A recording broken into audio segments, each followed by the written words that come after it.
Chapter 1. The Tattoo. Carly Ann Avard smoothed her dress as she rose to follow the woman into the study of her bishop's home. She had been to all the seminaries, read the quad, said all the prayers, and never drank a single cup of coffee.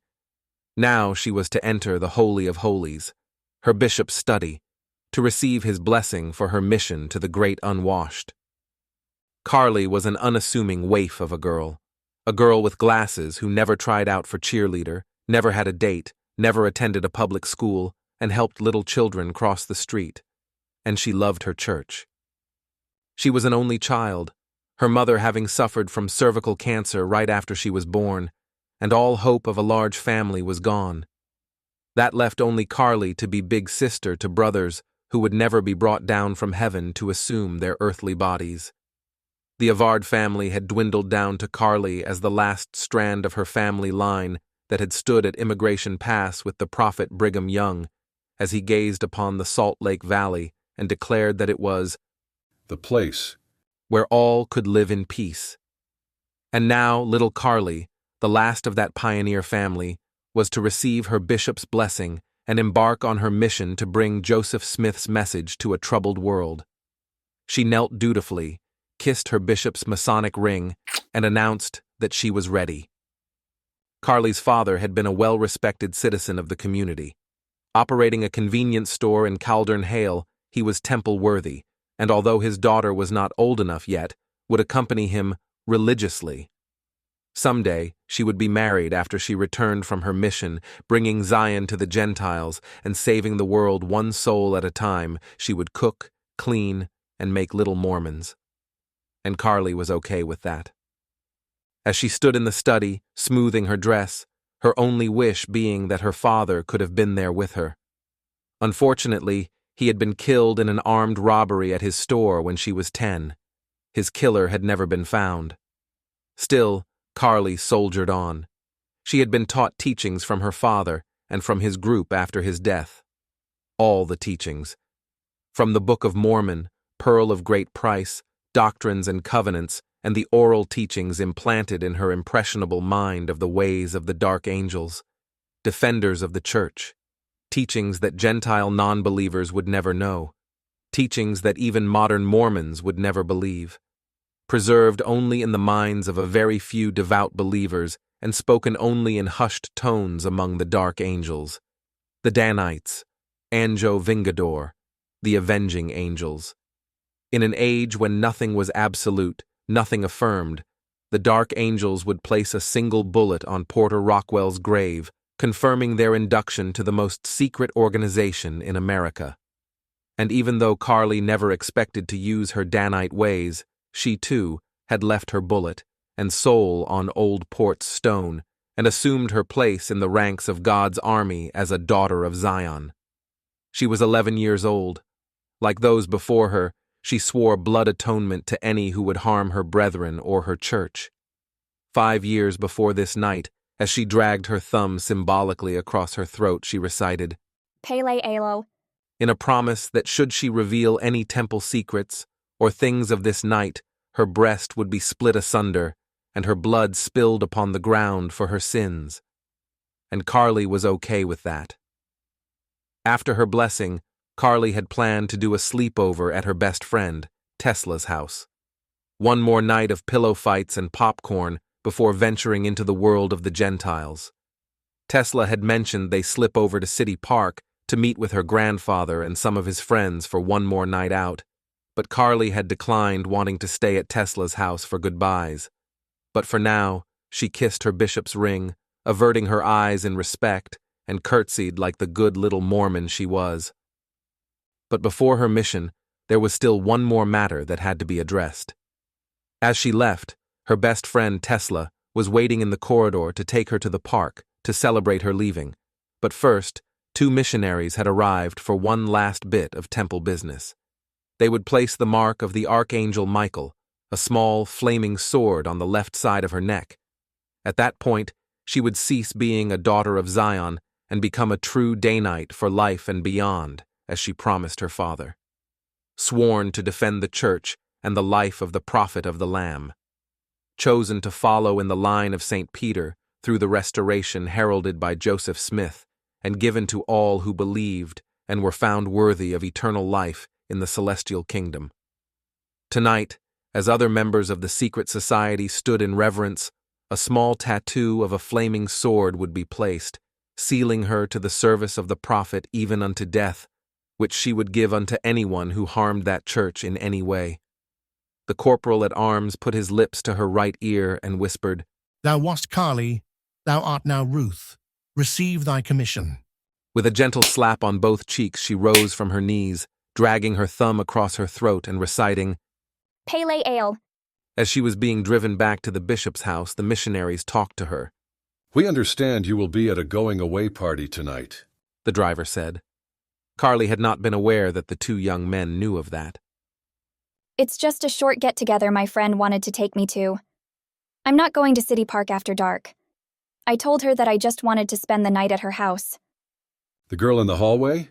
Yes. The two young men glanced at each other, nodding, and the driver continued. "We want you to go. Your friend's grandfather will be there. We are aware of him. Have you heard about the two missing girls from City Park?" Yes. Have they been found? No, and they aren't the only ones. Seems there is a little club that likes little girls. We know the grandfather is connected to that at a high level. The passenger in the front seat picked up the conversation. Tomorrow you will leave for your mission. We want you to go to this party. Be careful, but bum a ride home from him. Make him think you like him.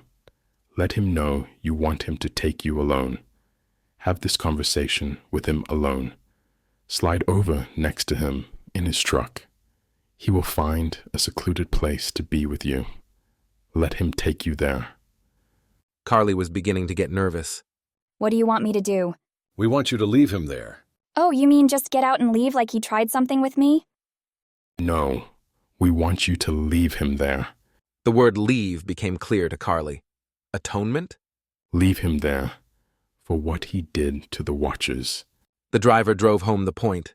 "Do your duty, Ruth, for the two little girls." Carly nodded her head in acceptance of her charge as she felt her knife on her ankle.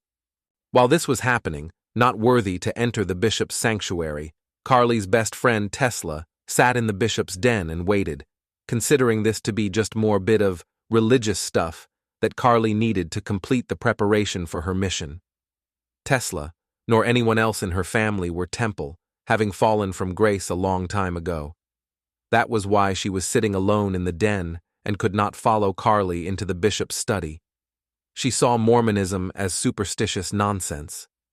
If Carly would agree to a trip to City Park, she was sure she could spark her best friend's interests in more than an 18-month preaching tour. Carly had apprehensions concerning her upcoming mission and had shared them with Tesla. She had shared other things, secrets in the night, secrets that Carly took far more seriously than Tesla did, and Tesla had arranged a kind of going-away party that she hoped would open a wider world to Carly. But as Carly dutifully got into a car with two men and was whisked away into the night, Tesla had misgivings that Carly could ever shake the mind freak her father had left her with. When she returned, there was a small bandage on the left side of her neck, concealing a tattoo of a flaming sword. The sword of the angel Michael.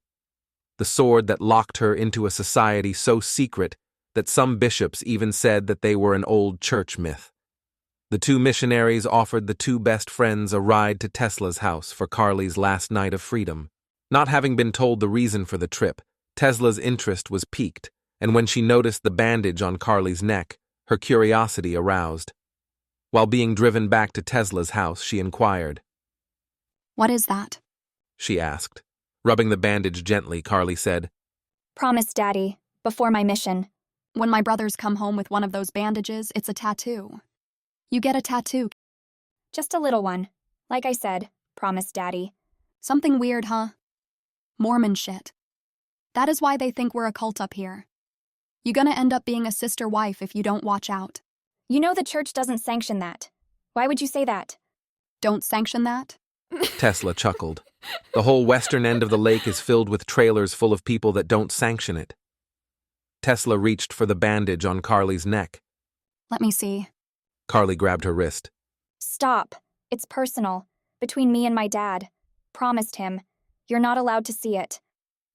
Her nervous agitation surprised Tesla. Normally, Carly would have just laughed and slapped her hand. Tesla drew back. Just one more of the unexplainable things about her best friend. Hey, besties. She hooked little fingers with Carly. I'm not a saint. You know I didn't mean anything by it.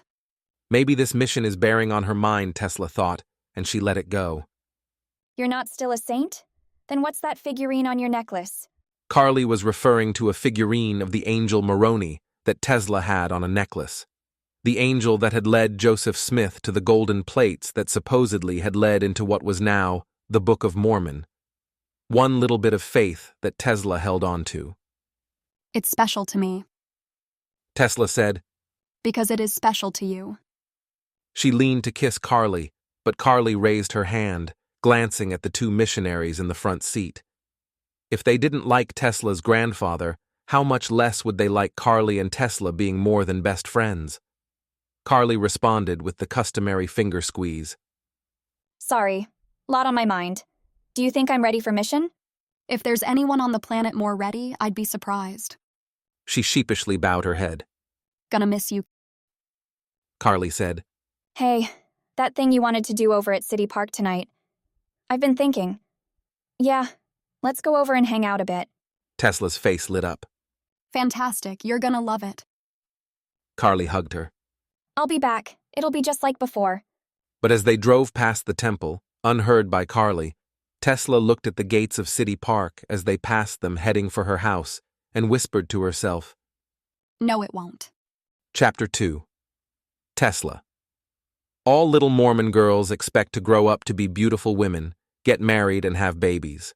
Until then, their dolls are their babies, and if all goes well, souls in heaven will choose her, take a body, become the next generation to pass its DNA down, and the Church of Jesus Christ of Latter-day Saints will wait for the second coming. A century before that was the same dream of every Mormon girl that had walked over Immigration Pass with a baby in one hand and the handle of a wooden cart in the other. Brother Brigham instructed them to populate the eastern shore of the Great Salt Lake in a string of towns, a comfortable distance apart. All the way from Salt Lake City, they made the desert bloom. Carly's ancestors had settled on land near the Three Sisters, an outcropping in the Wasatch Range with mountains protecting the east and Willard Bay the west.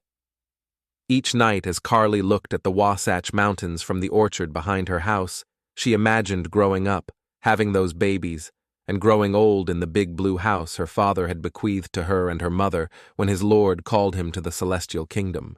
That was before they came, men from other states. The Mormons call them Gentiles, the Amish call them English. The new definition in the DSM calls them minor attracted.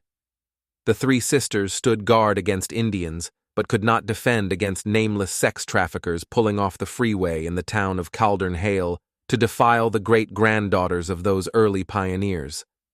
The city park was open and free, and men of no sense of decency descended upon the little village to a human smorgasbord filled with little girls who had never left the county.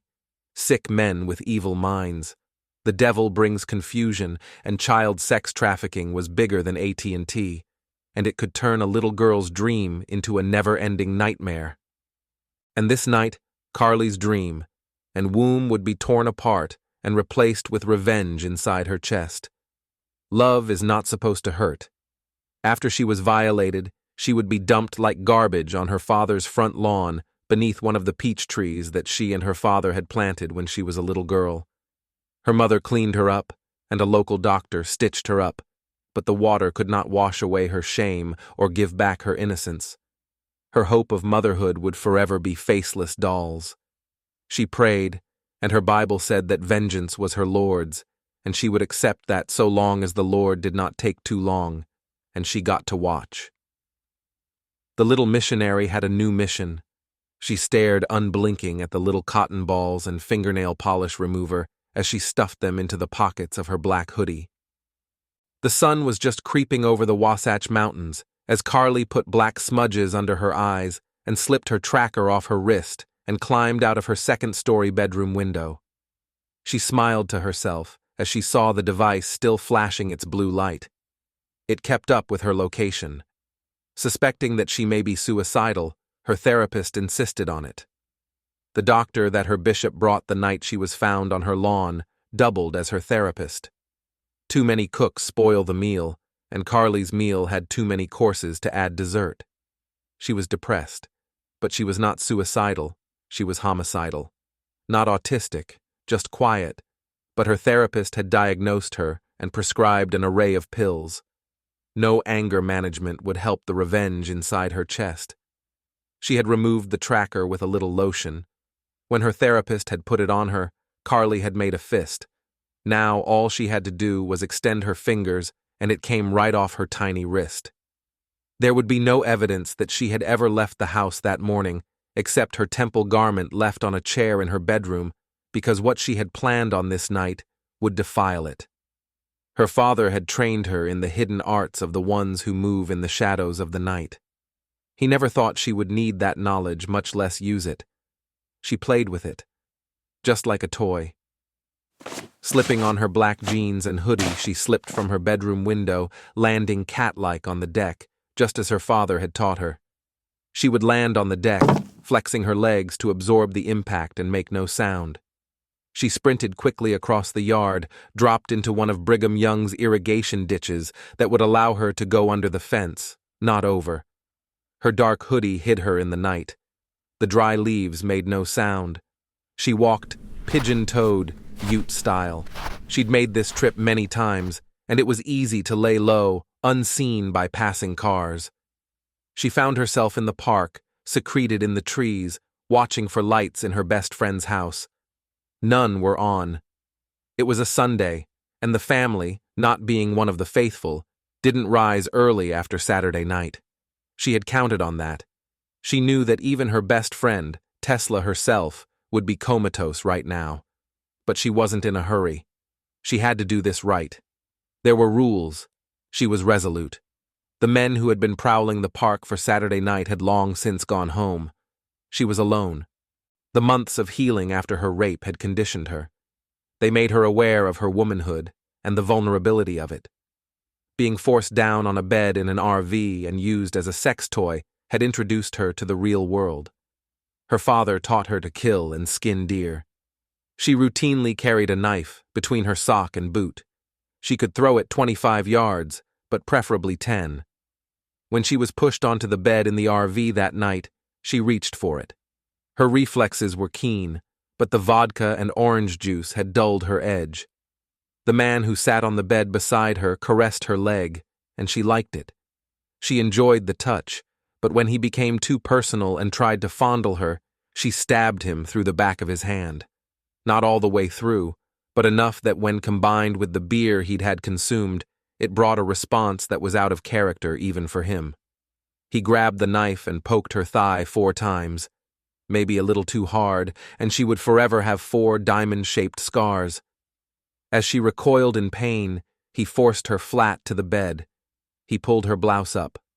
At that time, it was discovered that she was wearing her temple garment.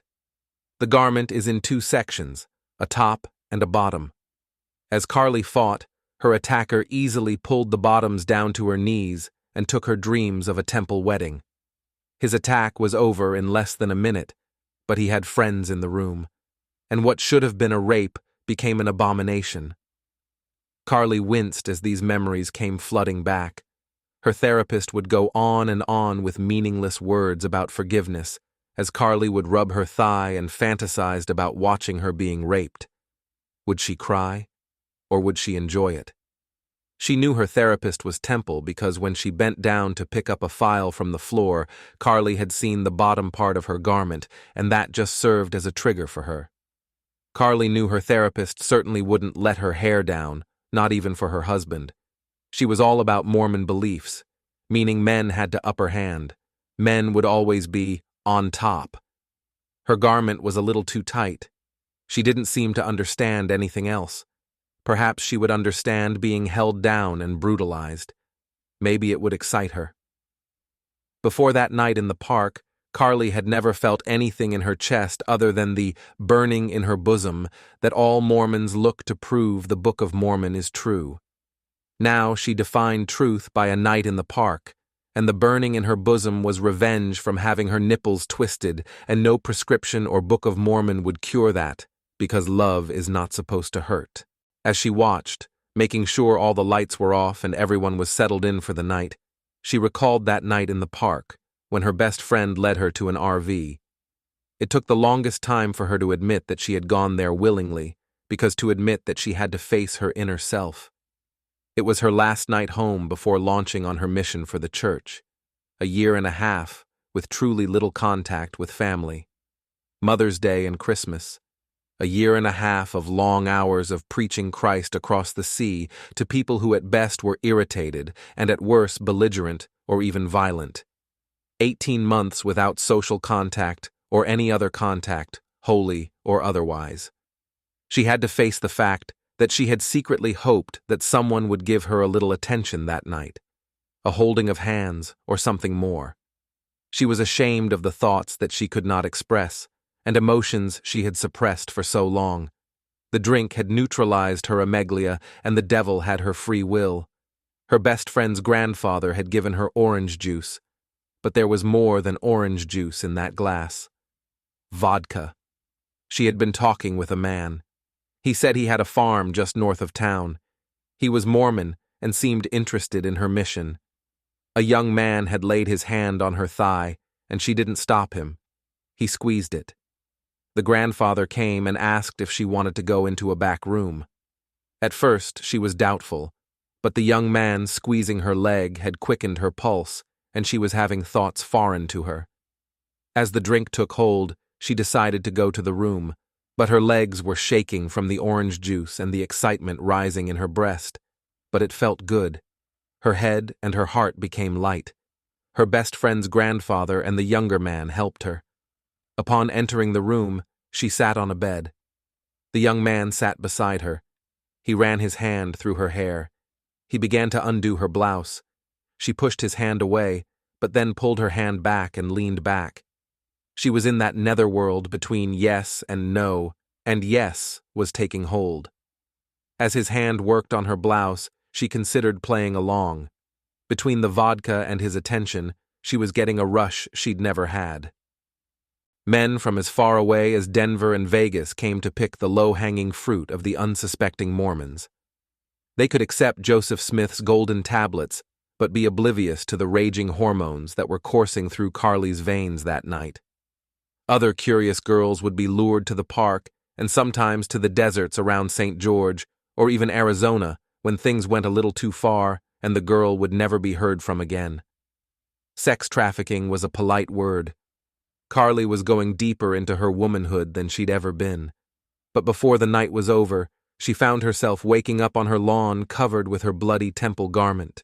A year later, she patiently watched her best friend's house, and when she was sure that no one was awake, she eased across the street. Looking all around, she slipped her hand beneath the garage door. She knew it would not be locked. It never was. This was her friend's way in and out. What Carly didn't know was the principal of Tesla's school used her as a contact to meet little girls. Always Gentiles, never saints, with promises of fun in the park. Slowly, quietly, she eased the door up just enough to allow her to roll under.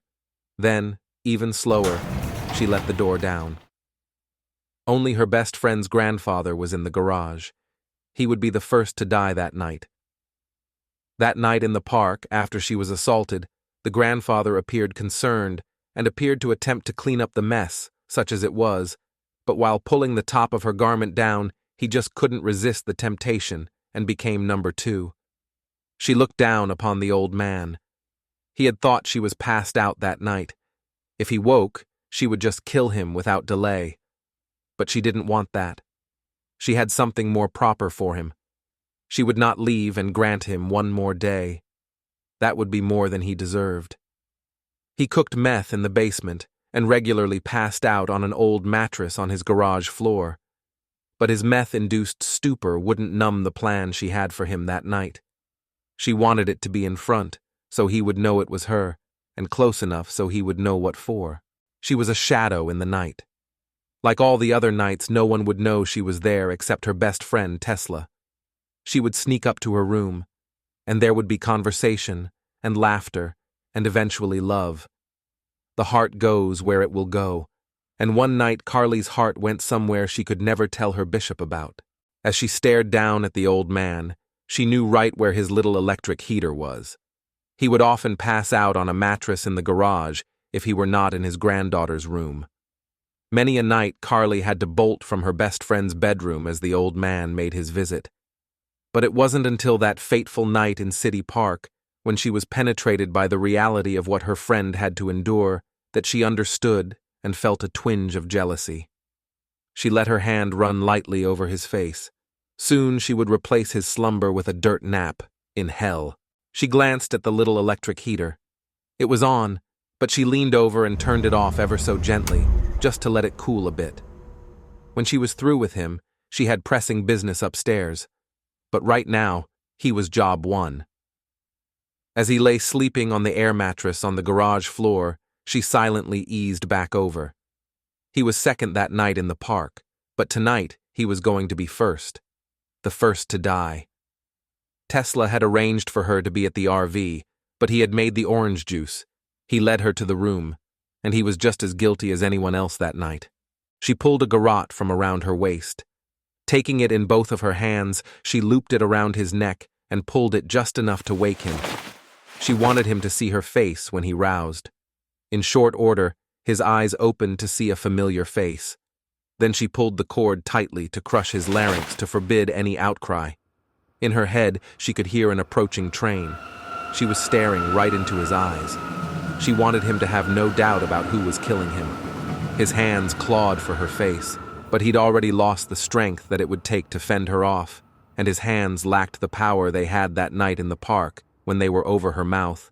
He was much stronger on top of a drugged little girl with the help of other men to hold her down. But now it was just him and her. Just him, Carly, and the train in her head. His hands went for one last effort to pull the cord from his neck, but the darkness closed in, and he soon stopped struggling. She stared straight into his face with her head tilting this way and that, her blue, unblinking eyes studying his pleading face as his eyes became dull and fixed.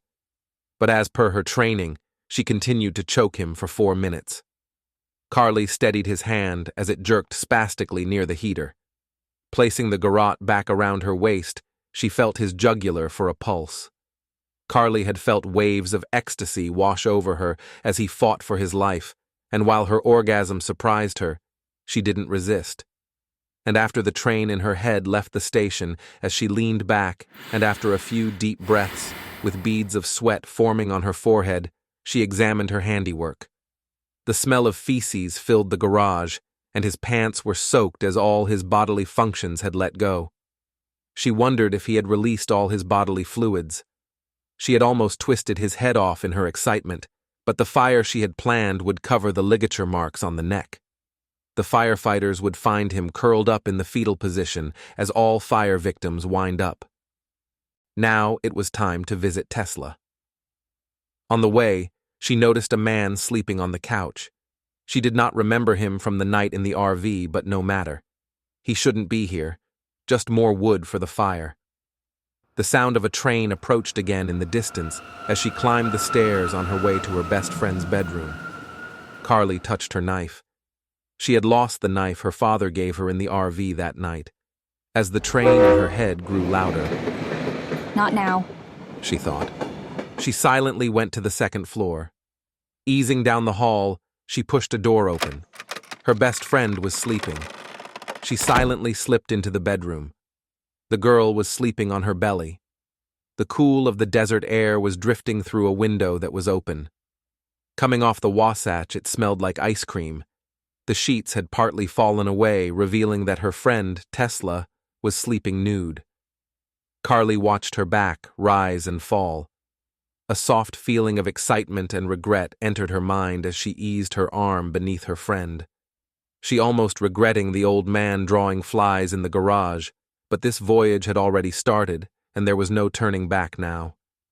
Carly gently rolled the girl onto her back and climbed on top, positioning her knees on her friend's shoulders. As she awakened, Carly placed her hand over the girl's mouth and put her finger over her own lips. The girl roused from her slumber, rubbing her eyes. Carly, what is that on your eyes? She asked. Don't worry about that. What did your grandfather put in that orange juice? Carly said. Tesla realized that this was not one of Carly's usual visits. Her demeanor, the black hoodie, matching the makeup below her eyes, told her that it was not going to be business as usual. Starting with a question she did not want to hear and did not want to answer. Tesla had known that the juice had been spiked with orange vodka. Carly had been expressing her anxiety for weeks concerning her upcoming mission. Tesla reasoned in her juvenile mind, if Carly had just one night of normalcy, all the LDS would go away, she'd forget all the mission nonsense, and they would be forever friends. She knew firsthand that Carly was passionate, but she'd never been with a man. Tesla wasn't totally committed to Carly. They had been best friends forever, but forever meant two different things to each of the girls. Tesla enjoyed the distraction, but wasn't encumbered with guilt about sin, and her amorous feelings washed down the drain during her next shower. Her interest in boys far outweighed what she had done with Carly. That was what led her to take Carly to City Park. Carly, on the other hand, had a big vacuum left from the death of her father during a robbery at his convenience store years before that she had filled with her love for Tesla.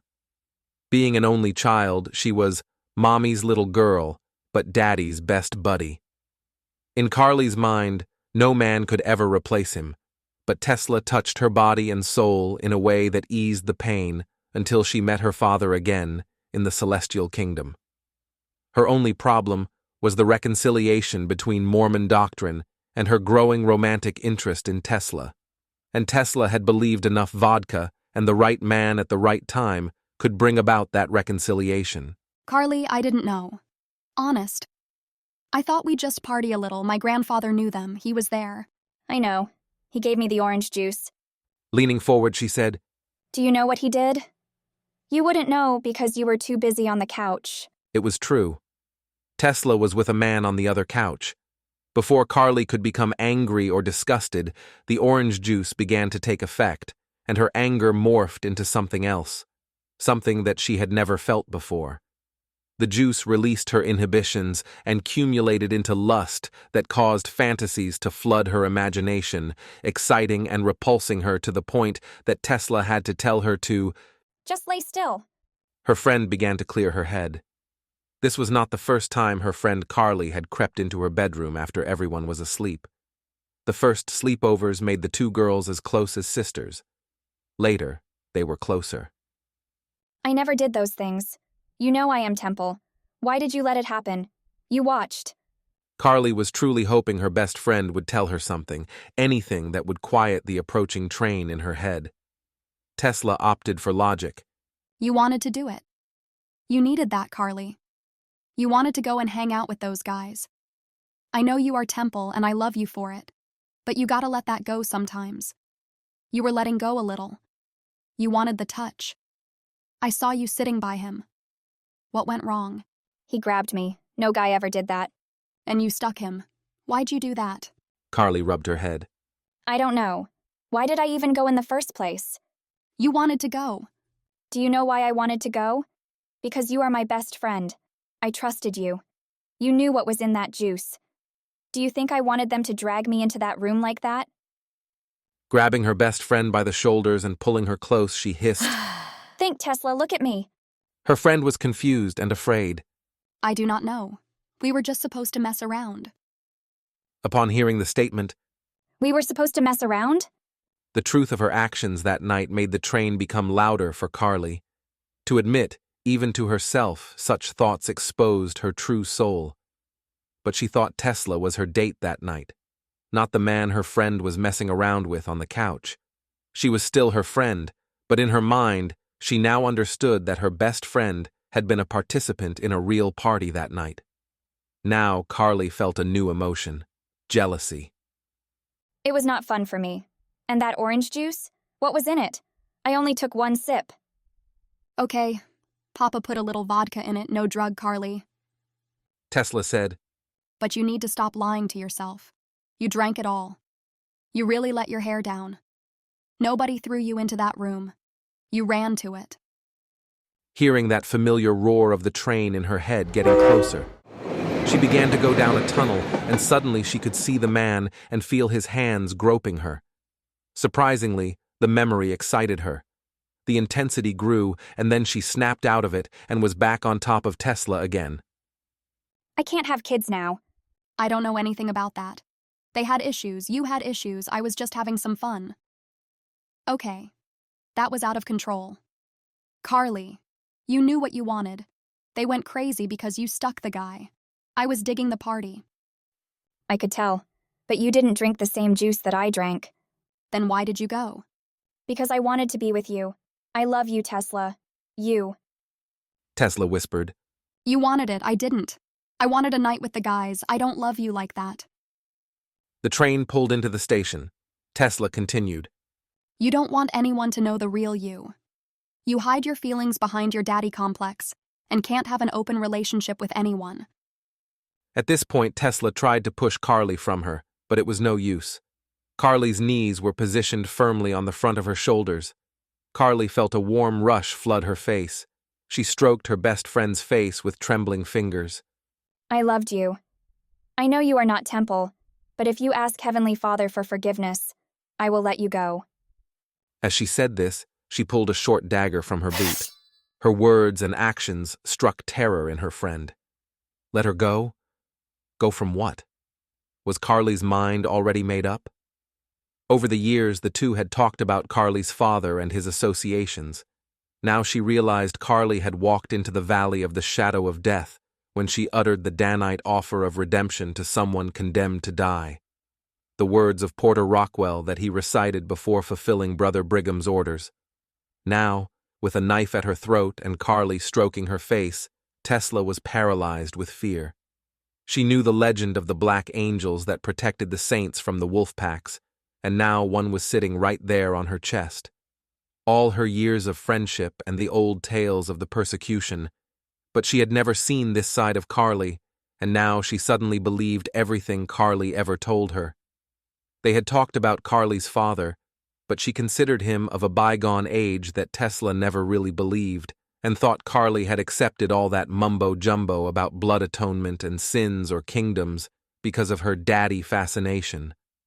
Now all illusions fell away as scales from her eyes, and the stories that Carly had shared during sleepovers became very real. Carly's unblinking blue eyes turned gray. The die had been cast, and God would not stay the Danite knife. Carly rubbed her head.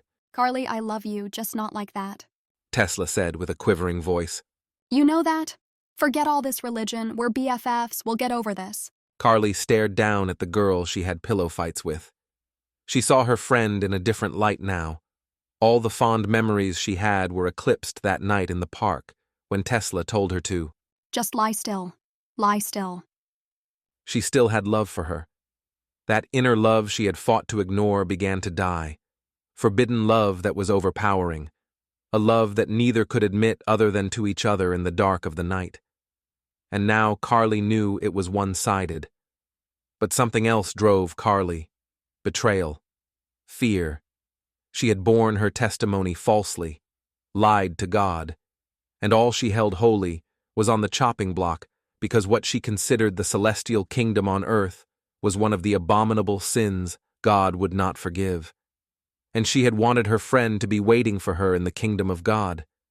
Now Tesla would be sealed to some guy she'd screwed on an RV couch. She could not allow that to happen. They would spend eternity together in the celestial kingdom, and she would send her there. The God of the mountain would make everything all right, and the secrets between her and her friend would sleep with her until they met again. But Tesla's blood would have to touch the ground. As for the others in the house, she would send them all back to hell where they came from. Tesla was now fighting for her life, and she knew it. She realized at once that she had misspoke and only escalated events. But what to do? Carly, I'm sorry. I know what happened was wrong. I am with you. I love you. You're with me? 5 men were with me that night while you watched. Whoring on a couch. You think I wanted to see that? Carly reached up and pulled her hair back, exposing the left side of her neck. The night before I was to leave on mission, I got this, and my celestial name. You tried to see it. Tesla. God damn you. You know what this is. You know what I am. I trusted you. You watched me make a fool out of myself. And raped. You knew I was Temple, and you were a party to that? Tesla lost it. Yes, you wanted it. What you do when nobody sees. What we do. How many nights have you come to my room? You weren't dragged into that room. Or my room. You jumped in it. You pulled your own pants down. That's when you grabbed your knife. You chickened out and you stabbed the guy. That's what freaked the guys out. And you got into it. You got into everything. I guess if they held you down, it wasn't your fault. What would your holy bishop think about that? Or is there something more holy between you and him than it appears? Is that why I couldn't go to his den with you? Are you a sister wife or a concubine? Putting her hand on her friend's forehead, Carly said, I'm sorry. and as Tesla flailed at her face, Carly fought to hold her back with her left hand, and in the process ripped Tesla's necklace from her neck, causing it to fall on the floor. Carly slit her throat from ear to ear, leaving her last words muffled by the gurgling of blood in her mouth. And the train in Carly's head pulled out of the station with Tesla's soul in it. Killing Tesla's grandfather with a cord was bloodless, but when she sliced Tesla's throat, the blood shot all the way up to the ceiling and all over Carly. Her bowels released, putting a stench in the room. She was dead at that point, but went into jerking spasms which sickened Carly. Her eyes rolled back as she pissed all over Carly's knees. Tesla was not her first that night, and she would not be her last. As her best friend's body did its death dance in her bed, Carly collapsed on the floor, but she had one more thing to do. Staring at the blood everywhere from Tesla's jugular, Carly puked on the floor. She gathered herself and began to rise, but Tesla's necklace somewhere on the floor bothered her. She stood and looked at her childhood friend, turned lover, and now gone forever. Tears began flowing across her bloody face as she remembered the night they slit their palms and clasped hands in a forbidden marital rite. They figured if a man could be sealed in the celestial kingdom to several wives, why couldn't two best friends be sealed to each other? And it was all a ruse. Through the tears, she found the necklace but couldn't find the figurine and had to go downstairs to finish before sunrise. She found her way back to the garage. She had brought cotton balls that she had soaked with fingernail polish remover. Untraceable acetone. She put the cotton balls behind the elements of the heater. Then, shoving it against some blankets hanging over a bed frame, she made sure the blankets were touching the heater. A few sprinkles on the blanket, and when the heater came on, the blankets would catch, climbing up the shiplap wall, and finally the stairs cremating the local pedophilic meth cook and his whole sinful family, even Tesla's little sister. Nits make lice, she mouthed the words of a member of a wolf pack at Hahn's Mill when he shot a Mormon child in the head. The resulting fire would cover her. It wouldn't be the first time a meth cook blew himself to kingdom come. He was respected in Caldern Hale, but he and his family would pay for their sins without their blood touching the ground and go to hell. She would be exalted for helping her friend ascend to glory. Her blood touched the floor. It and the vomit would be obliterated by the fire. Good enough. All things are possible with God. And God bless Joseph Smith. One more quality check, and going back to the garage door, she again eased it up. Just before leaving, she remembered the man on the couch, but was sure the fire would do its work. Probably just a Gentile. Rolling under the crack beneath the garage door, it made a loud bump sound, and running across the street to the park, waiting on a swing set, she didn't know the noise had awakened the man passed out in the couch, and he would live another day. Retrieving a sandwich bag filled with chicken nuggets that she'd brought from home, she began to pop them into her mouth, one by one. The sun was just rising and shining into her face, obstructing her view, so she put on her mirror sunglasses. The The squeaking of the swing disturbed the silence of the morning as the glow began to show through the garage windows, and the flames suddenly appeared, reflected on the mirrors before her eyes. The screaming started, and she heard the fire trucks approaching from the distance. She left the creaking swing where she and Tesla had spent much of their childhood, turned, and walked away, popping another nugget into her mouth, grinned, and said, Stellar. Chapter 3. The Man Who Couldn't Be Killed. The tradition of the Danites was deeply buried in the deserts of Utah. The followers of the first prophet of the Church of Jesus Christ of Latter-day Saints were persecuted all the way from Palmyra, New York, to the rim of the Salt Lake Basin. Brigham Young became his successor after Joseph Smith was murdered at Carthage jail. Porter Rockwell lost his best friend that day and swore that Brother Brigham would live to a ripe old age. After the Salt Lake became American property, troops were sent to evangelize the saints and rid them of their polygamous ways. After a couple years of dealing with Porter, it was decided that going back east to pursue the Civil War might be easier than fighting the hand of God. Congress might not make any law appointing religion, but men wrote those words, men interpreted them, and Brigham's boys enforced them.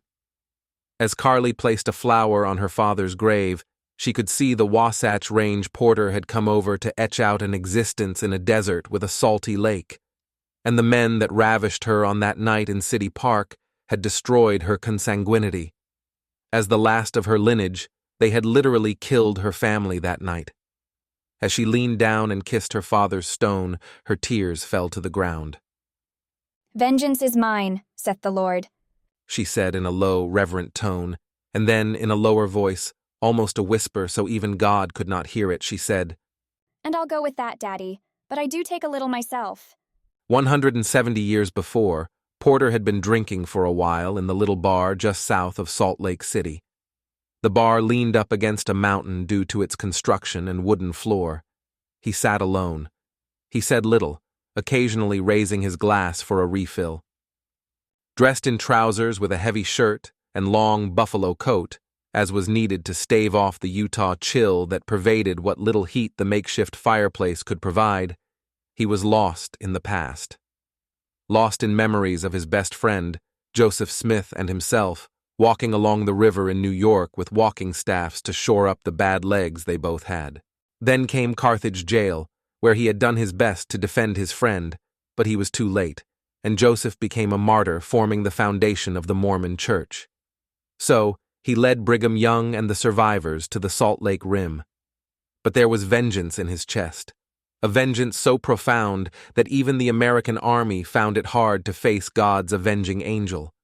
But tonight, as every night, he found himself alone in some broken bar sharing whiskey with his demons. Unaware of the young man coming up behind him, Porter raised his glass to the proprietor for a refill. Just then, the quiet was split by the explosion of a .36 caliber Navy Colt, and then another and another, as each of the 6 balls found Porter's back. As the patrons all ducked beneath tables, Porter just pushed away from his table and rose to turn and face his assailant. Just a beardless boy trying to kill the man who couldn't be killed. Years before, Porter had been acquitted for allegedly attempting to assassinate Governor Lilburn Boggs of Missouri in 1842, and Porter had walked cross-country to Joseph's home. All the time that he had been in jail, his hair and beard had not been cut or shaved, and it showed. With shoulder-length hair and a beard to his chest, the guests were about to throw Porter out before Joseph recognized his childhood friend, embraced him, and prophesied, "As long as you remain faithful to the church, and cut not thy hair, nor shave thy face, no blade or bullet shall pierce thy skin." And on this night, the prophesy and 3 layers of buffalo hide rang true as Porter shook the bullets from his coat onto the floor in front of his would-be killer. The boy turned and ran out and into the street, only to find himself dancing to the tune of Porter's gun.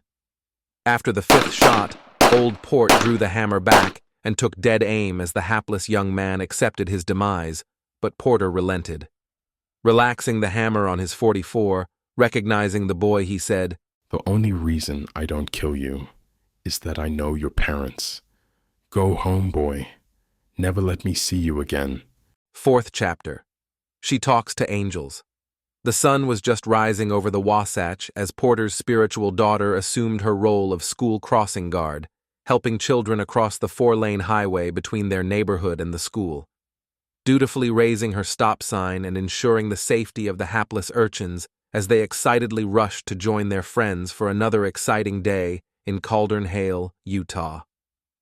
Down the sidewalk, Detective Plano came leading his first-grade grandson to the crosswalk where Carly was in charge. She took the little boy's hand and waited for the nearby red light to change to inhibit traffic, adding another level of safety.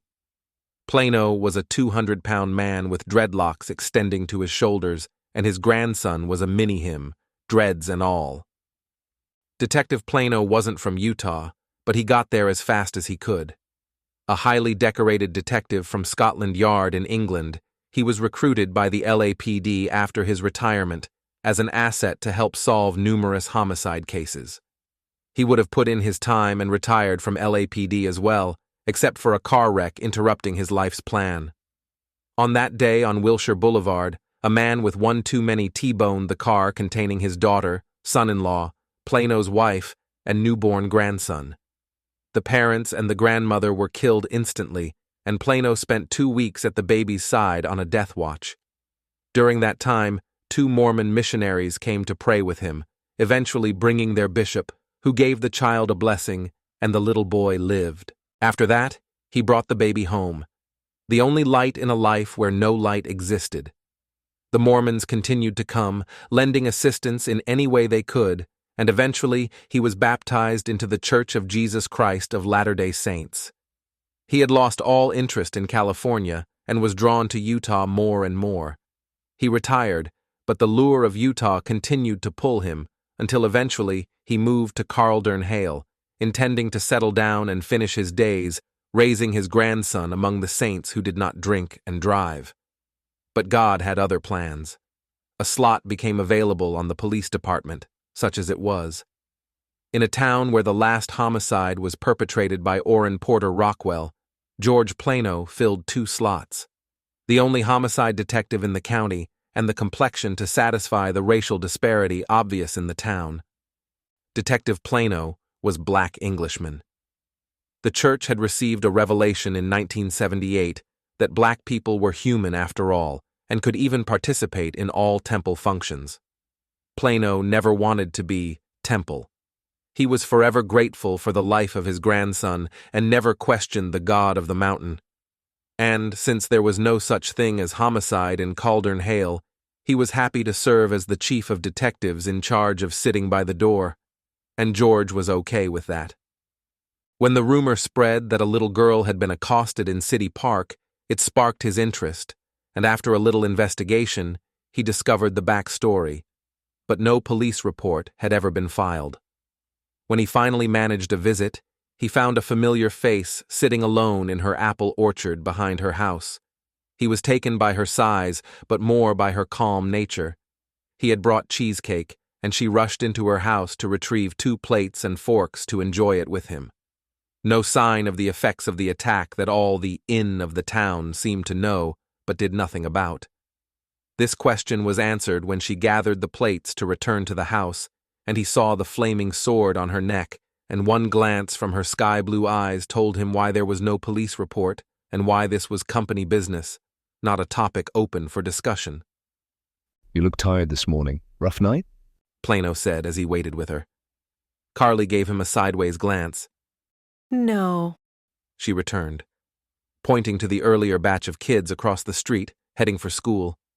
But they are. The flash of fire truck lights lit up the street, and the children were being directed to go around another way. The lights didn't seem to affect Carly in any way, and did not distract her from her appointed rounds. Rocking back and forth on his heels, Plano said, When is the last time you cut your hair?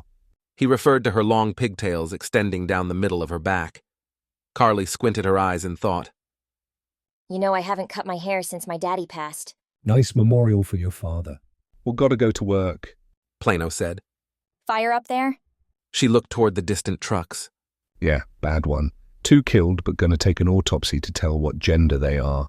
2 people killed? This told Carly that the 2 she killed had been found dead, but only 2. This left a nervous feeling in her stomach. Yeah, they had a guest, and apparently he got the other 3 out. And the baby? Should have gone ahead and killed him. Carly thought to herself. Oh, that's good. What house was it? I-5 South 770 West. Friend of yours? I know them. Didn't you go to school with the girl that lived there? I'm sure she's one of the bodies. You know I'm homeschooled, even before the pandemic. Oh, that's right. Well, I gotta let the fire marshal do his thing. I'll just amend his report. The light changed, and she raised her sign to lead more children across the road. He stood watching and said just before she was out of earshot, Never cut thy hair, and neither bullet nor blade shall ever pierce thy skin. It was the only acknowledgement he'd ever made to the tattoo that he'd seen that day in the orchard. Carly raised her sign to stop traffic and glared at Detective Plano as the children reached the other side. As Plano crossed the street, she called, Let me know. He just waved his hand over his head in a goodbye and called back. Don't cut that hair. Carly, framed by the smoke rising behind her, replied, I won't. A week later, after the investigation, autopsies and the yellow police tape around the ashes had been removed, a double funeral was held. There were but a few there, and what was left of the 2 bodies were placed in a single casket. Surprisingly, there were some church members there out of respect for a former member who had fallen from grace. And Raymond was there. He hadn't been to town in almost a year, but this funeral held a special interest for him. The bodies had been with him the year before in a park where he should have never been. Invited by his friend to come by, he had a few drinks, blowing stumps out of the North 40 of his farm just north of Caldern Hale, making temple every month baptizing for the dead, and family home evening took all his time. The whiskey had taken his better judgment, and he had taken a 16-year-old girl in his arms that night, a girl of faith who sat with him on the couch in the RV, talking about her upcoming mission. Then she was naked in a bed in the back of the trailer with her temple garment on the floor. He had known he was wrong, and that this was something his soul would not survive, but she received him with open arms, whispering into his ear, Please don't hurt me. And he didn't. And now she was standing across the coffin from him as it was lowered into the ground. Raymond had no doubt who had put them in that coffin, and no question that she would put him in his. As the clicking sounds of the winch broke the silence, she removed her mirror sunglasses, revealing her bright blue, unblinking eyes, and her lips formed a slight grin as she stared across the coffin at him and gently touched the tattoo on her neck, letting him know that there was a time and a place, and there was nowhere for him to hide. As she put her sunglasses back on and turned to leave Detective Plano, Chief of Homicide, watching the proceedings from a tree, noting the interaction between these 2, and he began to formulate a theory of the events in that RV on that night a year ago. Saying, Anjo Vingador. To himself, he went back to his police cruiser and left the cemetery. The cemetery sat in an idyllic valley surrounded by mountains in Utah. Snow capped the mountains much of the year. Main Street lined with perfectly spaced trees, and there is even an arch spanning the road reminding visitors about a bird sanctuary. Why, even the birds came to Caldern for a vacation. The Church of Jesus Christ of Latter-day Saints even erected a temple right in the center of the town, second only to the Salt Lake Temple in grandeur. The shops were many and had not bowed to the presence of a super Walmart. On Main Street there was a bakery which served the biggest cinnamon rolls you ever saw, so big they come in a cake box, combined with cappuccinos that would make Starbucks blush with admiration. But there was no Starbucks in town because the temple worthy did not partake. The town had but one park, in which the populace indulged, playing basketball, taking strolls, or just feeding the birds.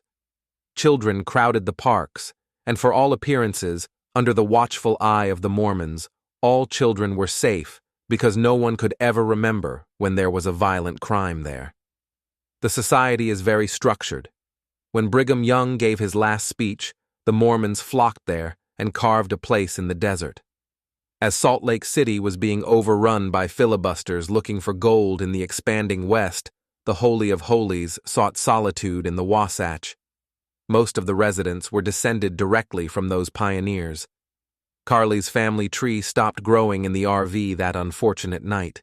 She was an only child, and her mother was an only wife, and Carly's family tree withered and died that night. No matter what you may think of the LDS Church, you simply cannot have breakfast in the little hamlet and not give a tip of the hat to Brother Brigham and all the people who have struggled to keep their town clean and the evils of the world out. The spirit of Porter Rockwell still prowled the night, however, in their complacency. Silently, elements of malicious intent filtered in. Elements with its roots as far away as Montana and Colorado, descending on the sleepy hamlet, doing evil while most of the inhabitants were more concerned with getting to church on time than scrutinizing every stranger feeding the birds in City Park. In a town where Pioneer Day is a very big deal, as the parade goes by, in the crowd are men capitalizing on the gentle nature of the Mormons, using their beliefs to lure unsuspecting little girls to parks and operating a sex trafficking operation that would impress the police chief of Austin, Texas. But there was one diminutive little girl standing in the crowd the next peach parade with her peach hat on, looking for a man she did not know as a local but had met once before. This was an identification trip, so she would know him when she saw him again. She had found him online. It wasn't hard. She just told him she was a 13-year-old girl, prime rib for a pedophile, and she'd agreed to meet him at the festival. But she had lied. Later that night, she would see him online with apologies and make another appointment to see him. She preferred to see him alone, in the dark, without witnesses. What she had for him must be done alone. She came from a devout family. She now lived by the words of the prophet. Vengeance is mine, saith the Lord, but I do take a little myself. But first a little outfitting was in order. During her rape, she had dropped her knife while scuffling with her attackers. Her father had given it to her, and while it was irreplaceable, she would still need something with a bit more heft than the one she'd used on Tesla. Carly found her way to a little pawn shop farther down around the lake near Ogden, where she wasn't as well known. She needed to have a self-defense knife with no pretensions, preferably with a bone handle or something of similar heft. A Bowie knife, more of a re-innovation of a Roman short sword designed by Resin Bowie for his brother, Jim Bowie, with a width and girth made to rearrange the inner workings of disagreeable people. And you didn't need to be very large to wield the knife because it came in various lengths and weights. Moving around a bit, looking at this and that, she found her way to the cash counter where a smiling lady stood. Can I help you? The woman said, flashing her best Marie Osmond smile. Yeah. My boyfriend wants to take me hunting. What for? Deer, I think. I need to get some stuff. Have you ever been deer hunting? No. Carly lied. She had hunted with her father. I hate guns, but he wants to do it, and he's my boyfriend, so, well, you know. The lady did understand. She led her to vests and hats. Nice. Amazing, she said, handing her a red vest. Well, yeah, you need other hunters to see you. Won't the deer see me too? For what she had planned, a vest was not needed, but she had to play her story out. Deer can't see color like we do, and besides that, you'll be in a stand. Carly gave her a confused look. It's like a treehouse. Deer also don't look up. Do you have boots? Yes, I do like hiking. She did indeed have hiking boots, and those boots were made for walking, which she planned to do. Great. As the lady took a bright red cap from a rack, she made small talk. I haven't seen you before. LDS? Carly nodded. Which ward are you in? LDS meeting halls are set up in sections called wards. Carly was obviously from another part of town because the sales lady didn't know her. As Carly adjusted the hunting cap to fit her head, she said, 5th Ward. She didn't enlighten the sales clerk that her 5th Ward was 30 miles away. My boyfriend, too. We've been with each other since 1st grade. Pulling her hair back, running it through the adjustment in the rear, Carly exposed her tattoo. This did not go unnoticed by the clerk. Lovely. Winking, she asked, Is he the one? Carly examined a pair of aviator's glasses. Oh yes, couldn't imagine anyone else. She lied again. Her inability to bear children had dashed all hope for a traditional Mormon marriage. That, and she was definitely not a virgin. very important for a temple wedding. He told me that I'd need a knife. The lady led her over to the gun counter.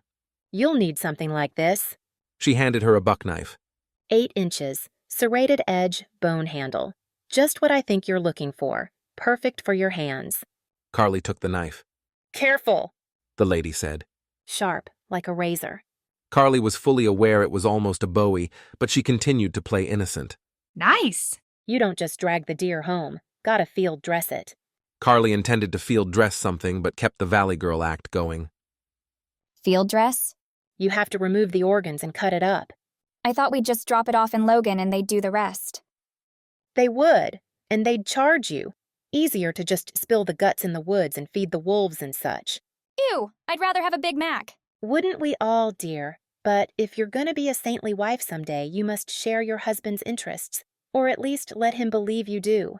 A wink. I hear that. That knife'll do you right. You can cut a deer's head off with that. Why would I want to do that? For the trophy on your wall. We all must have trophies. Something to let folks know we were there. Make your mark. Carly nodded. Yeah, trophy. Oh, I like that. Make your mark. I'll sure cut a head off with this. I'll bet you will. At this point, Carly saw a knife that was more of what she was looking for. A lighter, narrower one. A sharp blade on each side, about 8 inches long. When she killed Tesla, the small knife she'd used was laborious. She had to drag it across her throat several times, practically sawing her head off. I like that one. She pointed to a knife a bit smaller and thinner. A leather loop could be attached later to the butt of the handle. She could slip it between her boot and her crew socks with only the strap showing, giving the illusion of being a boot strap. The lady retrieved the knife. That's a Loki. Small one for field dressing. It's more of a killing knife. Carly hefted the knife. I like it. I don't intend to cut some deer up anyway. Might as well have something with style. Bad enough I have to shoot a gun, but cut Bambi up? I don't think so. I guess. But if you carry a Loki, you're gonna need a holster to carry that one. She handed Carly a leather sieve. Carly had no intention of wearing a holster. No, I don't think so. I'll just put the knife in my backpack. I'm not going to be fighting bears. In point of fact, she would carry the blade between her crew socks and boot. The Loki would not intrude, and the handle would not be noticed, hidden with the boot. The woman looked at her with a gentle nod, grinned, and took all the items to the register.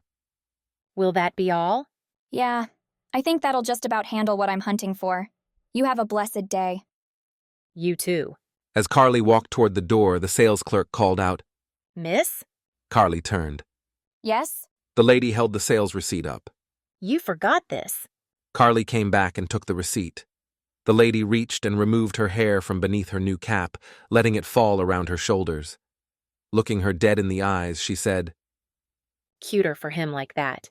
As she touched the left side of her own neck. Without breaking her gaze, Carly said, Yes, of course. Turned and left the store. From there, Carly made her daily trip to the cemetery to talk to her father. Sitting on a little bench by the grave, she was silent for a time. And then she spoke. Daddy, please forgive me for what I've done and what I must do. I don't know why our Lord chose me for this, but I accept it. I can't give you grandchildren, but I can deliver justice. I lament I cannot find the man who took me away from you, but I will never stop. She paused and wiped the tears from her eyes. I just want to be with you, Daddy. She unwrapped her new knife. I bought this. You'd love it. It's a Texas knife. I bought it for you, Daddy. A few more tears. Well, I have to go. See you tomorrow. The emotional roller coaster began to take its toll on her, and on the way home, she went by the ashes that used to be her best friend's house. In time past, there would be a house there, and she could pour her heart out to Tesla. She eased across the scorched foundation and sat on the burned-out water heater. Tears began to fill her eyes, and the darkest grief she'd ever known filled her heart. She felt totally alone in the town she grew up in. She opened her mouth, but no words came out. All her breath left her seemingly in a vacuum. In a whisper, she said, I'm sorry. Taking another breath, she said a bit louder. Sorry. Crashing her fists into her face, she repeated, Sorry. I'm sorry. each louder than the one before the previous. Then at the top of her lungs she screamed with all her might, I'm sorry. Oh God, I'm so sorry. Jesus, where are you? I want to be with her. Just then, a gust of wind came and blew ashes around. Looking down, she saw the tarnished gleam of Tesla's figurine. Tesla was alive and waiting for her. She picked up the figurine and whispered, Oh, yes. The ice cream smell surrounded her, and she cried loudly. Carly sat there in the ashes and cried like a baby while clutching the figurine. She reached down, scooped up a handful of ashes. Putting them on her head, she said, Tesla, I'm so sorry. Chapter 5. Douglas Avard had built his store from scratch. It was situated centrally in town on the highway that sliced through town. Despite his temple membership, he offered all goods. If someone wished to indulge in worldly pleasures such as beer or cigarettes, that was between them and Heavenly Father. And the neighbors appreciated him and his store. His store was open to everyone. In his younger days, he'd become involved with a fraternity. At first, it was just being in a group of friends, but later, as he advanced, he learned that there was a bit more. The members were ranked. As he became more and more involved, he understood that one layer was defenders of the faith. Then one night, he was summoned to a meeting. Only a few were there. In that meeting, he was asked about his core beliefs. He believed in the prophet, Joseph Smith. He had applied the principles of the pearl of great price and the doctrines and covenants all his life, and honestly believed the church was the return of the gospel as the Mormons waited for the return of Jesus Christ, at which time he would rule the world while the Mormons would administer and serve malto meal to all believers. He was told that this elite fellowship was the protectors of that church, according to the tradition left by Orrin Porter Rockwell. Then he was asked if he was willing to serve. Upon affirming that, he was told that he could never reveal his involvement with this group known as Danites.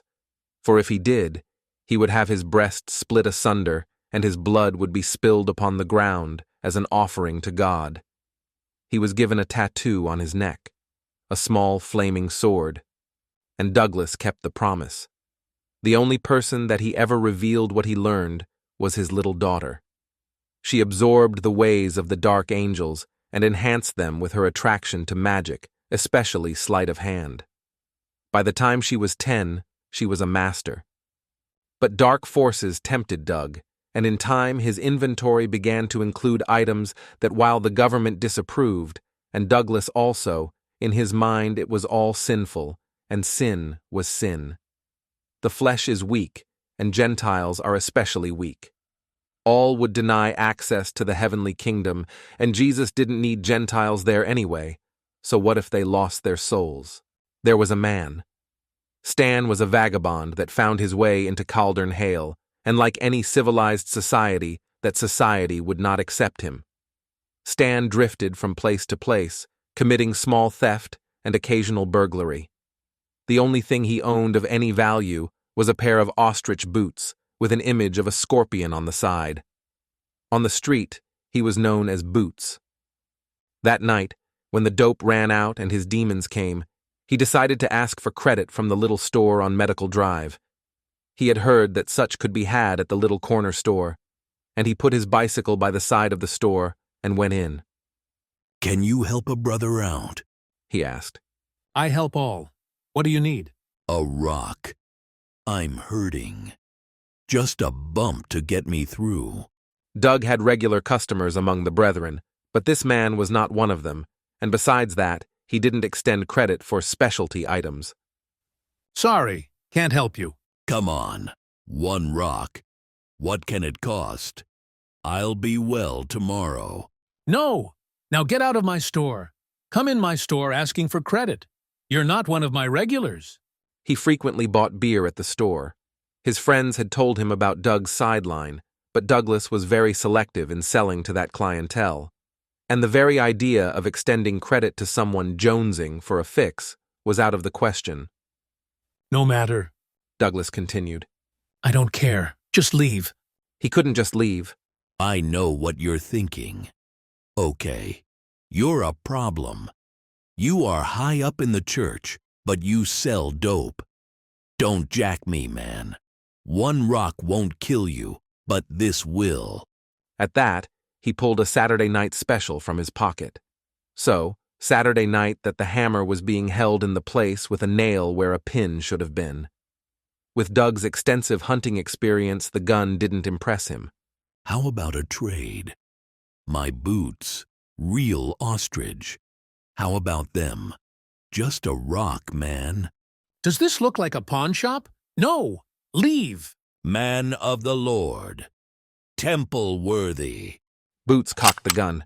So, give me the rocks, and while you're at it, empty the cash register. Even though the cylinder would not rotate, there was one bullet lined up, and while it didn't blow up in the junkie's hand, it blew Doug's head off to the point that he had to be buried in a closed casket. As 10-year-old Carly Ann knelt before that casket, she swore vengeance but would never know the man she left on the ground in City Park that night had killed her father. 6 years later, a teenage girl knelt before the same council that Douglas had knelt before.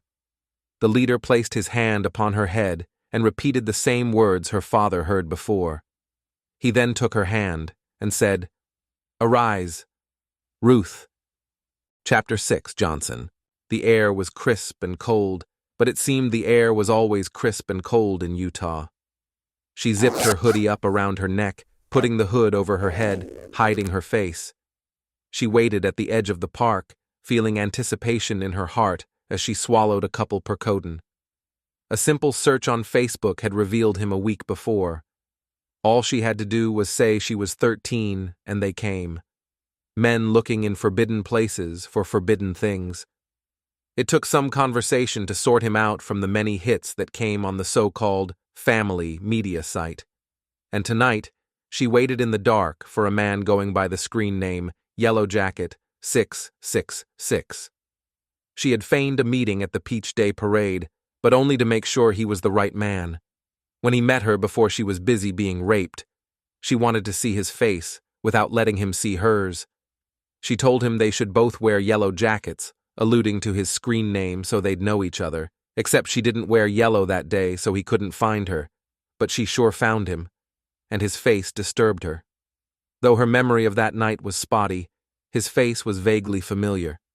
She left the parade, sending him a short private message, later letting him know that her mother kept her home, but she would meet him at the park after her mother went to bed.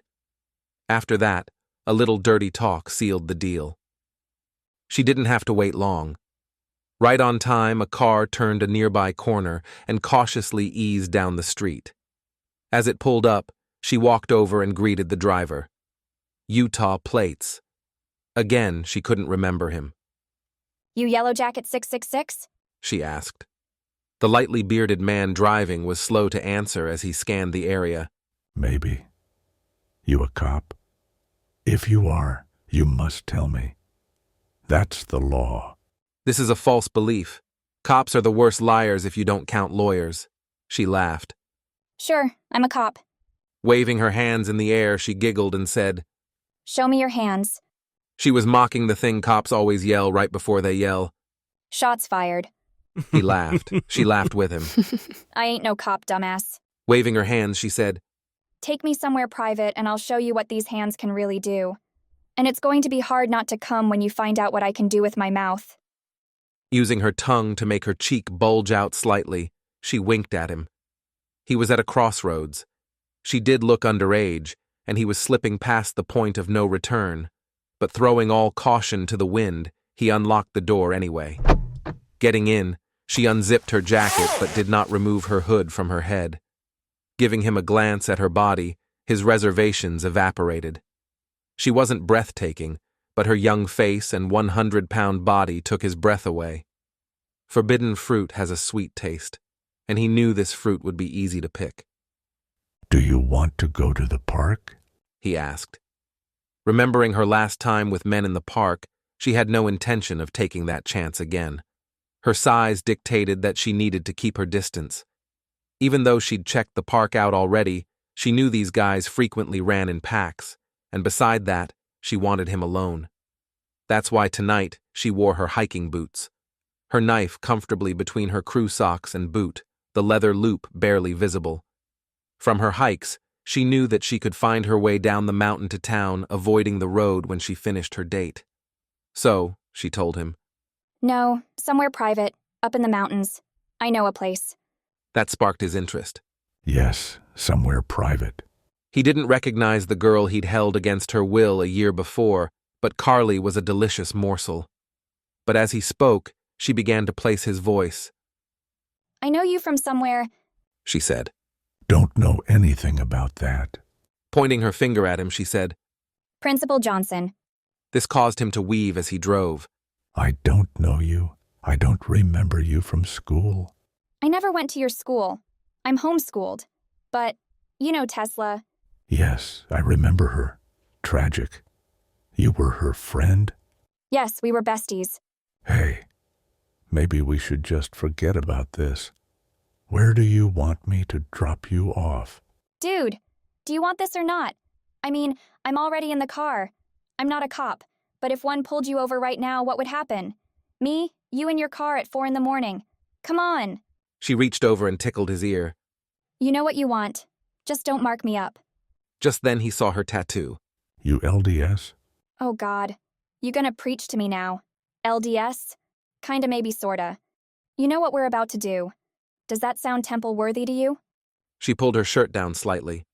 Look, no garment, just chicken meat. Just like you like it. He was familiar with the area, but he had to depend on her for directions to a turnoff, leading to a little used overlook. He was a predator, one of thousands in the United States, but it was statistically impossible for there to be two predators in the same car at the same time, yet there she was. A man with no morals who would groom a child for weeks for just such a chance, and a girl with no conscience meeting him. But this would be his last date. She had now identified him and knew where her déjà vu rose from. He had been vaguely familiar, but now she could place him. Principal Johnson had used Tesla to procure girls from his school. Always Gentiles, never Mormon. Mormon girls were raised with different standards, and while they were growing through the same hormonal changes as any other teenage girl, they weren't as vulnerable as girls who weren't being groomed to be wives and mothers. And besides that, a guaranteed passing grade would buy a lot from a girl who never went to church. She did remember him from his casual contact with Tesla, and from that night at the park when he helped hold her down, and even though he didn't rape her, he'd been there. And how many little girls had he molested? He qualified for first prize. Tell me about that tattoo. Hell, I don't know. Woke up after a party with it. Look, you want this sweet body or not? I've seen it before. You have. How many girls in your school have one? I don't know. Well, maybe you need to stop looking at their asses and look at their necks. This means I like the stray kids.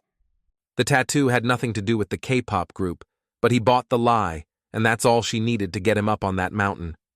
He took the bait, and it was time to reel him in. And she knew the type. No matter what his rules of engagement were, he'd drink the Kool-Aid. They all did. Online, he had revealed himself with smooth talk and dirty pictures. He wore the yellow jacket tonight, just as she requested, but she wore her hoodie. She brought her mascara out and put it heavy under her eyes. I'm gothic, she said. I'm gonna make you scream when you come. Online, she had not been completely honest with him, but he was not honest with her either. He was Principal Johnson from Tesla's school. Tesla was in public school, and Carly was homeschooled by Mormon missionaries. The pandemic had kept her homeschooled, and she had simply never met Principal Johnson in his official capacity. She had seen him in town, so his face was familiar, like so many others. He would single out girls to groom at his school. Always Gentile, never Mormon. Not because he was moral, but because complaints from Gentiles were not handled with the same veracity as those from the more worthy of the town. He had deferred that night in the park after seeing Carly's tattoo, but that would not save him on this night. And surprisingly, he had bought her explanation and failed to connect the tattoo with the two events. As he drove up the long mountain road, he ran his hand over her leg. She didn't try to stop him, and even allowed him to fondle her to further seal the deal.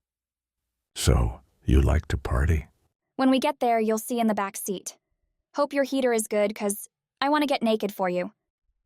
She stretched over and licked his cheek. Hey, it's there for you, like the hotel joke. Hotel? Work with me on this. It's like a joke I heard. Old lady stays in a hotel for one day. Supposed to be $100 a night, but when she goes to leave, the bill is $400. She asks why such a difference, and the clerk tells her it was for the food bar, in-room movies and parking. She tells him that she only slept there, and he informs her that those things were all there for her. So, she makes a bill out to the clerk for $300 for spending the night with her, and he tells her he hadn't done that, to which she tells him, "It was there for you." He laughed and rubbed her leg. There for me? Oh, you're not going to believe. Carly winked and touched the tip of her nose with her tongue. With the altitude and her mentioning getting undressed, his breathing became heavier. Sure, yeah. Heater's fine. How old are you anyway? For real? Hearing his voice shaking, she knew she had him. If she had really been a poor, innocent little girl, she'd be in grave danger now, but she wasn't in danger. He was a dead man driving. Just turned 13. She lied. So, you like older guys? Yeah, they know how to make a girl feel good, if you know what I mean. So, I like men, not boys. She directed the car to an off-road spot with an overlook from which she could clearly see her path to the town below later. She could literally see the area where he'd picked her up, and she could see the park. Her victim hadn't even noticed while he was stroking her legs that she was wearing hiking boots, and they weren't fashionable. They were worn and used. High up, he said, referring to the long drive up the mountain. With her flirting and the altitude, he was wheezing. I like getting high. You're having trouble breathing?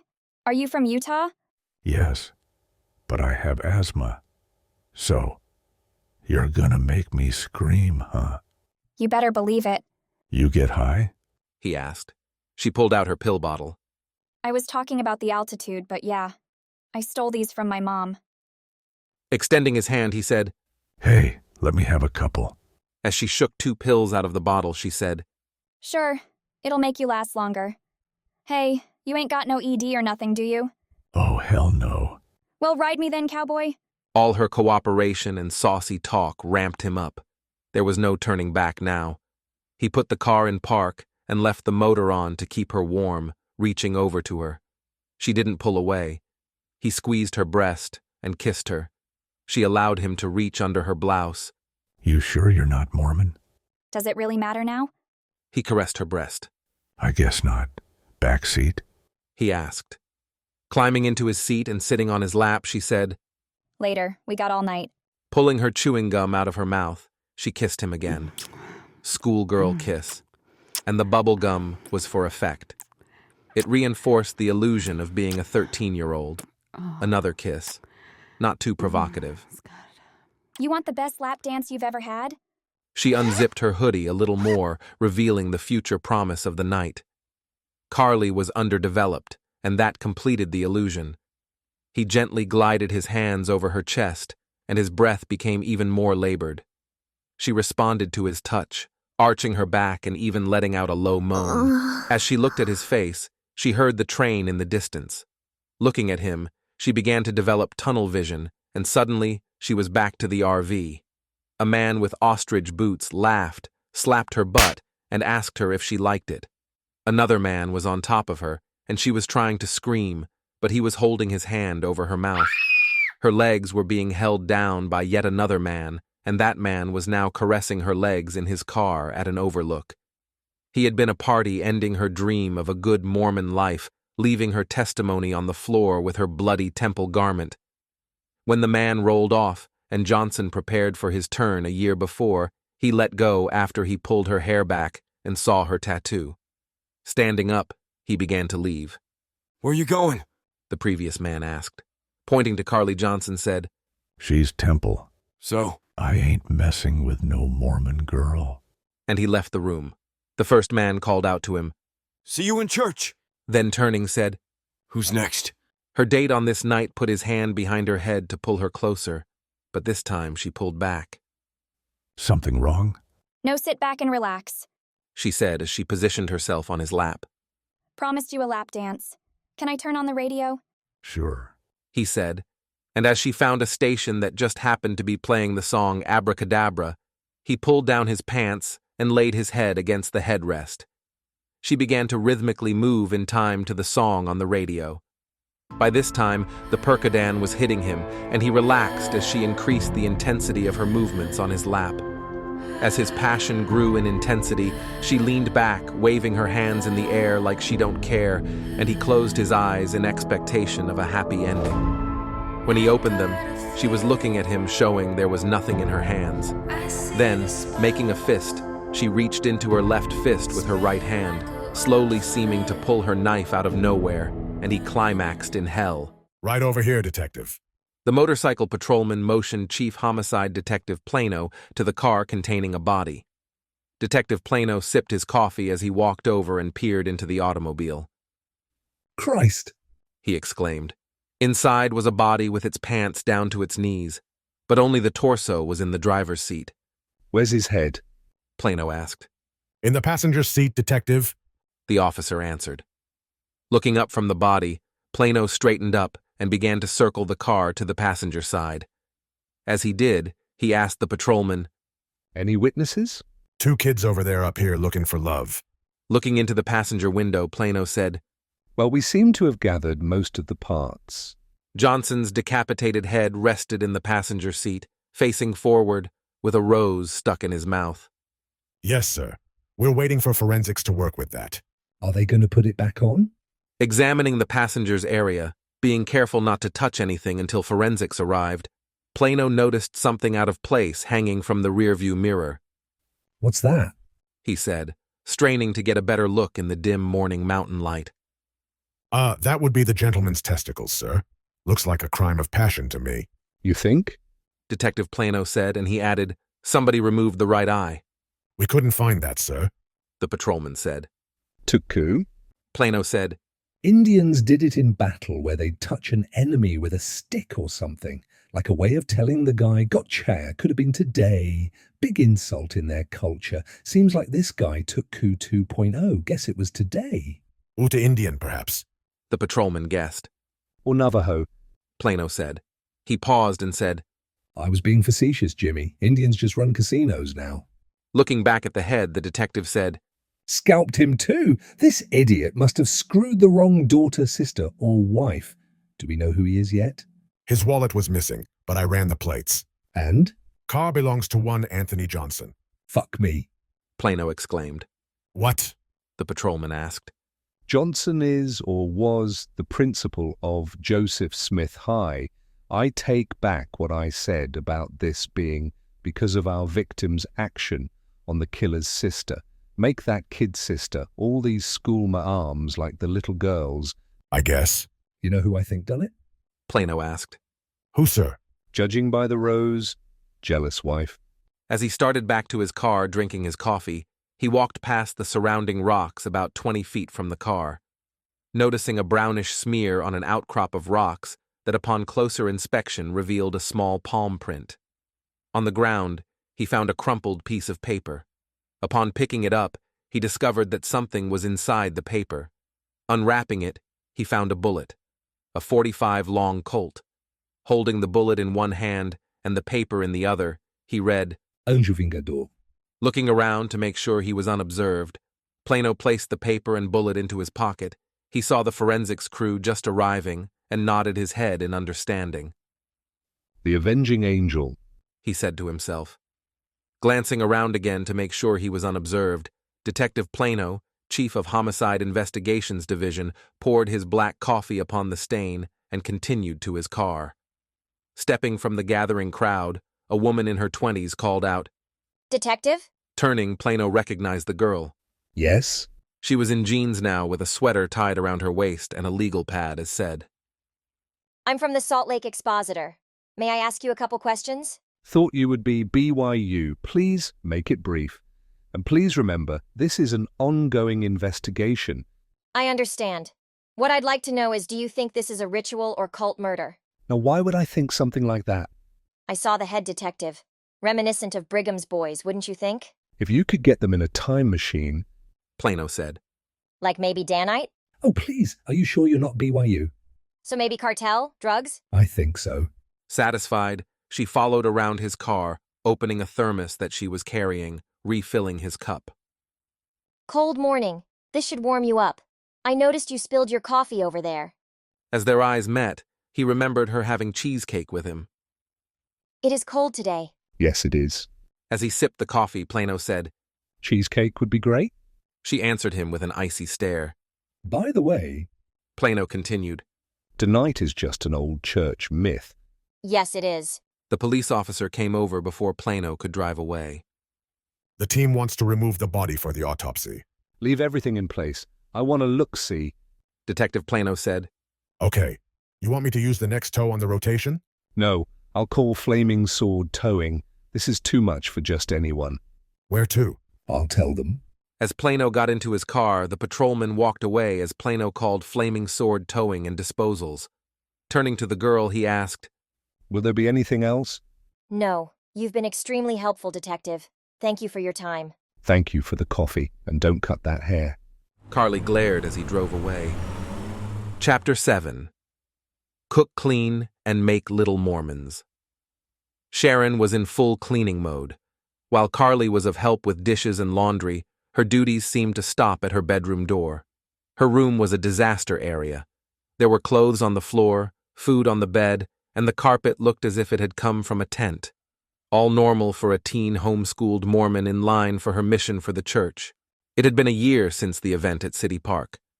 Carly had healed physically, all except for the damage to her womb, which she kept at bay with Percodan.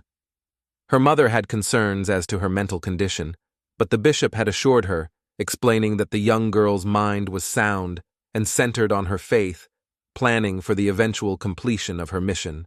Her room reflected her real mind, but no worse than any other day.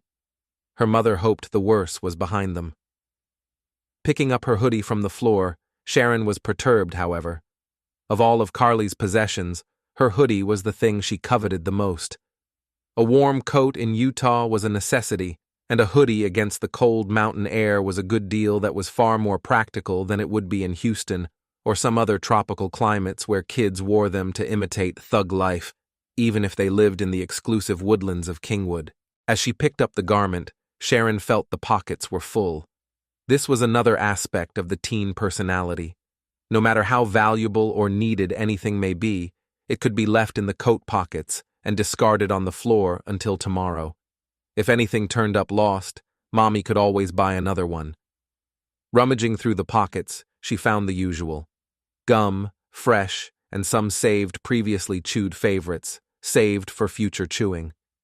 Sharon says out loud, Who really does that? A bobby pin or two, ballpoint pen, and something else. It felt like a bit of lint, but Sharon found that Carly's coat had cotton balls in it. Further inspection produced a small bottle of fingernail polish remover. In a Gentile home, fingernail polish remover would not be unusual, but for the conservative Mormon home, with a candidate for a mission, the trappings of makeup, hair dye, or fingernail polish were unusual for a young lady with her mind on the celestial kingdom. Not unheard of, just not heard very loudly. And since Sharon did all the shopping, especially during the pandemic, and hadn't brought these items into the home, she had to ask her daughter how they ended up in her hoodie pockets. Tesla just gave them to me. It seemed easy to put it off onto the girl who was no longer in the church, and most surely not in the celestial kingdom. Not in hell, but maybe working on the looms making garments. Jesus was like that. There was something for everyone, just not in the head office. Sharon was not a prude, nor a control freak mother. Her inquiry was not designed to punish or restrict her girl, just to find out how and why she had certain things in her pockets. After her terrible event, Sharon had been told by her therapist to be keenly aware of any change in Carly's habits or demeanor. While a good LDS wife is supposed to be supportive of her husband, Sharon had never approved of Carly being versed in her husband teaching her little girl his ways. Hunting and fishing were all very fine, but the ways of the mythical Danites were a bit much for her. But that having been said, the blood of the founder of the Protectors of the Mormon Church ran through his and Carly's veins, and their name was Avard. Still, due to the cervical cancer Sharon suffered soon after Carly's birth, Carly was, and would forever be an only child, serving as mommy's little princess and daddy's best buddy. But job one: grow up, get married, cook, clean, and make little Mormons. Like her mother, Carly's childbearing years were over even before they began. Still, Sharon prayed for Carly to find a husband. But how could she ever do that? She was tainted. While the LDS had sympathy for what happened to her, they questioned why she was in City Park in the first place. She should have been home preparing for the adventure of a lifetime. Not knowing what transpired on the trip back to her bishop's house the night that had led her to the park, it was still not where a young virgin missionary who had received her bishop's blessing that very night should be. And now her purity for her wedding was off the table, and fingernail polish remover in her pocket. So, where was the polish? Carly had two genders imposed upon her by circumstances. Her natural gender from birth was, of course, female, but her father had made her his little tomboy, which manifested itself in her private relationship with Tesla, because Carly could bait a hook, change a tire, shoe a horse, and could still cook Yankee pot roast for a church potluck dinner. Good little girls go to heaven. Bad little girls go to City Park after dark. Upon her father's death, her memories of him manifested more and more as her X chromosomes overwhelmed the Y. The transgender movement didn't help, as Carly was a member of the XYZ generation. Combine this with the advent of Salt Lake City's first openly gay mayor, Jackie Biskupski, and Carly's confusion about her identity was complete. While she didn't have illusions of being a man in a woman's body, she had romantic urges toward her best friend Tesla, and after 2 mixed drinks was willing to test deeper waters in City Park on that fateful night to see if there might be a light shining at both ends of the tunnel. Unfortunately, those men couldn't see the light. A flickering memory flashed through her mind. She could remember seeing Tesla on the couch with a man on top of her, telling Carly to make it good for them. This lit a jealous rage in her. The abuse of that night had not only robbed her of future generations of her father's family, but stalled her LDS mission as she was forced to heal both physically and mentally, all in secret, while the close-knit community began to ask questions. Her internal wounds were healed by an LDS doctor, but she had 4 small diamond-shaped scars on her thigh where she'd been poked by her own knife. Her therapist considered Carly's mental issues to be temporary, and her trip on the wild side that night was only the result of cold feet before the impending 18-month ordeal of a Mormon mission, which Mormon traditionalists frowned upon anyway, preferring girls to prepare for the maternity ward rather than the church ward and becoming an obedient wife. Carly naturally kept her affair with Tesla hidden from her therapist, who believed that Joseph Smith would sort everything out. Carly was good at switching between personalities with her IQ of just over 160. While a psychologist would theorize and analyze, Carly would accept that while her mission had gone up in smoke, that could expose who she was, and what she was really doing in that RV that night. Her bishop had lit a new fire, and she was basking in the warmth. While doctors and psychologists look in patients' minds for gender identity, Carly was proof that gender was just a state of that mind, and her state of mind came from Dr. Jim Bowie, and Carly was adept at applying that medicine. But right now, she had to lie her way out of what her mother had found in her hoodie.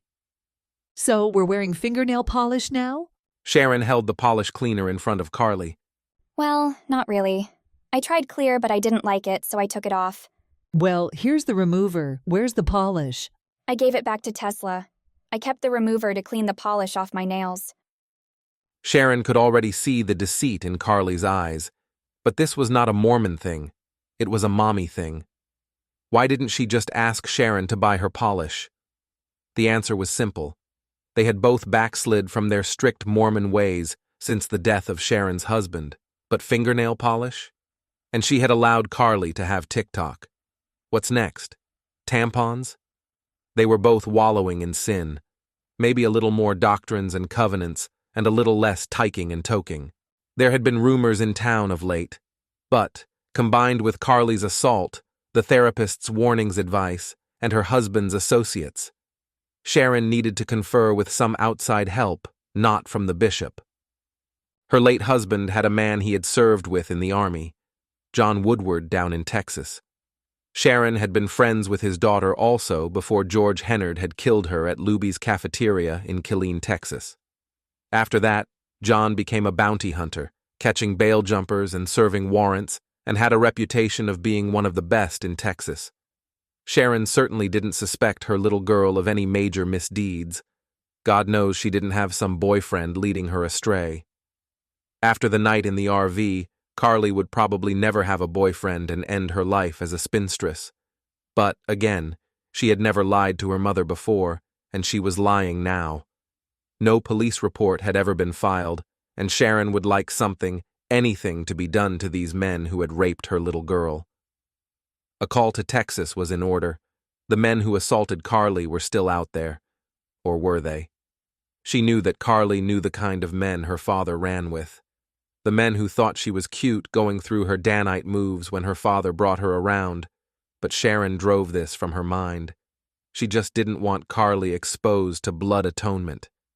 She decided to de-escalate the situation for now. No big deal. If you want to wear polish, just ask me and I'll pick it up for you. Okay, you're the best mommy in the world. Carly's words came out like a scene from The Bad Seed, and she was obviously happy to end this conversation. Chapter 8. Beer for Our Horses. John poured a whiskey into a glass. They had arrived in Cauldron Hale under the cover of darkness. Carly's mother had called John, who lived in Texas. He already knew of Carly's unreported rape, but something new had been added. There had now been a string of murders that didn't seem to have attracted any press. Her mother had found cotton balls and fingernail polish remover in her daughter's coat. The problem was that Carly was Temple. No makeup, no dyed hair, and no fingernail polish.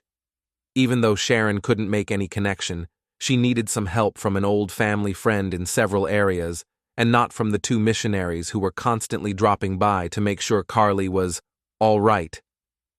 Questions were followed by vague answers, but the men who died were too many, too close. Carly's best friend and her grandfather. A body on a mountain. Too many, too fast, too ritual, too tight. In a town where a fatal car crash 20 years ago was still talked about. Too many memories of the days after her husband died in his store during a robbery, and she had learned of his connections. The town whispered the word, Danite. The unspoken. She knew that her husband had trained his daughter, Carly. Did he train her just a little too much, and had she made the blood touch the ground? Unthinkable. But she'd like to find Carly's assailants, if for no other reason than to expose them. Were they just the type of bad men who frequented City Park after dark, or were the mounting lawsuits citing abuse within the church more than she wanted to consider? She wondered what led Carly to City Park that night, and what led her to fingernail polish. While Carly exhibited no outward signs of psychopathy, she made the daily walk to the cemetery to visit her father's grave. And once Sharon had even seen her on her knees, with dirt from his grave in her hands, crying uncontrollably. She could not blame Daddy's little girl for grieving, but had she endured too much? Sharon had blamed Tesla for taking her there, but Carly was strong-willed and would not do what she didn't want to do. So why did she go? And now Tesla and her grandfather were dead. Sharon had considered that to be God's will, his righteous judgment on two who had rejected the gospel, whom he took before they could fall even farther. Sharon had no knowledge of the grandfather's activity in the park, or his side hustle in his meth lab. She would never accept her husband's involvement at his store that had led to his death in an armed robbery. In the basement of Sharon's house, John drank his whiskey. We don't want to announce ourselves to the community. Who are we hiding from? We normally tell the police when we work a case. His partner, Bill, was referring to normal procedure when they were working a case. Even though there had been no police report, the two were investigating what they knew to be a crime. This could lead them into gray areas of no warrants or official sanction. John poured another drink. Not the police. The Danites. Danites? Uh-huh, John said as he took a sip. Oanjo Vingador, the Avenging Angels, defenders of the faith against Gentiles. That would be you and me. Sharon's daughter was gang raped. No police report, but you can bet the Brotherhood knows all about it. And just how would they propose to do this? These kids on bicycles. Well, these guys don't ride bicycles, and they believe in blood atonement. God, Bill exclaimed. That sounds almost biblical. It is. They believe if they kill you, and your blood touches the ground, that the smoking incense will rise to heaven. God will smell it, and your sins are forgiven. They get exalted for helping you through the pearly gates. A real win-win proposition. Justice for little Carly. And she gets to be a sister wife. She marries Jeremiah, has a dozen babies, and the Danites throw the evidence in the Great Salt Lake for the brine shrimp. Her mother thinks Carly became a part of the Brotherhood when her father was alive. Now they probably have become surrogate fathers to the little girl. They get upset with us and they won't hesitate to make our blood touch the ground. So when do we do what we came up here to do? We need to talk to Carly. Bill poured a drink. And when will that be? When she's comfortable with us. She's been through a lot. I met her when she was around 3. Quiet kid. Real daddy's girl. John pulled the curtain back. Her ancestor, Porter Rockwell, hid out hereabouts. He'd come here when he shot the wrong person, or when Brother Brigham ordered him to do something he really didn't want to do. He hid here during Mountain Meadows. What was that? Wagon train was wiped out down near St. George.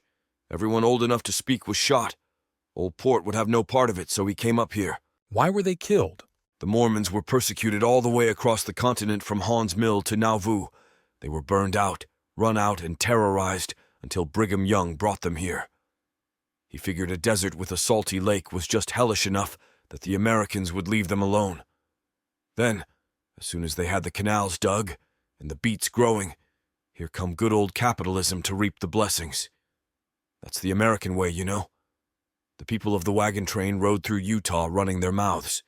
Brother Brigham had his fill, and he sent John D. Lee to kill 'em all. Beer for their horses. Even the little girls? Anybody old enough to speak.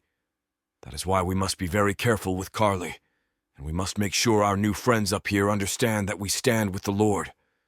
You won't believe how hellishly efficient those guys can be. We want them working for us. Why didn't this Rockwell guy take the job? Porter would kill any man, but not women and children. He just loaded up with whiskey and jerky and came here before Brother Brigham could give him the order. Chickened out? Old Port was not a weak man. Loaded up his saddlebags and camped out for a month. Bill looked out at the mountains. Out there? Don't be fooled. The last 2 men he shot because they served beer on Sunday. That's a whole new level of temple worthy. You and I are here to find Carly's rapists. No charges were ever filed. If we find them, Carly's got to make a statement. I don't know what frame of mind she's in. You see her upstairs? Church mouse. I know the bishop knows what happened, and that leaves the possibility of the problem being solved already. But it also raises the question of the identity of the men, and that makes me wonder. Does the bishop know who? Facts evaporate in the desert up here. Carly wears a garment. I noticed it tonight while she helped with the after-dinner dishes. Was she wearing the only garment in the park that night, or were there other holy rollers in the room? That makes me wonder what really happened. Trust me, we don't want to impede divine justice. Want to be part of the solution, not part of the problem. These people can get all medieval on you. After the Mountain Meadows massacre, the American army came out and buried the bodies and put a big wooden cross up. Well, to the saints, the cross is an oxymoron, like wearing a little electric chair around your neck after your preacher is executed in one. Couple years after that, Brother Brigham was on his way to St. George with his favorite wives for the winter when he come upon the graves and that cross. He ordered his men to pull the cross down and pile the bones on top of it and burn it. One mealy-mouthed little convert went up to him and said, "Vengeance is mine, saith the Lord, brother," to which the prophet replied, "I'll go with that, but I do take a little myself." Well, ain't he a mean old bastard? At Haun's Mill, the militia locked the Mormon women and children in a barn and burned them alive. How mean do you think that old bastard is now, Bill? They set up an office while Carly made snacks upstairs with her mother. The basement wasn't just a basement, not in the usual sense. It was a house under a house with all the amenities: office, kitchen, laundry, and bedrooms, and all finished work. Sheetrock, trim, everything that makes a home a home. No bare concrete walls with a dusty smell. and inside the walls was a pantry stocked with 2 years of food, all canned to last 50 years, just waiting for Jesus to come by and sit down for dinner.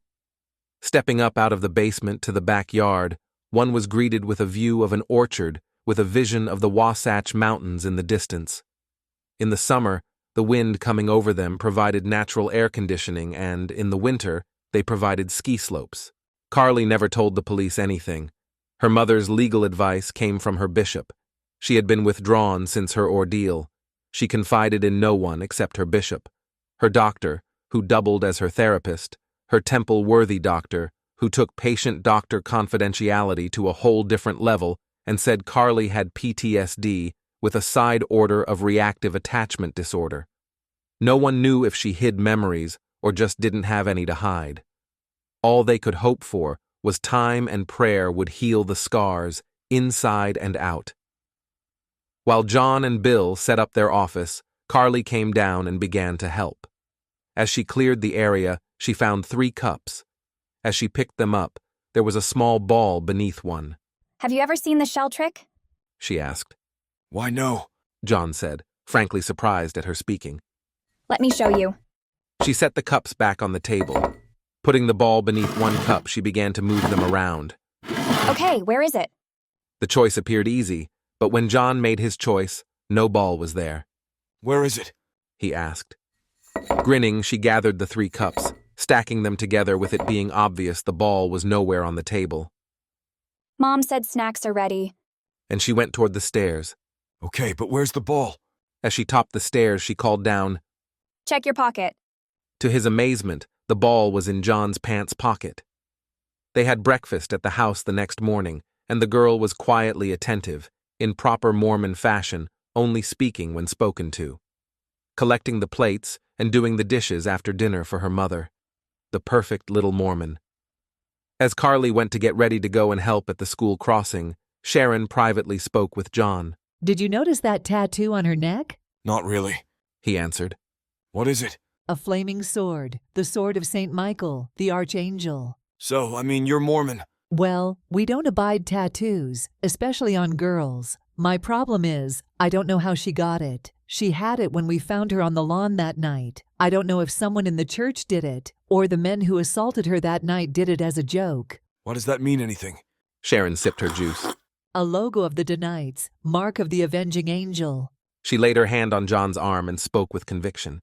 I think Carly is hiding some things from me. The men my husband associated with knew didn't just sit around doing nothing. And I don't want my little girl tangled up in anything like that. She's still grieving for her father. Don't know what those men and my husband taught her. I do know my husband had the same tattoo. John patted Sharon's hand. Look, she seems to be adjusting well. In addition to that, look at her. Carly is a slip of a girl. Don't give it another thought. From what you told me, I think there is a sex operation at play here. There are no police records in Carly's case. But if Bill and I can uncover a sex trade operation and rub the town's face in it, the authorities will have to do something. If these guys who hurt Carly are tangled up in that, they go down with all the rest. It may not be justice just for her, but it is justice. Carly was a small girl for her age, just 100 pounds. She was simple. Nothing outstanding about her appearance save her youth and clear blue eyes. John imagined her as simple-minded, but he wondered if she was born that way, or had she been made that way by the horrendous events of that night in the park. In her culture, she was damaged goods. More than mental damage, because what the men did to her that night would cause her to never have a child of her own blood, thereby interrupting the genealogy her ancestors had brought over the Great Divide over a century before. Her lineage died that night in the park. As he and Bill went to the store, they saw Carly dutifully helping children cross the street on the way to school. One look at her eyes told John that she was not simple-minded anymore. Chapter 9. Raise Better Children. Next time. Porter has been on the trail of 2 horse thieves for days. A local rancher had lost 4 horses during the night. The culprits were 2 young men who made no secret of what they did or who they were, and had been exerting their influence around Salt Lake for some time. Bullying was common in the Old West, but stealing someone's horse was Well, a horse of another color. Hemp brown. Stealing a horse was a capital matter in the 19th century. A man's way out of the desert, a horse the most valuable asset most common people would ever own. Often, the only thing a cowboy would own. Agriculture was the lifeblood of America. 40 acres and a mule were not just a slogan, it was a way of life. The two young men had taken that and laughed. Porter's job was to reset their sense of humor. Besides that, horse theft was a capital crime akin to murder and rape. The boys fled down to the Escalante. Not that they were particularly afraid of Porter, as he was advanced in years, but fully aware that the state line afforded freedom. States' rights had actually survived the Civil War in the fact that crimes committed in a state were the business of that state, and before there was an FBI, there was the Pinkertons and other private companies willing to supersede social norms to bring a criminal to justice. But justice was not far from these two, and one night old Port walked right up on them as they slept. Being dead drunk and asleep was a poor plan when Porter Rockwell got the drop on someone, and in short order, he had both boys standing and shivering in their holy underwear. The obvious plan of action was to bring them back to Salt Lake City to stand trial and most likely face a hangman's noose or a firing squad, whichever suited their fancy. But Porter was a day-night. He owed his allegiance to God and the church. Accordingly, he made an offer. "If you ask Heavenly Father for forgiveness, I will let you go." And he would have looked the other way on the promise that they would leave Utah forever. And had they done that, he would have taken the horses back to Salt Lake, telling the marshal the boys had ran over to Colorado, and the matter would have ended there. However, foolish pride entered in, and the boys, hands bound, really tried to run. Running across the desert with Porter Rockwell behind you aiming a Hawkins rifle was foolish at least, and deadly at most. 2 shots to the legs, and the 2 horse thieves were incapacitated. Now, Porter had a choice. To load them on horses and take them to Salt Lake City to be tried and reshot, or just stomp them to death and say they made a run for it and stumbled in the sand. He chose the latter, and their blood most definitely touched the ground. Out of respect for their widowed mother, he brought them home to her, dropped their bodies in her front yard, and told her to raise better children next time. Chapter 10. We're gonna need more bullets. After dinner, when it was good and dark, John and Bill took a golf cart Sharon owned and eased over to the nearby park. In the daytime, this was a place of swings, slides, good Mormon families, and birds. The town had a bird sanctuary on an island in the lake that drew its fair share of tourism. During the day, it was a bird-watching delight. In the wee hours of the morning, it became a predator's paradise. Grown men lurked in the bushes as teens and preteens mulled about. The younger children followed the lead of the older ones, and the public restroom became a bordello. This was where Tesla had taken Carly, and so many others, and had made a regular habit of leading them into the clutches of the devil. The local elementary school principal, Anthony Johnson, hand-picked Gentile girls from poorer families. He would alert Tesla, and she would try to get them to meet her at the park for things not readily available in the bedroom community of Caldern Hale. She would leave her house on Saturday nights, meet her new best friends, and they would enjoy the closest thing to a party that underage girls could ever have that wouldn't involve a soft drink. All went well until Tesla talked Carly into going into an RV one night. A girl who had never drunk a Coke drank orange vodkas. That was the reason for the invitation, to expand Carly's horizons and get her mind off missionary work and onto more necessary things of life. But on that night, the Kool-Aid it was laced with vodka, and where no man had been before 5 men intruded, and the little Mormon girl with the bright blue eyes was changed forever. Her first sexual experience was a violent rape, complete with all the brutality that men could conjure up if they never planned to see the girl again. The same trap that had snared 2 elementary school girls closed in around Carly. Tesla, thinking Carly was going along when she was fighting, told her to just lay still. Make it good for them. When it was over, she found herself lying in her front yard beside her bloody temple garment that had been ripped off her. What Tesla didn't know was demons came in all makes and models. Some are called autism, others depression. Carly developed these as she visited her father's grave, dwelling on what she would do to the man who killed him if she had the chance. Reactive attachment disorder came and enhanced her anger, and the men that night sharpened her will and her knife, but none of it helped. The one person she loved above all others lay in the ground. All these were manifest. After the night in the park, psychopathy was in order. Add a dash of gender dysphoria and you have the perfect sociopath. Her training as a Danite asked the questions, and blood atonement was the answers. The spirit of Porter Rockwell still lived, and prowled Cauldron Hale at night in the form of a little girl, and while her church told her to extend the Lord's mercy, she never forgot that no mercy had been shown her in that RV, and she knew that the Lord's mercy she offered would not be complete unless blood touched the ground, because then and only then would her garment be clean, and only then would the sacrifice of Christ be complete, and the sinners would be made acceptable for the celestial kingdom, even becoming gods of their own personal planet. Carly had honestly believed all of this before the night in the park, and now she believed in vengeance as she sharpened her Loki knife and considered the next soul she would save, because many are called, but few are chosen, and she was chosen to mow the grass at City Park. There was a vast gulf between God and goddamn. John and Bill were manhunters. From the simplest bail jumper to escaped convicts, they would venture into Mexico if necessary to bring them back. You can't know where you're going if you don't know where you are, and this trip to the park was mandatory.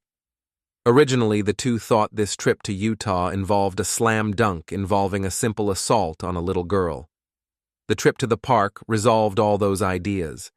These men in the park had obviously been doing this for some time, and if they had that told John and Bill that there had to be warrants, and where there are warrants, there is money.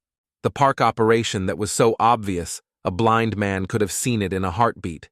Girls smoking, being led off by men as the more holy of town slept soundly, oblivious to what was going on right under their holy noses.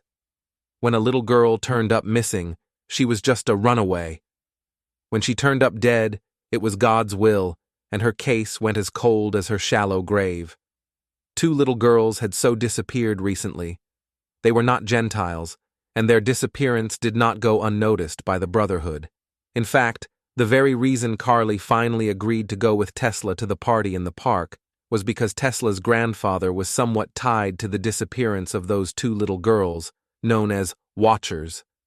Grandpa was a problem, and Carly was the solution. Scheduled to leave for her mission the very next morning, she would be the perfect operative to cut the throat of a sex-trafficking snake. But as Carly waited for Tesla to drink too much and pass out, she couldn't taste the vodka in the orange juice that she, herself, was drinking that night. Her plan to secretly bum a ride home from the old man dissolved into her second glass, and she ended up on her mother's front lawn beside her bloody temple garment. Naturally, there would be no police report, but a follow-up appointment at Tesla's house after her stitches healed would be needed. John and Bill didn't make any waves. A quick look, and driving away like just a couple more pedophiles hunting for dates. The park was so filled they weren't even noticed. Arriving back at the house, they went to the subterranean office. "Well, what's your assessment?" John asked. Bill began to unpack his suitcase. Checking his gun, he said, "We're gonna need a whole lot more bullets." Chapter 11. Boots. She'd made this trip on many nights. A deer hunter often will set up many times waiting for the perfect shot at the perfect buck, before just the right shot at the right one would present itself. And this buck was an elusive one. His street name was Boots, from his only possession, a pair of ostrich hide boots. Carly had marked him for extermination the night in this same park, in an RV where she'd seen his boots, as he slapped her on her butt with a snide, "How do you like that, baby?" as another man was sodomizing her. He frequently made this trek through the park on a stolen child's bike, looking for a bench or a bus stop to sleep on. She would wait. Wait for the right time, the right situation. There weren't many night strollers in the park, but on several occasions, a couple of lovers would wander through and save Boots' life. Fair enough. The deer hunter must be patient. This night was quiet. Midweek, cooler weather. Hunting season was looking up. She heard the bike's tires on the gravel in the distance. Crouching like a panther just behind the tree, she waited. In due time, Boots appeared in the distance, rounding a corner. Slow, wobbly. Boots was a meth head. He didn't ride a bicycle for exercise, he rode it out of necessity. No money means no car, no ID. The signature silhouette of the career junkie. Middle-aged man on a child's bike. Even though he had no proper means of identification, Carly made him easily at 100 yards. Reaching down to her right calf, she withdrew her knife, easing around the tree carefully to keep it between her and Boots. One last check for pain in the ass, innocent bystanders, she bent her legs slightly. As Boots rode directly by her, she swung the knife in front of his path, using his forward momentum to drive it clear through to his spine, and he, in effect, helped to cut his own throat. He fell off the bike, and she dragged him into some bushes beside the trail. Carly stood over him as he drowned in his blood, but just before he lost consciousness, she looked him in the face and asked, "How do you like that, baby?" She pulled down his pants, and as she was taking a memento of her hunt, she heard the movement of brush indicating that she was not alone anymore. She left Boots, crouched, and hid. It was John coming back to the park alone, entering from the Main Street side. There was a playground, usual stuff. Slides, swings, no monkey bars. Monkey bars were outdated. Those of the Z generation didn't have the survival skills of the baby boomers. Consequently, no insurance company would cover monkey bars or metal slides. Beyond the playground were trees, the kind you find at the base of the Wasatch. Peach trees and cherries, no tall timber, but a good covering for hide-and-seek or adventurous lovers. The area was empty. The festivities of the night had adjourned to more private situations. John worked his way back to the foliage and ventured in. In a short while, the forest and mists seemed to close in behind him, hiding the playground from view. He could easily see how someone could secrete themselves from prying eyes. The activity that he'd seen the night before was nowhere to be seen. The colder air had cooled the passions. Amazing. Wee hours of the morning, Saturday night, the locals were too holy for their own good. The stillness bothered him, as if the business of the night had already been conducted and the participants had left with their prize. But one was still there. There was a sound, a rustling in the trees. John was on point. Reaching beneath his coat, he unstrapped his pistol. The last recorded crime here was one teen girl sticking another young girl in the butt with a penknife over a boy. Not exactly Austin. That having been said, he surmised that Caldern, Utah, had evolved during the pandemic to something a little more cosmopolitan. John eased toward the sound. Following the bike path, he began to detect gasping and a low cough.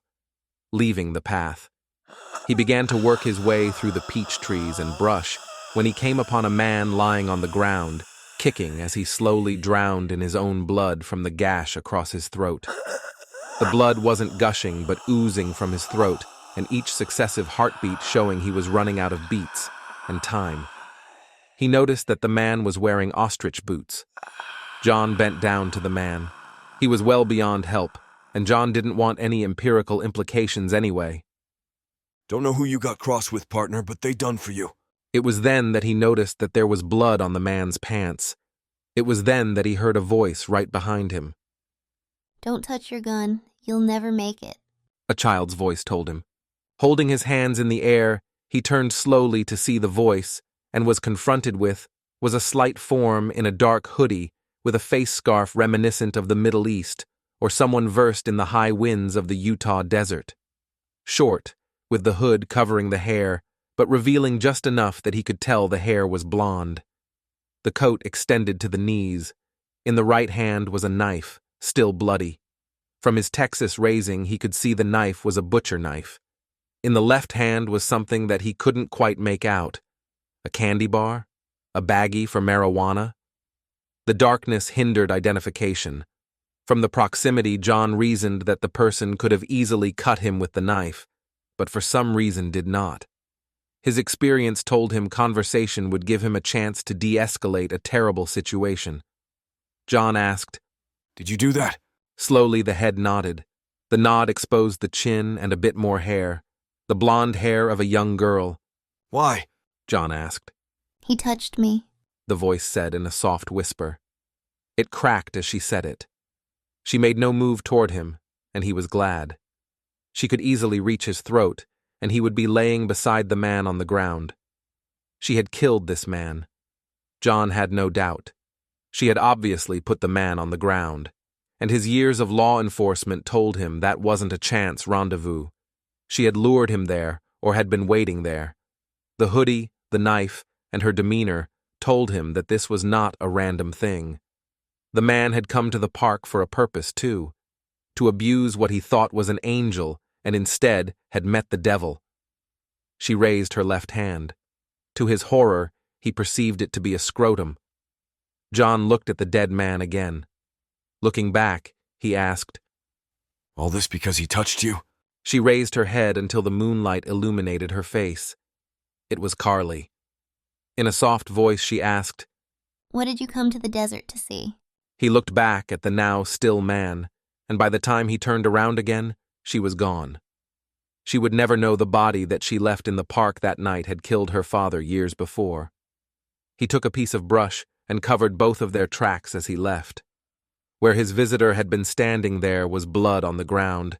John was asking many questions on his walk from the park. He did not report this to the police. Let them solve this case on their own. Maybe the dead man was one of Carly's attackers who came back for dessert, sucked to be him. When he got back to his room, Bill asked him what he'd found at the park. John poured a whiskey and said, "There is someone out there, but not what we expected. Sharon has no idea." Not one of your day nights? Bill had not yet taken the things John told him to heart. "I think so, but it took me by surprise." Bill saw a look of concern on his friend's face. What did you see, John? A man with his throat cut. He died just after I found him. While I was looking at him, the killer came right up behind me. Had a Bowie knife. Right behind me. No sound. Now Bill became very concerned. His friend was well versed in manhunting, and someone had hunted him. Did you get a good look at him? Can you ID him? John drank his whiskey with a trembling hand. "It's not a man, Bill. It's a girl. Just a little girl." He looked Bill in the eye. "It was Carly, Bill." The two looked up at the ceiling of the basement up to the floor where Carly slept. She had beat him back to the house and was already in bed. Chapter 12. Anjo Vingador. Returning from a trip to a convenience store for cigarettes the next day, John was approached by two little girls canvassing the neighborhood, apparently selling Girl Scout cookies. Running up to him, they exhibited the exuberance that only a couple little girls could as they began their sales approach. "Would you like to buy some cookies, sir?" John never bought Girl Scout cookies. The memories of the Girl Scout he'd left on the floor at Luby's tainted the taste. But he was always polite. "Sorry, girls, I don't eat sweets." The girls looked at each other when one asked, "Are you visiting Carly?" Just getting used to the familiarity of the town, it did not surprise John that the little girl would know Carly and be aware of who lived in the house. "Yes," he replied. "I was friends with her dad." The other little girl bumped the first one with her shoulder and asked, "He's a visitor. Didn't the bishop tell us that we had to give one free box to visitors as a welcome gift?" The girl looked at her friend confused, but when her fellow scout flared her eyes slightly, she said, "Yes, one free box." At that, she handed a box of cookies to John. The two little ladies smiled and went on their way. Before John could reach the door, two young men, appropriately dressed, drove up and approached him on the lawn. One tall, one short, close-cropped hair. "LDS?" he inquired. "Yes." The tall one returned. "May we come in?" John opened the door and the two stepped in. "Wow, big place," the tall one said. "Over 6,500 square feet," John told them. "I assume you're missionaries." "Well, yes. And since you're new in town, we wanted to welcome you and learn about each other." By this time, Bill was just coming in from the kitchen. Carly followed, and as she went up to her room, she passed by the two young men, giving them a glance of recognition that they returned. I think we'll be more comfortable in the apartment downstairs, he said, and with that John and Bill led them to the basement. This is basically a house under a house, John told them. We also have our office set up down there. The missionaries positioned themselves on the huge leather couch, and the taller one asked, What brings you to Caldern Hale? John and Bill exchanged glances, and Bill said, Hey, I'm so rude. Could I get you gentlemen something to drink? Juice will be fine, they answered. No worries. That left John to answer questions. We are here doing research. We are writers, you see. The tall one did most of the talking. John saw this team as a standard. Mutt and Jeff configuration. Researching? What are you researching? Mormon history, John said. John decided to probe just a little. Did you guys hear anything about the body they found in the park this morning? I heard a couple cops talking about it when I went for cigarettes. Really? Yeah. Probably some hiker with a heart attack. You think that's what it was? Well, I haven't heard anything about it, but there's always a lot of local chatter. That would be big news around here. By this time, Bill came back with a pitcher of juice and 2 glasses of ice. Well, anyway, we're looking into history. John continued talking to the missionary. We're here researching Mormon history, he said. The lead missionary took his glass. Very interesting. Exactly what part? John leaned forward slightly and told them, The Danites, particularly pertaining to Orrin Porter Rockwell. You think some of them good old boys are still around? To their credit, neither guest changed their expression. The leader just gave a slight grin. No, that's just an old church myth. Blood atonement was never really practiced. It referred to capital punishment. Then you doubt the existence of the Danites? Oh, I've no doubt that there may have been vigilantes back during the persecution of the church. But the idea that somehow the prophet, Brigham Young, had some organization to hunt people down for disrespecting the church is a bit far-fetched. If you became apostate, you weren't killed. You were excommunicated. It wasn't like now. There was no Walmart. If you fell away from the church, it could dramatically affect your life. John looked at Bill. Vigilantes. And Gentiles? Like cowboys and Indians. Well, the object is to bring people into the church. So we treat them a little different than someone who had been in the church and then rejected it. So like shunning? Yes, that's about it. In those days, not now. To be shunned would be something you'd want to avoid. The church being the center of the community. You understand? And the people at Mountain Meadow? Like they were shunned? Mountain Meadows was a sore spot in Mormon history. The murder of everyone save any baby that couldn't speak. Porter wouldn't touch it. Bill Hickman wouldn't. That honor was left to one Henry Lee, who got all out of control and in the end was convicted of those murders all by himself. They weren't so much shunned as there was a lack of trade. Actually, they couldn't be shunned because they were not of our fold. We were looking at war. The President of the United States was sending troops to take over Salt Lake City. We couldn't be sharing much-needed commodities with those not of the fold. John nodded but said, However, Porter really existed. I mean, Avenging Angel and all that sort of thing. Anjo Vingredor, yes, the missionary said. Which is the Avenging Angels, the guest replied. Since you seem to be centered on Hopalong Cassidy, I thought you'd like that. Now the missionary leaned forward.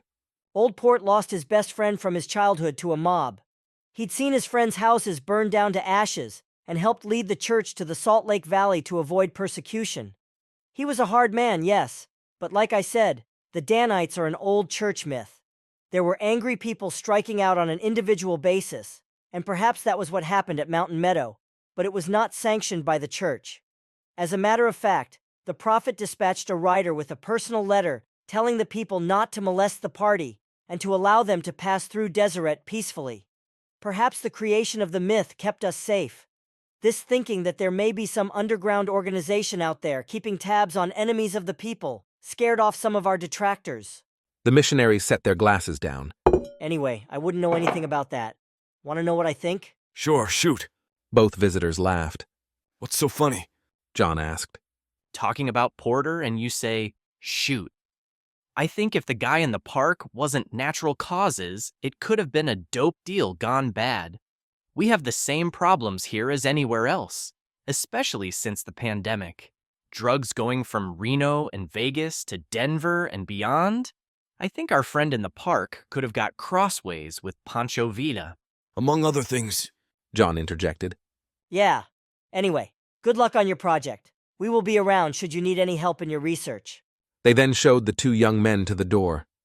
As they left, Carly was standing on the banister upstairs. They exchanged glances. Bill said, "Seemed like a couple well-adjusted, educated young men." John smiled. "What?" Bill asked. "Well," John said, "how did they know that we're new in town? They wanted to talk just to us. Walked right by the girl. We're interested in what we were doing here. No religious discussion, no books of Mormon, and no final prayer before leaving. And no details about anything out of the ordinary in the park. What I stumbled on last night, but he said, among other things, was totally disinterested and split. I think our missionaries missed seminary this morning. They denied knowing anything. Just what the fuck are we doing here?" "Which means?" "It means you just met your first two church myths. All this was an ID check. They came to get a look at us." John and Bill turned to see Carly still staring at them from the banister where she had been watching and listening since the missionaries left. The two Girl Scouts came up behind her carrying 2 baskets of clothes. Carly directed her stare at John before all 3 proceeded to the laundry room. Chapter 13. There ain't no Starbucks in Cauldron Hale. "We're out of whiskey." Bill was remarking about their level of supply. They had run through the batch that they had brought up from Texas. "That's 'cause there ain't no whiskey in this town," John said. "There ain't no whiskey, no coffee, and very little beer. This place is the Holy of Holies. There ain't no Starbucks in Cauldron Hale. About the only thing they have figured out is women. They got that nailed down tight, but you gotta wear the holy underwear." Bill began to Google on his phone.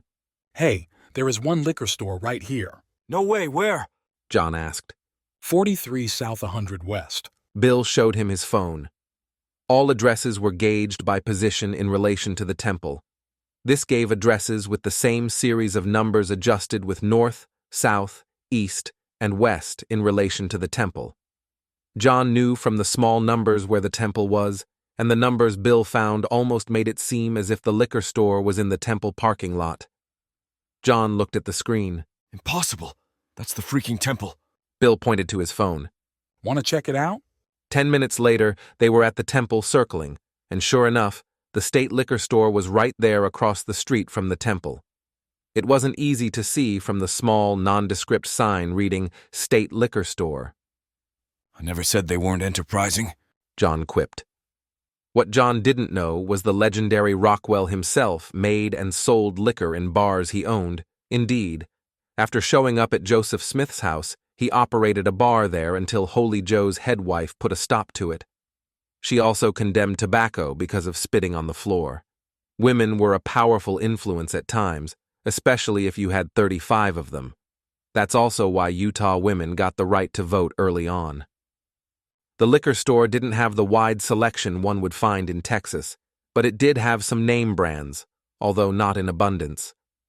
When they left, Bill wanted a closer look at the temple. Glistening white in the desert sun, it would hurt your neck straining to see the top. "Brother Brigham himself commissioned this temple. Well, not this building, but the same location and position," John said. "Old town," Bill remarked. "Yeah. The prophet sent some guy named Snow up here with his 17 favorite wives to settle this place. That's why when you try to find Wi-Fi, it's all named Snow. All these people have a common grandfather. Family history is very important up here." Bill looked at John. "And what happens in Utah stays in Utah." "Pretty much. Polygamy, pedophilia, Elizabeth Smart. Bodies in the park. Only state Ted Bundy ever ran from. His last victim here took his gun away and beat the hell out of him with it. Mormons are old school. The second prophet didn't molest little girls. He married them. Right there in his name. Brigham Young. They did that to bring as many babies down from heaven as possible, and they will cut you in little bitty pieces and feed you to the brine shrimp in the Great Salt Lake if you get in the way of divine providence." "Those two missionaries?" "Yep. Born to save the life of the prophet of the Lamb from Gentiles like us." Bill took one last look at the temple. "Brigham Young? Like I said, gonna need more bullets." As they went to their car, there were several little girls playing in the playground adjacent to the temple. As they drove back to Carly's house, all the girls stopped skipping rope as they drove away. Chapter 14. The Watchers. John found himself sitting on the bench in Carly's backyard having an evening smoke. He was making notes on a yellow legal pad. The mists were drifting down from the Wasatch. Utah mists were different from mists anywhere else. Other mists are just fog. Utah mists are clouds bumping into the mountains and then rolling down to the valleys like a mystic waterfall, seeking the solace of the valley below. He found it surprisingly soothing.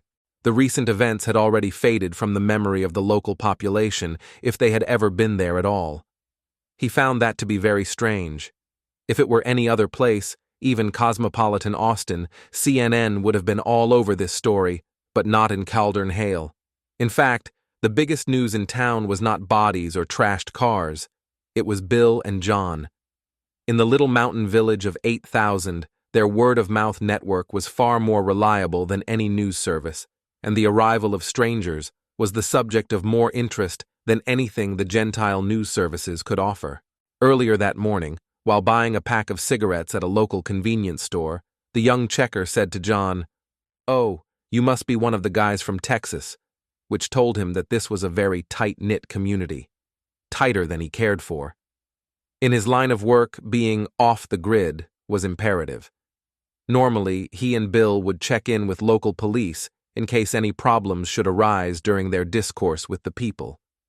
And while going back to his car, he overheard two men discussing local gossip. A cloak of silence fell upon them when he passed by, as if their discussion contained subjects that were not meant to be shared with an outsider. But from what he could pick up, the body in the park was just another pile of leaves, and the car found in the Wasatch was a simple wreck of a stolen car with no injuries. This was alarming because he and Bill had picked up chatter on the police band requesting wrecker service, and the car involved seemed to be more than a simple fender bender. All was good. The leaves had been picked up, the car was gone, and Carly was just another volunteer school crossing guard helping children safely across a street where nobody was speeding anyway. God bless Joseph Smith and God damn the Gentiles. Next. That night, as he smoked, Carly crept up behind him. John was a Texas bounty hunter, making a living bringing everything from simple bail jumpers to cartel drug mules to justice in a body bag if need be. He was keen to his surroundings, a survivor of the Luby's massacre in Killeen, and his situational awareness was always in the yellow zone, if not the red. Yet he did not hear a school crossing guard coming up behind him on dry fall leaves, or hear her breathing until she purposely cleared her throat to announce her presence. This evoked a memory of the event in the park. Carly walked pigeon-toed, Ute style, just as her father had taught her. Not a sound. She circled him, handing a stainless steel cup filled with coffee to him. Keeping one for herself, she had filled with hot chocolate. You call the cops yet? She asked as she blew on her cocoa. No, John said as he sipped from his cup. Penny for your thoughts? She waved her hand at the view of the mountains. I come out here for my meditation. Done any more meditating in the park? She gave him the side eye and adjusted herself beside him on the bench. Don't concern yourself about that.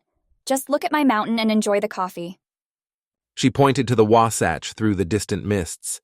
If you look at my mountains long enough, everything will be all right. The Great Spirit is there, you know. She spoke with the same quiet voice he'd heard previously in the park, that soft whisper. She blew on her cocoa again. What are your thoughts, Mr. John? John had many thoughts that night as he labored to breathe in the thin Utah air. The investigator in him told him that he should have made a police report, but something held him back. He wanted that voice to reveal itself so that he could use interrogation techniques and bring all of this to a logical conclusion. But as her blue eyes pierced the darkness, his professionalism was influenced by the memory of another set of blue eyes that had stared blankly at him from the floor at Luby's years ago. The conflict led him to frustration. Right now, Carly's blue eyes and those of his daughter became as one, as he realized his attraction was affecting his judgment. The cool mountain air lifted her hair gently in the breeze, and he found himself ashamed of his thoughts as the Utah moonlight accentuated her beauty. So what is your mountain telling you tonight? She moved closer to him on the bench. Searching his eyes, she took a sip from her chocolate. He realized that she was a small girl, her blonde pigtails now undone, allowing her hair to float freely on the gentle breeze. Her bright blue eyes that seemed to glow in the dark, and while her slight frame did not present the persona of a deadly assassin, what he'd seen in the park told him that she could be a tigress. As she closed the distance between them, his attraction was tempered with respect, and he became like a deer caught in the headlights. Then, as she took her fingers and studied the contours of his face, she suddenly broke her gaze, returned his soul to him, and took another sip of her chocolate. A low growl in the distance broke the silence. What's that? John said as he pulled back and flinched. Mountain lion off in the mountains. She giggled. You're testy city boy. Relax. The sound echoes as it comes down into the valley. God help you if you ever heard a bear. She took a small bottle from her coat, retrieved a pill, and took it. Under the weather? John asked. Percodan. I take these for the discomfort. From the assault? Only women bleed, Mr. John. But enough about me. Let's talk about you. Why are you here? Because my mom called you about some fingernail polish? Another sip of chocolate. I checked your website. You're a real busy boy down in the flat. Why would you break off making all that money just to come all the way up here to colder than hell Utah? Because some widow woman caught her kid painting her nails? I served with your father in the army at Fort Hood, and my daughter was friends with your mother. Your mother called me with concerns, so I thought I'd run up here and see if I could shed a little light. The men I hunt back in Texas will still be hiding when I get home. All because poor little Carly Ann went and got herself all fucked, right? Jesus loves you, Mr. John. Everybody in town thinks you're a Fed. Are you a Fed, John? Do you think I'm a Fed? No. I think you are a manhunter, John. You looking for some skin up here? You think there's money on those guys in the park? John set his pad upside down on a little table beside the bench so she couldn't read what he had written. Your mother was concerned about your well-being. She doesn't want you to get tangled up with any vigilante groups. I don't hang out my dirty laundry for everyone to see, and I never filed a police report, Mr. John. I worry about me. So, why are you here? He was cornered. He had tried to interrogate her, but she was digging for answers from him instead. I think someone else is on the hunt. You want to talk about that? She took another sip of her cocoa. That's between me and my mountain, and my bishop told me not to. She looked up from her cup at him to gauge his reaction. Does that surprise you? Such a blatant admission of guilt did surprise John. Carly was clearly not impressed with him. Now why would he tell you something like that? Because we take care of our own. And we don't like Gentiles coming up here messing with what they don't understand, or interfering with us. And who are we? Not for you to know, Gentile. Just mind your own business, or you may end up climbing the stairway to heaven. So why are you telling me all this? To feel you out, and shut you up. You didn't go to the police after our encounter in the park. Why do you think I let you see my face? You haven't gone to the police since you got here. Not even to register, which is standard procedure when you run an investigation in someone else's jurisdiction. She moved a little closer. John tried to remain calm, but her steady movements toward him, her questions, and her icy stare disturbed him. You skirt the law as much as I do. Otherwise, you'd have run to the cops after you found Boots, screaming like a little bitch. But you aren't up here to turn those men over to the law, are you, John? You're here for a more permanent solution. She took a sip of her cocoa. And what does your mountain say about that? Don't try to play me, John. The Lord lives on my mountain. She pointed to the snow-covered summit and finished her cocoa. My Lord don't play, and neither do I. You know what I am. Pulling her hair back, she revealed her tattoo. Taking a sandwich bag from her coat pocket, she took a chicken nugget out and offered him one. Hesitantly, John took it. You don't believe me, do you, John? Eat your nugget. I'm not a poisoner. You've misjudged me. I'm just here to help find the people who hurt you. She tilted her head, looking him in the eye. You were a cop once, weren't you? Keep returning to your original line. Maybe you should stop worrying about them. Forget it, and just go home. Vengeance is mine, saith the Lord, and all that other shit. Her eyes told him she was being facetious. They're still out there. Maybe, maybe not. I just love McDonald's, don't you? For real. And this time he accepted it readily. You know the cops are gonna eventually get involved if you keep leaving bodies in the park. No, they're not. She broke into her schoolgirl grin. What makes you think that? She pointed over her shoulder. Just ask my mountain. Did your mountain tell you to go to the park the other night? That night, and many more. I'd had Boots in my sights for months. Lucky bastard. But there was always something. He'd fail to show, take a different route. Someone would turn up taking a walk. But that night everything was perfect. He came zipping along on that bike he'd stolen from some little girl, and I just held my knife out and let him run into it. Almost like a suicide. I was field dressing him when you came along. But you didn't kill me. Because you didn't rape me, John. No means no. A wink means maybe. And yes means yes. You're trying to analyze me. Look, I'm not a psychopath. I'm a Danite. Just like you and my dad at Fort Hood were soldiers, I'm a soldier. Did you ever kill anyone, John? No, I was in supply. Well, it's exhilarating. The closest thing to being a god you'll ever get this side of the veil. The power of life and death. They fixed it so I can't give life, so I give death. Her eyes became gray and stared far away. You know on the mountain the wind always blows. You sit, you light a little fire, and if you listen long enough, the wind will start to talk to you. The wind can't lie because it is the voice of God. Off in the distance like that mountain lion. God would never tell you to do something wrong. Men do wrong and they try to justify their lies. But God is truth. Just because God says something, it becomes truth. He created everything with a word. Jesus Christ. When he said, "Let there be light," there was light, because if there wasn't, that would mean God lied, and he can't lie. The Word. And the Word was with God. And the Word was God.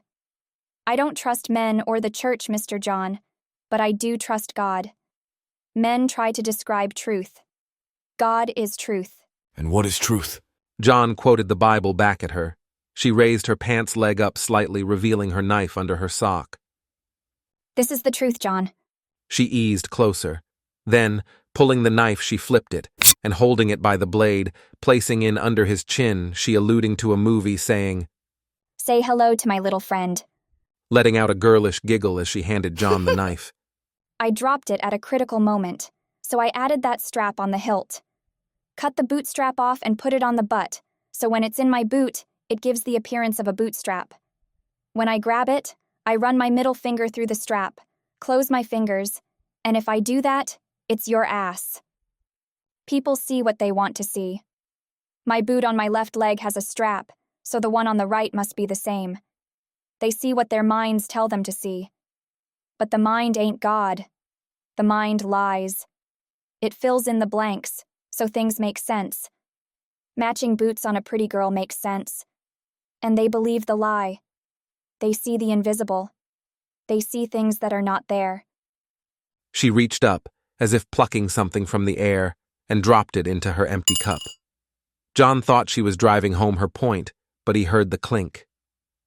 I didn't have a therapist. The doctor who sewed me up was my therapist.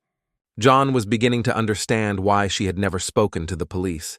If she were ever questioned, they'd be met with the same wall of silence that John had run up against until tonight. Now she spoke to John openly, and as the pieces of the puzzle fell into place, she simply confirmed what he already knew. But he couldn't grasp why she spared him in the park. The sudden knife beneath his chin showed her lack of concern for him. Now she continued to open her mind. Twiddling her thumbs, she looked at the ground, and she began to speak in that soft voice of a little girl as she inched closer and stared directly into his eyes. There were 5 or 6 of them. Maybe more, I think. She ate another nugget. I was in and out. I'd been drinking orange juice, John. I thought everything was good. I wasn't worried about a bunch of drunks in some RV. Tesla took me there. Everyone was laughing, and besides, it was cold outside. Then one put his hand on my leg. Then... She looked down, alluding to her breasts. I decided to let him go ahead. You know. What the hell? I was feeling good. He asked me if I wanted to go to the bedroom. So, I got up. I guess what was in the juice affected my judgment. The room started spinning. So, he helped me to the room. Nice guy, huh? Him and some old fart that was hitting on me, talking with me about my mission. Some old farmer looking for a little scratch he won't tell his bishop about when he renews his temple recommend. But it was all good. We went to the bedroom and sat on the foot of the bed. Tesla was already there, with some guy she had with her, and they started making out on the couch. They set me on the bed. My guy started rubbing my leg. It was fun at first. I never felt that before.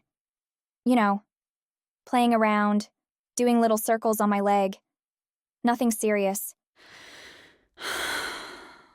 I felt good. I hadn't felt good since Daddy died. Guess that was the orange juice too. Then the younger guy pushed it. If he'd have been nice, who knows? If he'd had just been nice. It was my first time, but kinda wanted something to happen, but he reached under my dress. I was a virgin. Love isn't supposed to hurt. So I stuck him. He went all crazy and I dropped my knife. That's why I have that strap on the hilt now. He pushed me down on the bed and jerked my blouse up. That's when he saw my garment. Supposed to protect us from sin. Guess mine was made in China because I was getting ready to sin my little ass off, but he ripped my blouse right off. Then my skirt. Then my garment. Boy, was he mad. He picked up my knife off the floor and began to prick my leg with it, saying, "How do you like it?" That was the sick part. He really got excited about hurting me. It went fast. Then held me down, and they took turns. Some went fast, some didn't. That is the part that's bad. And then there was Tesla telling me to just lay still and make it good for them. But it wasn't good for me. She was under some man on the couch whoring to beat 60, so I tried to lay still. Hell, I was already violated. At that point, I just wanted to get it over with and get the hell out of there. Guess I didn't make it good for them because they beat my ass, and I ended up on my mom's front yard. Her hands shook as she ate another nugget. I made a mental note of all of them, so I'd know them later. I submitted because they were out of control. They would see a day when I was out of control, but I had to live first. They took my temple recommendation, and then they took my unborn children. My great-grandfather came over immigration pass with the prophet, Brigham Young. I was the only child-bearer left in my lineage. I am descended from Porter Rockwell. Not directly. My family line dwindled down until I was the only woman left to give birth to others directly of my line. My mother had ovarian cancer after my birth. After I returned from my mission, I'd marry and hopefully preserve my family line. They destroyed my uterus. They stopped that family line, John. They killed my family. Do you understand that? No court of law or adoption can restore that. All I wanted was to have a little fun. That guy playing with my leg didn't bother me. I was warming up to him. He wasn't nothing but a drunk Gentile. I'd pretty much made up my mind to use him for what he was good for. Sure as hell wasn't gonna bump into him at the temple. Go home, take a shower, and leave for my mission the next day. Garbage in, garbage out. Reaching up again and dropping something into her cup, she looked at her mountain. Everyone thinks Mormons are so stupid because of our golden tablets. So stupid. Maybe we are. You Gentiles believe a crazy old man could part the Red Sea with a walking stick, but we can't believe a farm boy could write a book. Maybe we are all stupid, but we're also human. I am human. John, you don't know the vine I swing from. Tesla made me so mad. I just wanted to taste the other side before my mission. After that, I'd be married. 1 cup of wild oats. Okay. I sinned. If he'd been nice, none of this would have happened. Tarzan never beat Jane up. Orange juice is normal for Mormons. It didn't taste weird. That had a lot to do with me letting that guy play with my leg. Anyway, I sinned, but the wind told me I could be exalted. Another coin, another clink. Guy got too fast with me, so I stuck him. She pulled her jeans down and pulled her garment up, showing John 4 small diamond-shaped scars on her inner thigh. I remember one of them had these weird cowboy boots with a scorpion on the side. Before I passed out, He slapped my ass and said, "How do you like that, baby?" I went out again, and when I woke, Mom was there. And my bishop, and his wife. They had thrown my garment into the yard beside me. My bishop burned it, was bloody. My knife was gone, and I was sore. You know, down there. And you don't remember anything else? How much did you drink? I told you. It wasn't a sip. Hell, I lied. It was a couple glasses. Tesla told me it had vodka in it. Kinda liked it. And you got mad at Tesla? That was your friend who died in the fire? Another piece of the puzzle fell into place. John said, "The fire?" Carly looked back at her mountain, threw another invisible coin into her cup, and said, "Yeah, something like that. Don't want to talk about that." Must have hit you hard being your first time and all. That and shock. The mind has a way of sealing itself off to protect itself. Like I said, I sinned. I was excited. She looked down. Then she looked at him. "Hey, I liked it. You know, if he'd have been nice, I don't know. He might have got lucky." Another coin. You can't blame yourself. Oh my God. Here comes the psychology. I have PTSD. Can't remember a thing. Just ask my bishop. She looked John directly in the eyes. God's business, not men. John knew her saying that she couldn't remember a thing was a blatant lie. She remembered too many details. A suspect always layers details trying to prove they are clueless about an event. She was playing him. She hid the fact that she had killed Tesla. At the party, she had tried to defend herself from an aggressive man, but the vodka had dulled her edge. John was right about one thing. The little Mormon girl who had never had a Coke in her life was ill-prepared for vodka orange juice. All the time she spoke that night, she never blinked. Your mind can play tricks on you. She gently took her knife from him and put it back in her boot. At that, she pulled her jeans back up, concealing the scars on her thighs. Like I told you, I could think, but I couldn't move. Anyway, they messed up my uterus. I can't make a baby, and I take pills. You see a doctor? Yeah, I told you that. I was all torn up. And he didn't contact the cops? She is one of us. Us? You're smart. You think you have figured me out. I'm not the only one. What do you think you found in the park, John? Stop playing games. What did you really see? You saw God's business, not men. Mom never liked Dad teaching me the old ways. She always runs to Gentiles. No offense. You see all these little girls around town? What do you think they are? They're known as Deedles, the Watchers. I was a Deedle. They are as old as the church. The Danites grew out of the daughters of Zion. When you hit town, the Deedles were all over you. The Watchers. They see everything, and you never see them. I was a Deedle, a daughter of Zion, a Watcher, and finally a Danite. Yeah, I was in the mood that night. But ask yourself, why did I stick the guy? I made one mistake. I never drank alcohol. And Tesla knew me, inside out. She set me up. I'm sorry for what happened. That comes off like someone telling you they're sorry for your loss after you lose your whole family in a car wreck. Bit more than a car wreck, Carly. She cut him off at that point. Prove it was ever even there. Show me an accident report.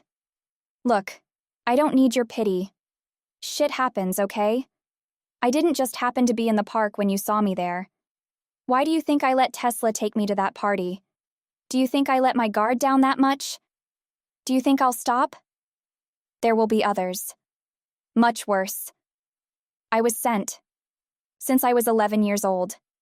Sent by God. I underestimated them, and I paid for it. But my mission continues. I still must finish that mission. Not just for what happened to me, but for all the girls before me. For those 2 Deedles lost in the Escalante. Murder? No, justice. She plucked another quarter from the air. Look, John. You don't know everything that happened that night. I received my blessing from my bishop. I went to get my mark from the Brotherhood. I went to that RV for a reason. I drank the juice. And then another. Got stewed to the gills. Then I ended up in a bed realizing I wasn't at a party. I was the party. Ended up on my front lawn. I don't trust men, John. I knew why I was there that night. You think I'm a fool? But we all have sinned, John. We've all fallen short of the glory. The spirit is willing, but the flesh is weak. It comes in all forms. Surrender to desire when you know better. I knew what was waiting in that trailer with those Gentiles. I knew better than to drink anything they gave me, so I drank too. I surrendered to an orange juice smoothie, and as a result, I wanted him to touch me. I got stewed to the gills, and I wanted a man, not men. But the devil never sleeps, John. I was standing at the crossroads, and I met Scratch. I surrendered to his touch. I'm a grown-ass woman. Don't sweat it, because I'm a daughter of Zion, born to save the life of the prophet of the Lamb, and I will kill all those who would destroy my brethren. I knew the deal, and they knew it when they ripped my garment off. Pale ale. I'd just come from my bishop's house, received my mark, drank that juice, got my ass beat and dropped off in my front yard, screwed, stewed, and tattooed. Her words cut him like a knife. Carly had reduced him. What was her plan for him now? She snatched another coin from the air. At this point, John was getting edgy. He'd challenged her directly, and she had confessed. Then she warned him. He knew her capabilities and was not naive. She had worked herself over to him. He leaned back, trying to be out of reach. Now John stood at the crossroads. He was strangely attracted to a serial killer who was sitting there with her face an inch from his. At this point, John had no doubt that this cute little homeschooled missionary was a bit more cognizant than he'd previously supposed, but still, he couldn't judge her for the blood on her hands. Held down and raped. She had a right to be angry. The only thing left to see was her plans for him. Like her on that night in the RV, he had to live. Did she hate all men, or just her assailants? She seemed to have set her goals. He could see that she did have him figured out. Were these angry eyes the last thing the man in the park ever saw, and did she now consider John just another Gentile? Born without a soul. Had he fallen short of the glory? Then, suddenly her eyes narrowed, and again went from blue to light gray. In a flash, she was upon him with her arms encircling his chest before he could even think about reaching for his gun. And she kissed him. She held him for a moment, whimpering in his arms. As their lips separated, she said, Did I surprise you? I've wanted to do that all night. That's all I wanted that night in the park. He breathed a sigh of relief. John had showed his cards, and she had shown hers. She held a royal flush and had dealt him aces and eights. There were no secrets between them now. He could still feel her lips on his. His fear was gone, and there was no guilt. Only an understanding. John decided to be open. What's to stop the police from taking you into custody? I don't leave evidence. What can Plano do? Admit that a little girl did all that? Bye-bye, bird sanctuary. You think you saw me in the park. You saw what I let you see. Are you sure, John? Do you think you really saw a dead man? Or did you see a pile of leaves in the dark? She grabbed another coin. Did you have a memory lapse? The thin air up here does strange things to the mind. Did you forget what you did, John? Couldn't have been me. I'm just a poor little Mormon girl. You are in Mormon country, bounty hunter. And I'm just a child. My mother has her temple recommendation, and you are just a Gentile. Nobody's gonna tell you anything except, show me your hands. There are more of us than you know. You'd be surprised who was at my coronation. Why do you think my bishop told me to not talk to the cops? And who do you think told him? She pulled her hair back, showing her tattoo. And that car up in the Wasatch? What car? Where is it now? Maybe down in Tempe, all crushed up nice and neat. How would I know something like that? Plano knows. Why don't you ask him? Oh, that's right. You forgot to drop by and register. No way to make friends, John. What about the feds? You were worried about that. I'll ask Mr. Kennedy that one if I see him in the Celestial Kingdom. That is man's law. It's got you all fucked up, doesn't it? You believe all that God bless America shit, don't you, John? Maybe you need to spend a night in an RV to clear up your thinking. I'll never see a jail cell. If Elizabeth Smart had killed her abductors, she'd be the governor now. I'd be exalted, especially after what they did. Did you hear about that guy in Waco who raped a baby? Told the judge the baby came on to him. got life. But he was judged. Legally.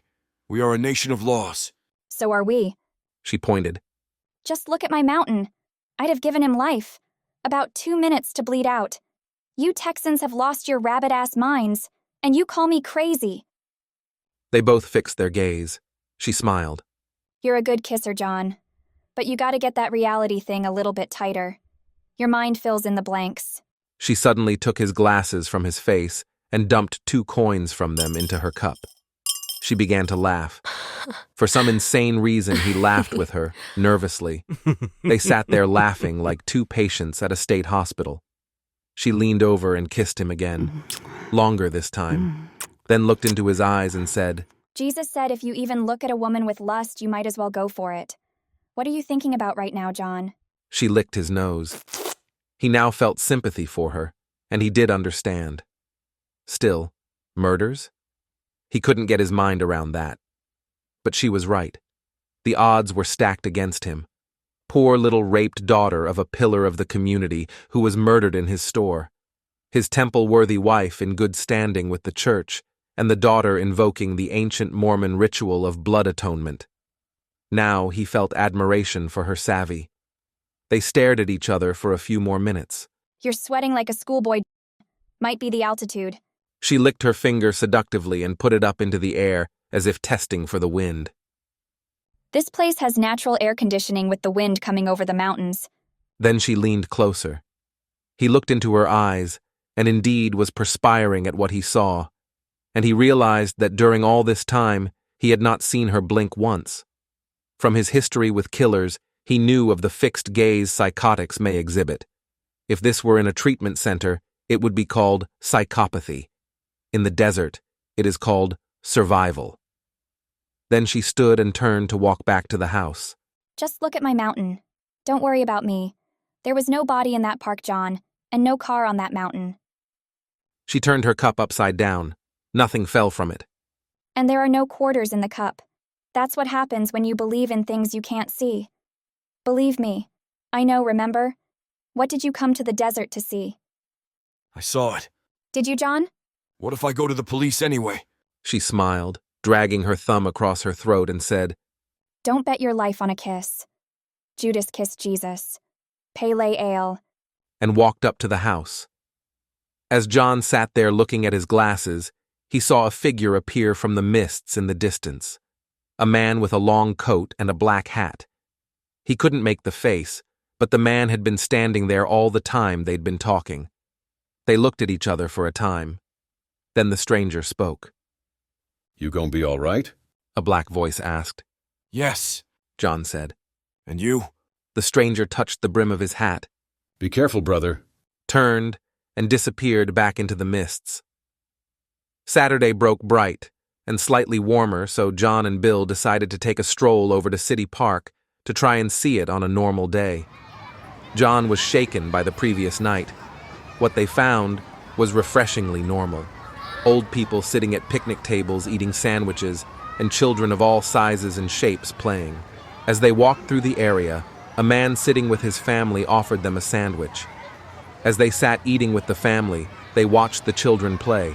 John's eyes were drawn to 2 little girls playing patty cake. As they recited the rhyme, the familiar words took John back to a simpler time when he saw his own daughter and him doing the same thing. Roll 'em up, and throw 'em in the pan. Then one of the girls turned her head and looked at John. Her expressionless, unblinking eyes sent a shiver down his spine. Blank, accusing eyes as he remembered the conversation from the night before. There are many of us. The little girl focused, and John, in a moment of recognition, remembered her from giving him the free box of cookies. Before he could acknowledge her, she said, Did you enjoy my cookies? Yes, they were very good. Her friend turned to look at John with the same catatonic stare. A watcher, he whispered, and the little girl reached up and touched her lips with her forefinger in an understanding that he must never repeat that word again. What's that? Bill asked. Hey, we gotta get back to work. They thanked their host and left. Chapter 15. Frank wasn't a trendsetter. In fact, he was an excommunicated Mormon, a nondescript man in a nondescript town. Rocky Mountain High was in Aspen, and Frank had crashed into the Bonneville Salt Flats. Frank wasn't an alcoholic. He was a drunk. He'd once been a devout church member, but all he found were demons. His new church was the state liquor store and a bar. In Utah, liquor stores were all state liquor stores, ran like a pharmacy, and the customers were treated like recovering addicts on methadone. Utah bars were not far behind, but they were bars, and there were women in it, such as they were. Frank found his way to this bar as often as his SSI check would allow. He led an uneventful life in an uneventful town, struggling to pay the rent, and the bar tab with just enough left for Vienna sausages and ramen soup. Sometimes he'd hit the food bank and would have cream of chicken soup to add to it. The only excitement in his life was the little girl he met at a party that his friends picked up. Her friend had been coming around over the past few weeks. She finally brought this new girl that night. Kid was clueless, but he could tell she might be up for some fun after she finished the drink that Tesla's grandfather fixed for her. The girl seemed to have no idea of what was really going on, but a saucy curiosity. He'd seen young girls come and go. So she drank something she was not familiar with and followed them to a bedroom in the back of the RV. When it came his turn, Frank saw a tattoo on her neck that spurred memories of his holier days. By the time he saw it, he had already defiled a Danite. He helped load her into a pickup bed and hoped that was the end of it. It wasn't the first time young girls had gotten too much party, and it wasn't the first time he never saw them again. But this one was Mormon and had a tattoo he'd only heard about. When the police didn't come around right away, Frank thanked his lucky stars. But he really didn't expect to see the police. He didn't have remorse, but he did have fear. The flaming knife tattoo on her neck told him the police would be the least of his worries. When it became obvious that the girl had survived the silence around town, worried him more than an arrest. She had friends in low places, and every look from every little girl reminded him that he was not free of that night. Frank heard her telling a farmer about her upcoming mission for the church, scratching a forbidden itch, and drew blood. By the time it was his turn that night, she was in shock, so much that she didn't even flinch when he took her. After seeing her tattoo, he went outside the RV but was too scared to even leave. The farmer, Raymond, carried her out and put her in the bed of Tesla's grandfather's pickup, and they discarded her in her mother's yard, like the 100-pound sacks of popcorn sold at the bishop's store. She lived, a little worse for wear and tear, but alive. Frank had thought he'd seen her recently at the peach parade. She stared right through him, as if he wasn't even there, stupid, unblinking eyes. She should have been happy with that night. An idiot girl like that would never find a man. Did she recognize him? Hopefully not. When he was on top of her, she didn't even move. She lay there just staring at him with big, blue, accusing eyes. But as he penetrated her, she turned her head to look away. Frank saw the tattoo on her neck. He immediately withdrew, but it was too late. He told his friends that Carly was a Danite, but they only laughed at him for subscribing to old wives' tales. He helped load her in the pickup and left shortly thereafter. What Frank saw that night brought memories of an early time, a time when he was temple-worthy, a time when life was packaged neatly and all he had to do was pay, pray, and obey. He paid and prayed. But when he discovered whiskey, he stopped obeying and found that whiskey would make the devil friendlier. Soon, he wasn't as worthy, and his church offered no salvation. But in the days when he was holy, he had plunged deep into Mormon lore, from the trials and tribulations of Joseph Smith to the history of the persecution. He fell upon tales of the Danites, more particularly the Black Angel of Death. And one night, he found that they were very real when he haphazardly consorted with a daughter of one of the chosen few. Now he counted his days in a rundown trailer in a rundown part of a rundown town. That night, drunk, while he assaulted that girl, grabbing her braids and lustily slamming her head into the headboard, her eyes penetrated his skull, and he saw the flaming sword of Michael on her neck. He was raping a girl who would hunt him down like a wild dog, and his blood would touch the ground. His associates laughed as he stumbled out of the RV, pulling up his pants. As men from that night began to vanish, he was sure he was somewhere on the list. It was just a matter of time. And lately, hushed voices talked of things in the park, things up on the Wasatch, and Frank knew what that meant. She was hunting them down one by one, and soon his blood would touch the ground, and he was too broke and drunk to even run away. That's probably why she didn't kill him at the parade. No rush. She had time. Frank didn't have a girlfriend. He was at a bar, which in any place else would give a chance of a meeting. Something. He was much better with drunk little girls being held down by other men. It was like her spirit was haunting him. He would calm down, be almost normal, and then terror would seize him, and he would retreat into a bottle. He never forgot those eyes. He would be doomed to be alone, waiting for the most important woman in his life. He wasn't exactly a catch, but Utah wasn't exactly California either. Another Saturday night, and he ain't got nobody. Ain't got no money 'cause he just got drunk. Time to call it a day. Don't pity Frank. His long wait was almost over. A date was waiting for him at his trailer. His trailer, which was nearby, was cold and damp. Dirty dishes, dirty clothes, the evidence of a dirty life. When you run out of money in a bar, and there's nothing left to drink at home, you feel like hell. A bath. Wash the pain away. He drew hot water and slipped into the tub. It didn't cure everything, but he did feel a bit better. Leaning back in the tub, he splashed water across his face. Better. Closing his eyes, he drifted off for a moment. Then a feeling of something in the room woke him. Opening his eyes, he discovered Carly sitting right beside the bathtub. Wakey, wakey, Carly said in a sweet sing-song voice. Then she bent down to lick his face. You licked my face one night.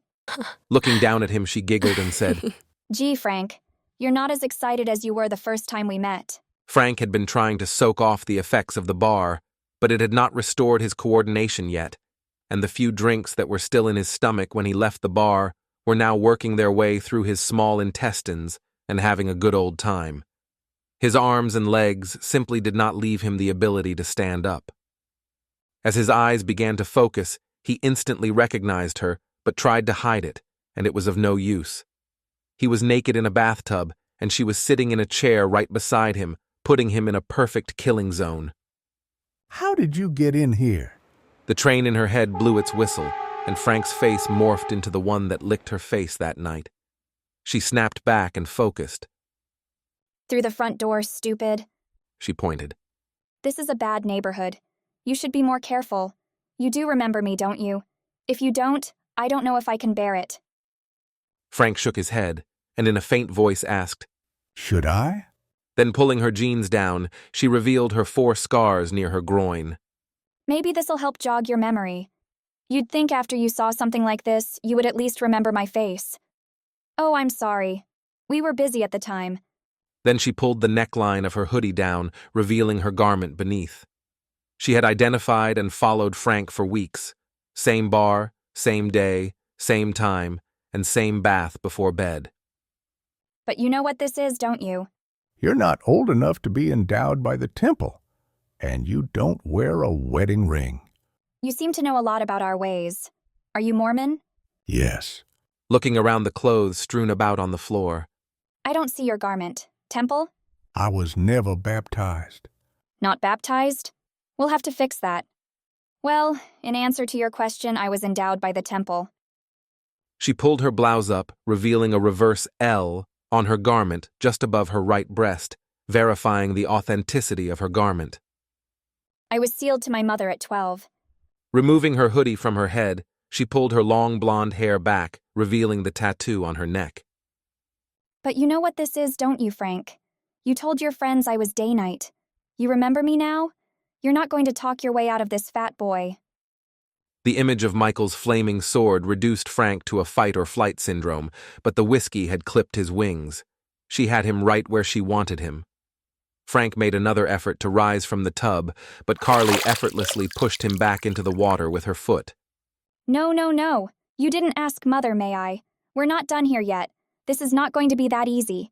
When Raymond saw my neck, yeah, I know him too, he told you. And you said you didn't run from Girl Scouts. Do I look like a Girl Scout now, Frank? She reached down to her right calf, retrieving her knife. This is my Ronco defeculator. She flipped it from hand to hand, leaning toward him just out of reach. You know what time it is, don't you, Frank? Calm down. I'm not going to cut you. Matter of fact, if you ask Heavenly Father for forgiveness, I will let you go. But first, we need to talk about your baptism. I can't believe you didn't have it done. No problem. Frank leaned back in the water. He opened his mouth, but he never got to speak. Flipping the knife and catching it by the blade, she backhanded him in one fluid motion across his forehead, sending him reeling and sinking beneath the water. Putting her blade back into her sock, she reached under the water and grabbed him by the ears. Pulling him up, she rubbed his bloody forehead across the edge of the tub, leaving evidence of a fall that never occurred. Then, still holding his ears, she forced him back beneath the water. The water revived him, but Carly was a bit stronger than she was that night in the park, and holding his face firmly under the water, the drunk thrashed for less than 2 minutes before he finally took a breath. Still holding him down, the train in her head got louder and louder as she waited until his body stopped twitching. She then said, I baptize thee in the name of the Father, the Son, and Jack Daniels. Panting, Carly rose and wiped all evidence from the chair she had sat in. She set the chair back against the vanity where she'd found it. Then, looking down at Frank in the tub, she counted on her fingers. Let's see now. Left the bar stumbling drunk, slipped in the tub, fell and hit his head, lungs full of water, blood smudge on the tub. Old drunk died in a drowning accident. Tragic. Looking down at him beneath the water as tiny bubbles escaped his nose, she said, Gee, Frank.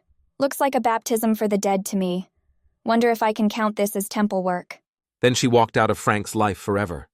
Chapter 16. I Am Less Than a Woman. As John went to the upstairs kitchen to get coffee, he found Carly making breakfast. A clock radio in the window was softly playing a Christian station as she cracked eggs standing there in her bathrobe, with the sun filtering through the kitchen window, revealing a silhouette of the gifts God gave her, perfect for a temple marriage that she would never have. You want to eat in the garden? She asked. That would be nice. I'll meet you out there. He studied her for a moment before he left, stirring eggs, turning bacon, and pouring coffee. He was ashamed to find himself attracted to this young Mormon girl, but appreciative of the culture that produced such a creature. 100 years before, many Carlys made their way over the Wasatch to plant, pray, and proliferate. Who was to say they were wrong? We'll be in the garden, John said. Glancing back, Carly's lips curled slightly at the corners as she stirred the eggs. I'm sure you will, John. Then, as she continued stirring eggs, the hook was set. How could anyone harm such a woman? Perhaps she really was an instrument of God's vengeance. John found himself contemplating Carly's mountain in earnest when she brought him his breakfast. Beautiful, isn't it? She asked as he began to eat. Yes, and you're right. You stare at it long enough and everything is all right. She looked at him and cracked her schoolgirl smile. She was just buck-toothed enough to make her cute. He was surprised that she had preserved her illusion of innocence after what she'd been through. I was impressed by your magic. My dad taught me that. We used to practice all the time. I'm an only child. No brothers, no sisters. I'm a daughter, but every Mormon family needs an oldest boy. Guess I'm it. Am I a transsexual? They both laughed. He was amazed at her sense of humor. John was laughing at her humor. She was laughing at the fact that he knew nothing about her relationship with Tesla, and the events of the previous night were beginning to weigh on her. I don't have anything against women learning things. Are you traditional, Mr. John? Do you have a lady? John's face grew dark. No. Carly reached and touched his hand. Now I'm sorry. I didn't mean... No, he said. It's okay. She's been gone a long time. Gone? That word had a bit more gravity than divorce. Lubies, you know about that? Carly shook her head. Killeen, Texas. Man drove his truck through a window. Started shooting. She was one of his victims. My daughter. My little girl. It broke me and my wife up. His eyes misted. I went to hunting down men who did things like that. Yeah. He drew a breath to calm himself. There was a lady. He looked at her and ran his hand over her hair. She reached up and clasped his hand in hers. You remind me of her. Is that why you came here? To hunt? Yes, you figured me out. Bill and I aren't local, so it'll be hard to connect us to any eventualities. I'm so sorry. She kissed him. She was finding that this was beginning to be more normal. John's loss meshed perfectly with hers. Then I'll be your girl. John was taken aback. That won't work. Why? We both lost someone and found someone. Sorry won't bring her back. Like you said the last time we talked. Telling someone that you're sorry for their loss after losing their whole family in a car wreck. But that's why I don't object to a young lady being able to defend herself. That's why I didn't tell the police about what I found in the park that night. Doesn't make you less of a woman being able to protect yourself. I understand you. You and I have no secrets between us, and I hope you trust me. I don't condemn. I don't know how you cope. You remind me of that song you people up here sing. Destroying angel, troubled man. As he spoke the single line, Carly joined him. I won't judge the blood on your hands. You know that old song? She asked. He laughed and took her hands. It ain't old. You're just young. Every man has 3 women in his life. Mother, wife, and if he's lucky, daughter. Daughter is the best one. As they stared into each other's eyes, 2 souls melded. John considered that perhaps the Mormons had it right. Maybe souls are ageless. Maybe they'd known each other from time way back. Both had suffered a great loss. Both had lost those they loved. Now both were the proverbial ships passing in the night. Carly's face then became darkened. But I am less of a woman, Mr. John. John took her hand. No, you're not.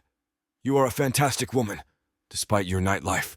His graveyard humor brought a burst of laughter from both, but it opened a channel for dialogue. She raised her eyes to his. Like you, I'm a hunter, Mr. John. I was trained by my dad and others. I never thought I'd have to use the things they taught me.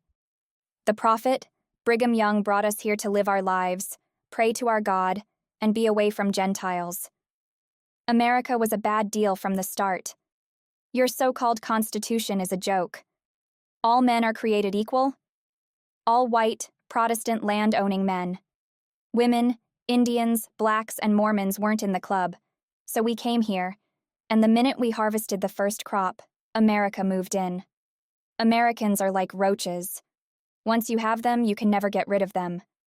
We grew our beets, sold our salt, and Johnny Appleseed thought it looked like we needed a little freedom in Salt Lake City.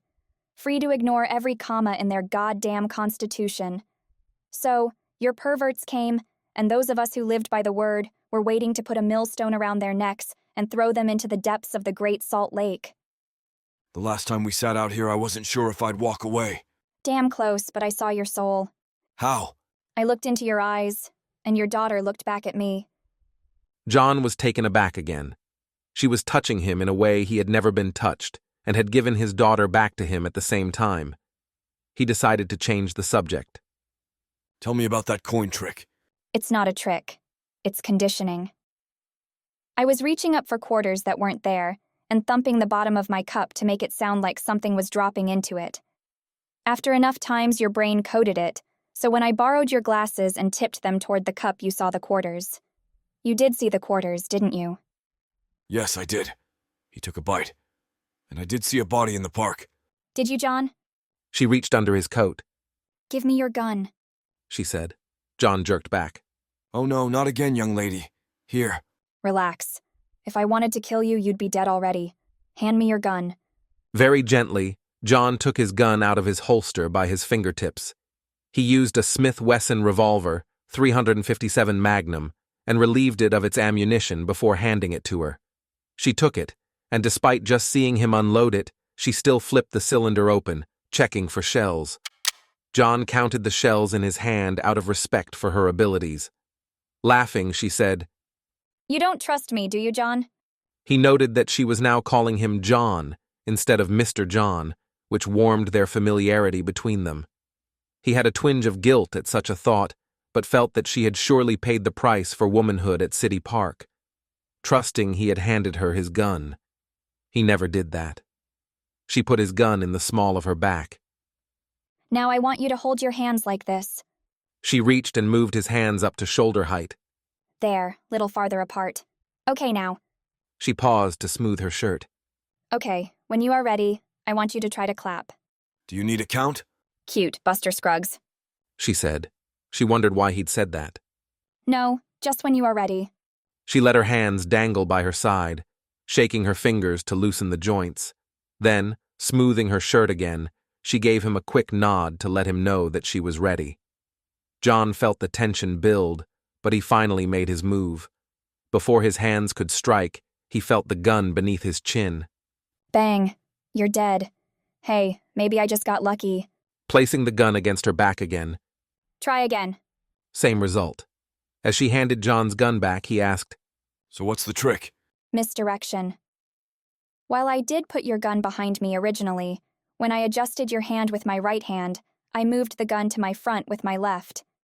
Then I smoothed my shirt, leaving my hand there holding your gun. You thought it was in my back. So, when your eyes flared, I simply brought the gun up to your chin. Your mental computation of the time that it would take for me to bring the gun all the way from my back to your chin did not compute with the actual event. That's the magic. My dad taught me that. He taught me all the old ways. I could put that pistol under your chin when I was 10 years old. I can shoot too. Wanna see? John waved his hands in the air. Oh, hell no. We don't need to alarm the neighbors. He asked her. All that training, it didn't leave much time to a social life, did it? Social life? You want to know something? What? What the hell do you think I was doing in City Park that night? But love's not supposed to hurt. She looked at her mountain. All the magic in the world won't bring my daddy back. After that night in the park, I was going on my mission. No more sinning. No more social life. After that night, my mission changed. Some things are forbidden to us mortals, Carly. How do you reconcile those urges with your faith? It was time for her to answer. We all have urges. I had them just like anyone else. The heart goes where it will go. We have all fallen short of the glory. We have all sinned. Our Lord said that if you even look at a woman lustfully, you might as well go for it. What were you thinking about when you looked at me back in the kitchen, John? Now don't lie, and don't be ashamed. I'm 19. I was flattered. She smiled and blushed. To us as mortals, the test is given. When we become immortal, it is forgiven. If you ask Heavenly Father for forgiveness, He will let you go. My daddy and your daughter are with us right now. As she rose to leave, John asked, Hey, what's the yellow vest for? Carly was wearing a bright yellow vest now with matching cap. Oh, that. Yeah. You know I serve as a crossing guard in the morning, helping the kids cross the highway on the way to school. Now finish your eggs. I gotta catch the kitchen when I get back. She began to leave but stopped short, turned and walked up to him and said, Oh, here's something for you. She gave a full-blown adult kiss. As she reluctantly withdrew her arms, she whispered, There's you some magic, Johnny. Chapter 17. What are you looking at? As he watched Carly walk back to the house, memories came flooding back. It was the 16th of October. The air was cool and clear. After a long, sweltering summer, the fall temperatures put a spring in one's step. Texas has 2 seasons, too hot and too cold. There was a 2-week respite in October interrupted only by cedar fever for those so afflicted. Texas cedar is the only tree known to man that will carve its initials on you. But today was a special day. October 16th. Boss's Day, and since John was now a boss, having recently been made supervisor at the employment agency where he had been for 5 years, his daughter invited him to lunch, and he came up from Austin to savor the moment. His daughter, married to a soldier at Fort Hood, and was doing the traditional Army wife thing of holding the home front, while her husband was deployed in the Middle East, putting Saddam Hussein in his place. John sat in a booth waiting for her, and she appeared momentarily, albeit late as usual. Long drive from the cove? He said as she sat down. Oh, Daddy, you're always on schedule. Don't you ever just do? If you just do, you won't get anything done, little lady, he admonished her. They made their way over to the serving line. The food was standard cafeteria food, first cousin to hospital food, only in better portions, and your choice instead of a doctor's. John did beef stroganoff while his girl opted for a glorified salad. Small talk ensued as she leaned on John for support and advice on how to make it through her first army separation. They made plans for her to spend time with John and her mother in Austin to help cope. They were comfortable with the return of their soldier, but war was war, and anything could happen. Every knock at the door was alarming. John had noticed a pickup truck parked in front of the establishment. He could tell from the exhaust that it was running. No matter, most likely waiting on someone. John continued talking to his daughter. The truck coming through the window was surreal. It stopped just inside, the bed of it still outside. John immediately thought, heart attack, and stood to see how he could help. But the driver emerged, shouting to a man at a nearby table. Was it worth it? Behind that was a series of shots. Initially, John thought, well, that's one wife he should have left alone, but the man began working his way through the restaurant shooting people as he went, each time asking them the same question. In no time, he was at the table with John and his daughter. What are you looking at? The killer asked John. John stared into the man's eyes, knowing his life was over, and replied, Not very much. The bullet tore through his left chest. After that, everything went in slow motion. Somewhere in the distance, he heard someone cry, Daddy. The last thing he would ever hear his daughter say. When John regained consciousness, he was being put on a stretcher.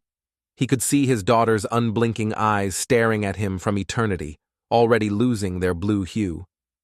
They didn't have to move his daughter, and John was no longer a boss at an employment company in Austin. And every time he looked into Carly's blue eyes, his daughter did indeed look back at him. She reminded him of death, but gave him new life. He snapped back to the present. From the garden, he could see Carly through the kitchen window, washing the dishes when her eyes met his. She stopped washing and looked at him. Suddenly, John understood everything about her. Suddenly, he understood God's law. Both their eyes brimmed with tears, and the Holy Spirit made two lonely souls one. Chapter 18. Because She Loves You. John and Bill were having breakfast the next morning at the B&G Cafe when Detective Plano came. Picking up their check, he asked, You boys got a minute? Are we being detained? John asked. You can be if you want to go that way. Then looking at John, he asked, Been over to City Park lately, John? Looking at each other, they gulped their coffee and got up. Plano said, I got this. As he made his way to the register to pay their check. You want us to follow? John asked. No, just ride with me. Car'll be okay here. We don't have car theft in Calden Hale. Plano was a contradiction of the stylized image of Joseph Smith hanging on the wall down at the police station, but a clear sign of where Utah was now heading as the 21st century barged into the Book of Mormon. His training in homicide was wasted in a town that, until now, had no homicide. As he turned toward Willard Bay, he asked, What are you boys really doing here in our lovely community? Research on Mormon history, Bill said. Yeah, sure you are. And I'm going to be the next president of the Mormon Church. Now what are you up here for? We're looking for the guys that raped a girl in your park. Carly Ann Avard? He turned down a dirt road and headed for the water. I haven't seen a complaint on that. So, you know of it? Bill asked. No complaint. Then where are you taking us, Detective? Out for a little fresh air. Clears the head. But you don't have any report? Plano took a side road following the shore, eventually coming to a spot suitable for parking. Turning his car off, he turned to the two and said, I told you, there isn't one. What have I heard? Heard a rumor of a young girl getting viciously gang-raped by several sinister pedophiles. It appears as though this sort of thing is happening just about every night in the park when the sun goes down. By the way, did you know about the fire that killed those two out near City Park? Heard about it. Just how did you think that fire started? Wire short. Electrical, maybe? Electrical fire, my arse. Meth cook. Meth still went up. Seen it dozens of times in LA. Damn mule was taking a nap on the couch waiting to make a delivery. Lucky for the others in the house that morning. He got the other two and the baby out. The teenage girl that died? Tesla Woodward. She's the girl who took our precious little girl to that party in the park that night. So the Virgin Mary's at a meth party and gets raped. Never seen that before. John and Bill looked at each other and John said, So, a little girl gets gang raped in your city park and you don't investigate? Plano pulled his car onto a sandy beach, opened his door, and motioned them. Get out, he said. Walking over by the muddy shore, he said, I didn't investigate because there was no report. The legal guardian never filed one. Got to have a complaint or a body. Maybe someone forgot to process it. He looked at John. Just like someone forgot to report what they saw in the park. No paper on that either. John and Bill were taken aback. You knew all that? Hell yeah, I knew about all that. We try to keep the park clear of bodies. Disturbs the kids. This town has one attraction. Look out there. He pointed toward a distant island. Bird sanctuary. When the gulls return to Colden Hale. That and Peach Day is just about all the excitement these religious nuts can tolerate. What do you boys think you know about the car on the mountain? Caught the radio traffic. Asked 2 missionaries who came by, but they seemed to be in the dark. So you're asking missionaries about police business? Amazing. We thought maybe they had heard something around. Plano grinned. You might be closer than you think there. I'll give you that. Word of mouth is bigger than the New York Times in Colden Hale. What do you know about that detective? What do I know? I know the missionaries. What? They were sent to feel you out. See who you were, what you knew. I think something was found on a rock up there. Child's hand right on the rock. No trail, no shoe print, just one fatherless swath of blood. Maybe where someone braced themselves leaving the scene. What happened to the print, detective? Don't know. Guess forensics must have not thought it was important. Car wreck. No one hurt. Nobody there when it was discovered. You hear any different? Just like that broken window at John Bennett's house. Plano stared at the two with a sheepish grin. What's really on your minds? What do you think you know that I don't know? The identity of the man on the mountain. What man on the mountain? You've been on next door too long. There was no man on the mountain. Car towed. Total loss. No injuries. Crushed and sent to salvage. Want to see the report? Most likely a stolen car. Couldn't do a make on it. Thief missed a turn, left, stumbled against the rock, car gone. Bill spoke. But there was a man in the park. That guy. She appears to be on some kind of a vendetta against her attackers. Plano threw a rock across the lake. You see her, Bill? I understand John was who was there. Hearsay, my friend. He looked back at them. I knew what you were up here for. To kill the guys that raped poor little Carly Ann. And she beat you to it. Hell, I ain't got no evidence on that either. That makes it closed, wouldn't you say?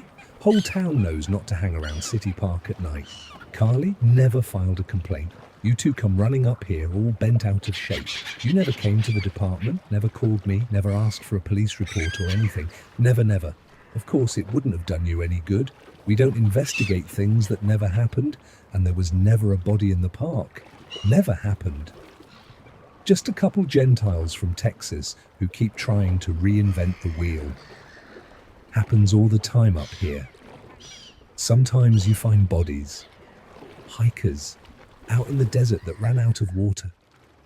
But some guy in the park with his throat cut?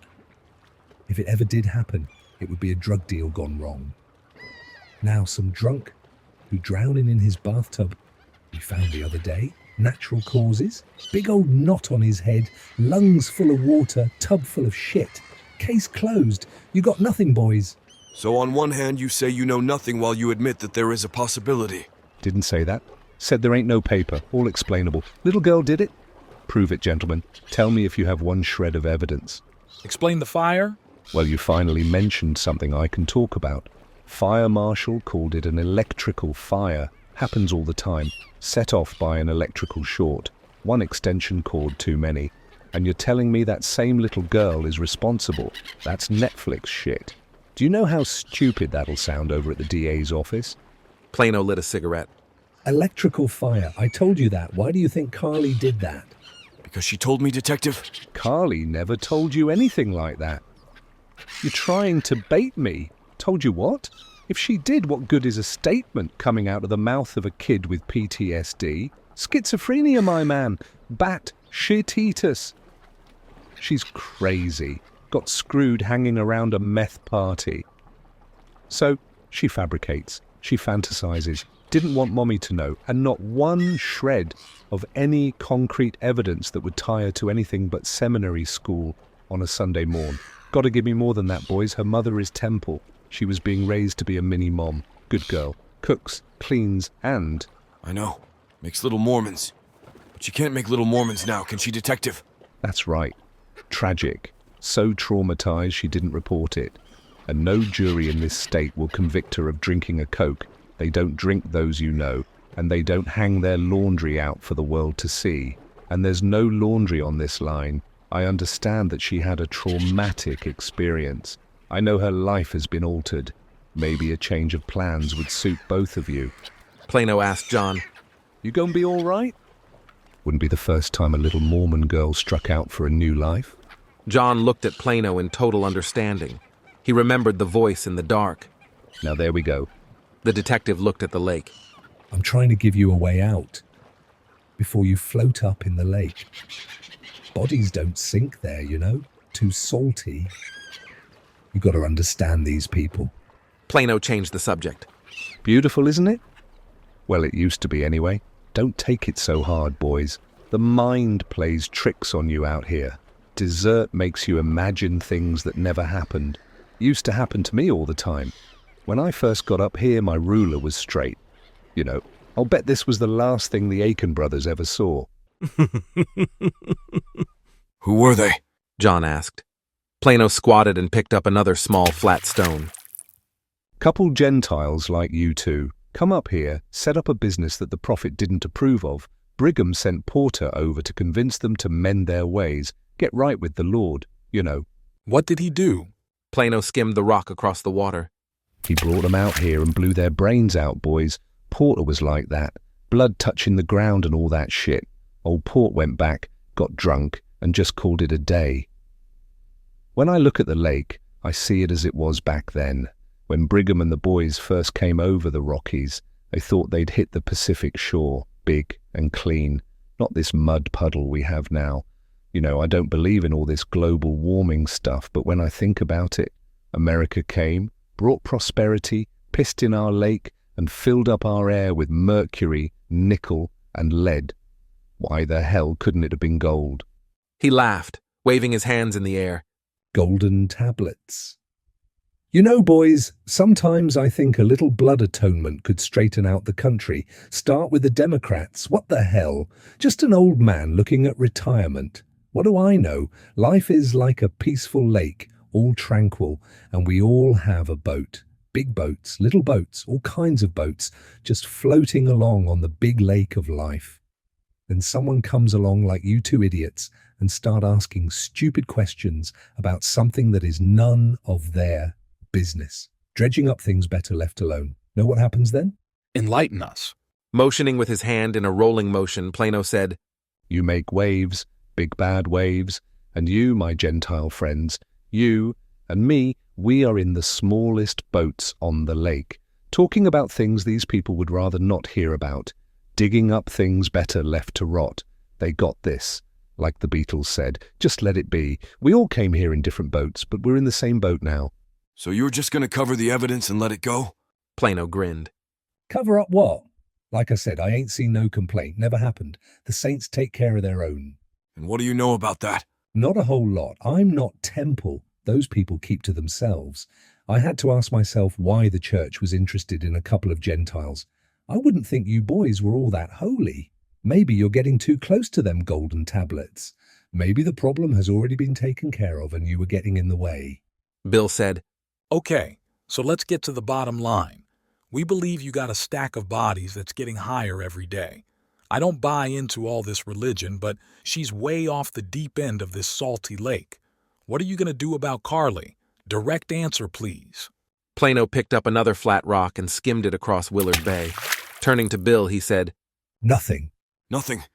We tell you about 2 murders and you just call it a day. Punch out and go to church? Plano shook his head. Told you, I'm not Temple, but I know what time it is. It's time for you to go. Before my blood touches the ground. Right, Detective? Without looking at Bill, Plano said, The prophet Brigham Young said that if a sinner commits a sin that is so terrible, Jesus himself cannot mop it up. You've got to find a way to do it yourself. If a person kills you and your blood touches the ground, your sin is washed away. Blood atonement. You go to heaven and your executioner gets brownie points for helping you to get there. I heard a story about some blood on a rock, gentlemen. Might have been the autograph of an avenging angel. I don't know, a Danite? You keep digging and you just might need to go to heaven too. So you're gonna just let it go? Plano skimmed another rock. I'm trying to give you a way out, but yeah, that's about it. I'm gonna just let her go with a pat on her sexy little ass. And we put this whole thing behind us and part friends. Think about it, gentlemen. Did those guys rape a poor little waif, or did they molest one of God's chosen? Do you know who her father was? She is Mormon royalty, born to save the life of the prophet of the Lamb and all that temple crap. She is descended from Porter himself. You think she ain't got friends? You got to admit.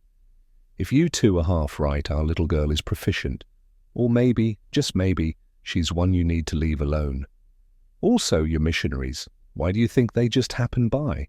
They were there for Carly. You two pop up from Texas over Sharon, worried about some fingernail polish. Also, why do you think the whole damn town just looked the other way? Because that's the way it is. That's the way it's always been up here. Down in the flat, you people worry about Muslim sleeper cells blowing up your buildings. Well, we don't have that up here. We have a secret lodge hall. They're called day nights.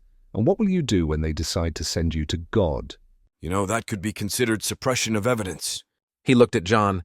You know, if you ever did discover bodies in the park and didn't report it to the police, that could be accessory after the fact. So it ends here. Yeah, now you're catching on. John was beginning to understand Plano. He'd lost all urge to just solve the case because there was no case to solve, and he was beginning to feel a connection between Carly, himself, and the little girl he had buried in Killeen. It was a feeling he could not shake, nor did he want to. His love for Carly had affected his sense of justice. God's law. Plano looked at his feet. What choice do I have, gentlemen? Look at it from my perspective. This ain't Austin. This is Utah. This place was chosen by Brigham Young as the place. Back then this was Mexico, and all your rights, your constitution, they didn't apply to these people. Theocracy, not democracy. God's law, not man. A man's home is his castle, unless you're a Mormon, and you have one too many wives. The wolf pack comes, burns down your house, kills you, all your wives, and your kids. They kill your leader. You leave the whole country. You go to the desert by a salty lake and must figure out how to grow beets with salt water.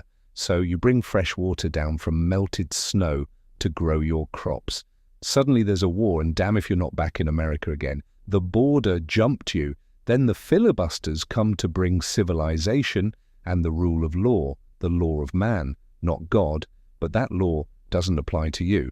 So, under American rule of law in California, a man can marry a man, a woman can marry a woman, a tiger can marry a chair, but a civil servant in Salt Lake City can't have an extra wife running around the house looking after the babies. Then you have other good Americans set up an operation in your park buying and selling little girls, and you're all pissed off because some of them got wasted and salted down, and they have rights. You must call them by the right pronouns. If you don't, it is a hate crime. Well, there's one little girl out there who plays by Porter Rockwell's law, and she sends them all to hell to stand trial. And now you're all pissed off because she don't fit your rule of law.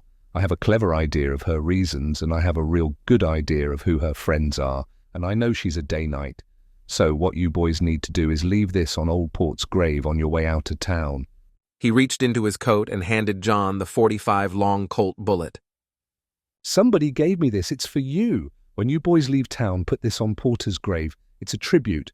You forget to do that. He gets mad, gets up, and he walks around. Don't forget. Plano became serious again. You go trying to build a case against Carly Avard, and you'll look like a couple damn fools for the rest of your very short life. And they have a solution for that. Plano slid his thumb across his throat in a symbolic fashion. Pale ale, do you understand that, don't you? And you're going to cover it up, detective? What do you think I've been trying to tell you two dumb asses? I investigated it, sure. Even ended up eating cheesecake with a very sweet little girl in an apple orchard. Same orchard you were trading spit with her in the other night. Yeah, I know about that. I hear you, John. Sweet little Mormon. Just got home from a decapitation. That's psychopathy, boys. Reactive attachment disorder. Don't feel no pain and has no fear. The look from Plano's eyes told them the meeting was concluded. They shook hands and walked back to the car. Bill eased into the back seat, and before John could get in the front with Plano, the detective looked over the roof of his car and gave John a quick nod, and John returned it. Inwardly, he wondered if he was now one of the saints, or had he sold his soul to Carly or the devil. Plano motioned John to step away from the car.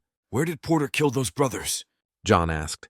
Pointing, Plano said, Right over there. He was pointing to the very spot where they had been standing. He then motioned for John to follow him, leading him away from Bill, still sitting in the car. Lighting a cigarette, he said, Okay, little girl had a bad Saturday night, okay? Perverts violently stole her virginity by raping her throughout the night, leaving their DNA in every orifice of that precious little girl. Mommy called the bishop. He comes over with a doctor, a Mormon doctor. They patch her up. She's all fucked up. Yeah. The brethren go to ground. She heals up and shows up. Guys start getting killed. You think she did it? I think she has some help. He took a puff.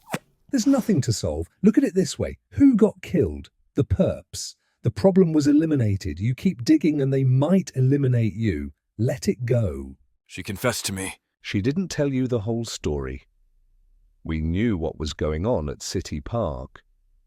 Carly went and got all blessed. Before her mission for the church, her bishop gives her another mission. If all goes well, they find the old meth cook with his throat cut. Carly's on mission for 18 months. No muss, no fuss. Now are you beginning to understand? Why didn't she tell me this? John asked. Because it was none of your goddamn business. Stop second-guessing. She let you go. You found her happy place. Count your blessings and go home. He crushed out his smoke. She is a Danite, born to save the life of the prophet of the Lamb. At all costs, in her eyes, she is a prophet of the church. You don't know how dedicated she can be. I know why those missionaries came to see you. Why? To measure you for your coffin. If the feds got involved and this shit hits the fan, it could bring down the church. And for what? A little house cleaning. And Carly was walking the line. She got drunk and messed up. Go home, Gentile. Or sleep with a brine shrimp. You got a kiss. And you understand Ruth? She is on mission. You get between her and her bishop, and she will cut your throat from ear to ear. Because she loves you. As they rode back to town, John asked, How do you and your black heritage fit into Mormonville, detective? Plano looked at John. Are we being a bit racist, Texas boy? No, but since you seem to be the only black man I've seen up here with dreadlocks, no less. A well-placed black man at that, and not Mormon. Never said I wasn't Mormon, said I wasn't temple. Many are called, but few are chosen. As for my hair, cut not thy hair, and no bullet or blade shall pierce thy skin. Worked for the crackers. Holy Joe ain't been wrong. Yet, don't I have a right to Joseph Smith's prophecy? Affirmative action. I mean, these crackers finally let us have the priesthood in 78. I think I'm beginning to understand Carly's support group. And I think you're getting too close to temple business again, Tex. Just go home. You don't understand these people. You two didn't understand a damn thing I told you back there. Up here, you're either in or you're out. I told you I wasn't temple. Look around. How many black folks you see around here? Oh, sure, they let me in, but temple is temple and not is not. No matter what they say, look at what they do. There ain't no niggers up here. So they take Gentiles like you and make them the niggers. Have a sucker, motherfucker. You'll have a safe trip home. If you don't, she will surprise you. Can I ask one more question, detective? One more. Okay. You know we have a police scanner. We heard the original call from the patrolman. Good for you. At least he's real. Now just, if he saw a car with a body, and if he made a report, where did that go? Did he throw it in the Salt Lake? Plano chose his words carefully. That police officer just had a baby, a former motorcycle cop in Calden Hale. I gave him a good recommendation out in LA. He got hired. Naturally, I took care of closing out his cases so nothing would impede his progress in his new job. Kid's doing good. And none of it ever happened. Hey, you're catching on. Back in their room, they discussed it. So what do we do? Bill asked. We go home. That crazy cop ain't gonna screw with us. Come on, Bill. What can we do? Girl was gang raped and left for dead on her mother's lawn. Her mom wanted us to catch the guys. Seems like they're caught. With God's blessing. Not all of them. It's done, Bill. Whole different world up here. I'm going back to the land of Southern Baptists. You want to hang around up here until your blood touches the ground? All these people are connected, and they're all on some mission from God. Even the little girls. We are the odd men out. He took Bill's hand. Bill, is she wrong? These guys get caught. What do they get? 5 years? 10? Maybe one gets life. Then on appeal he walks. Maybe Carly's court is best. And maybe the Lone Ranger is right. Maybe we're just opening a can of worms and there ain't no fish out in that salty lake. If they're so connected, why didn't they know about City Park? Maybe they did. That's why they sent Carly. Maybe the old boy in Salt Lake City is thinning the herd. What if Carly's the one chosen to do it? If she ever did get caught, she's the perfect patsy. Raped and crazy.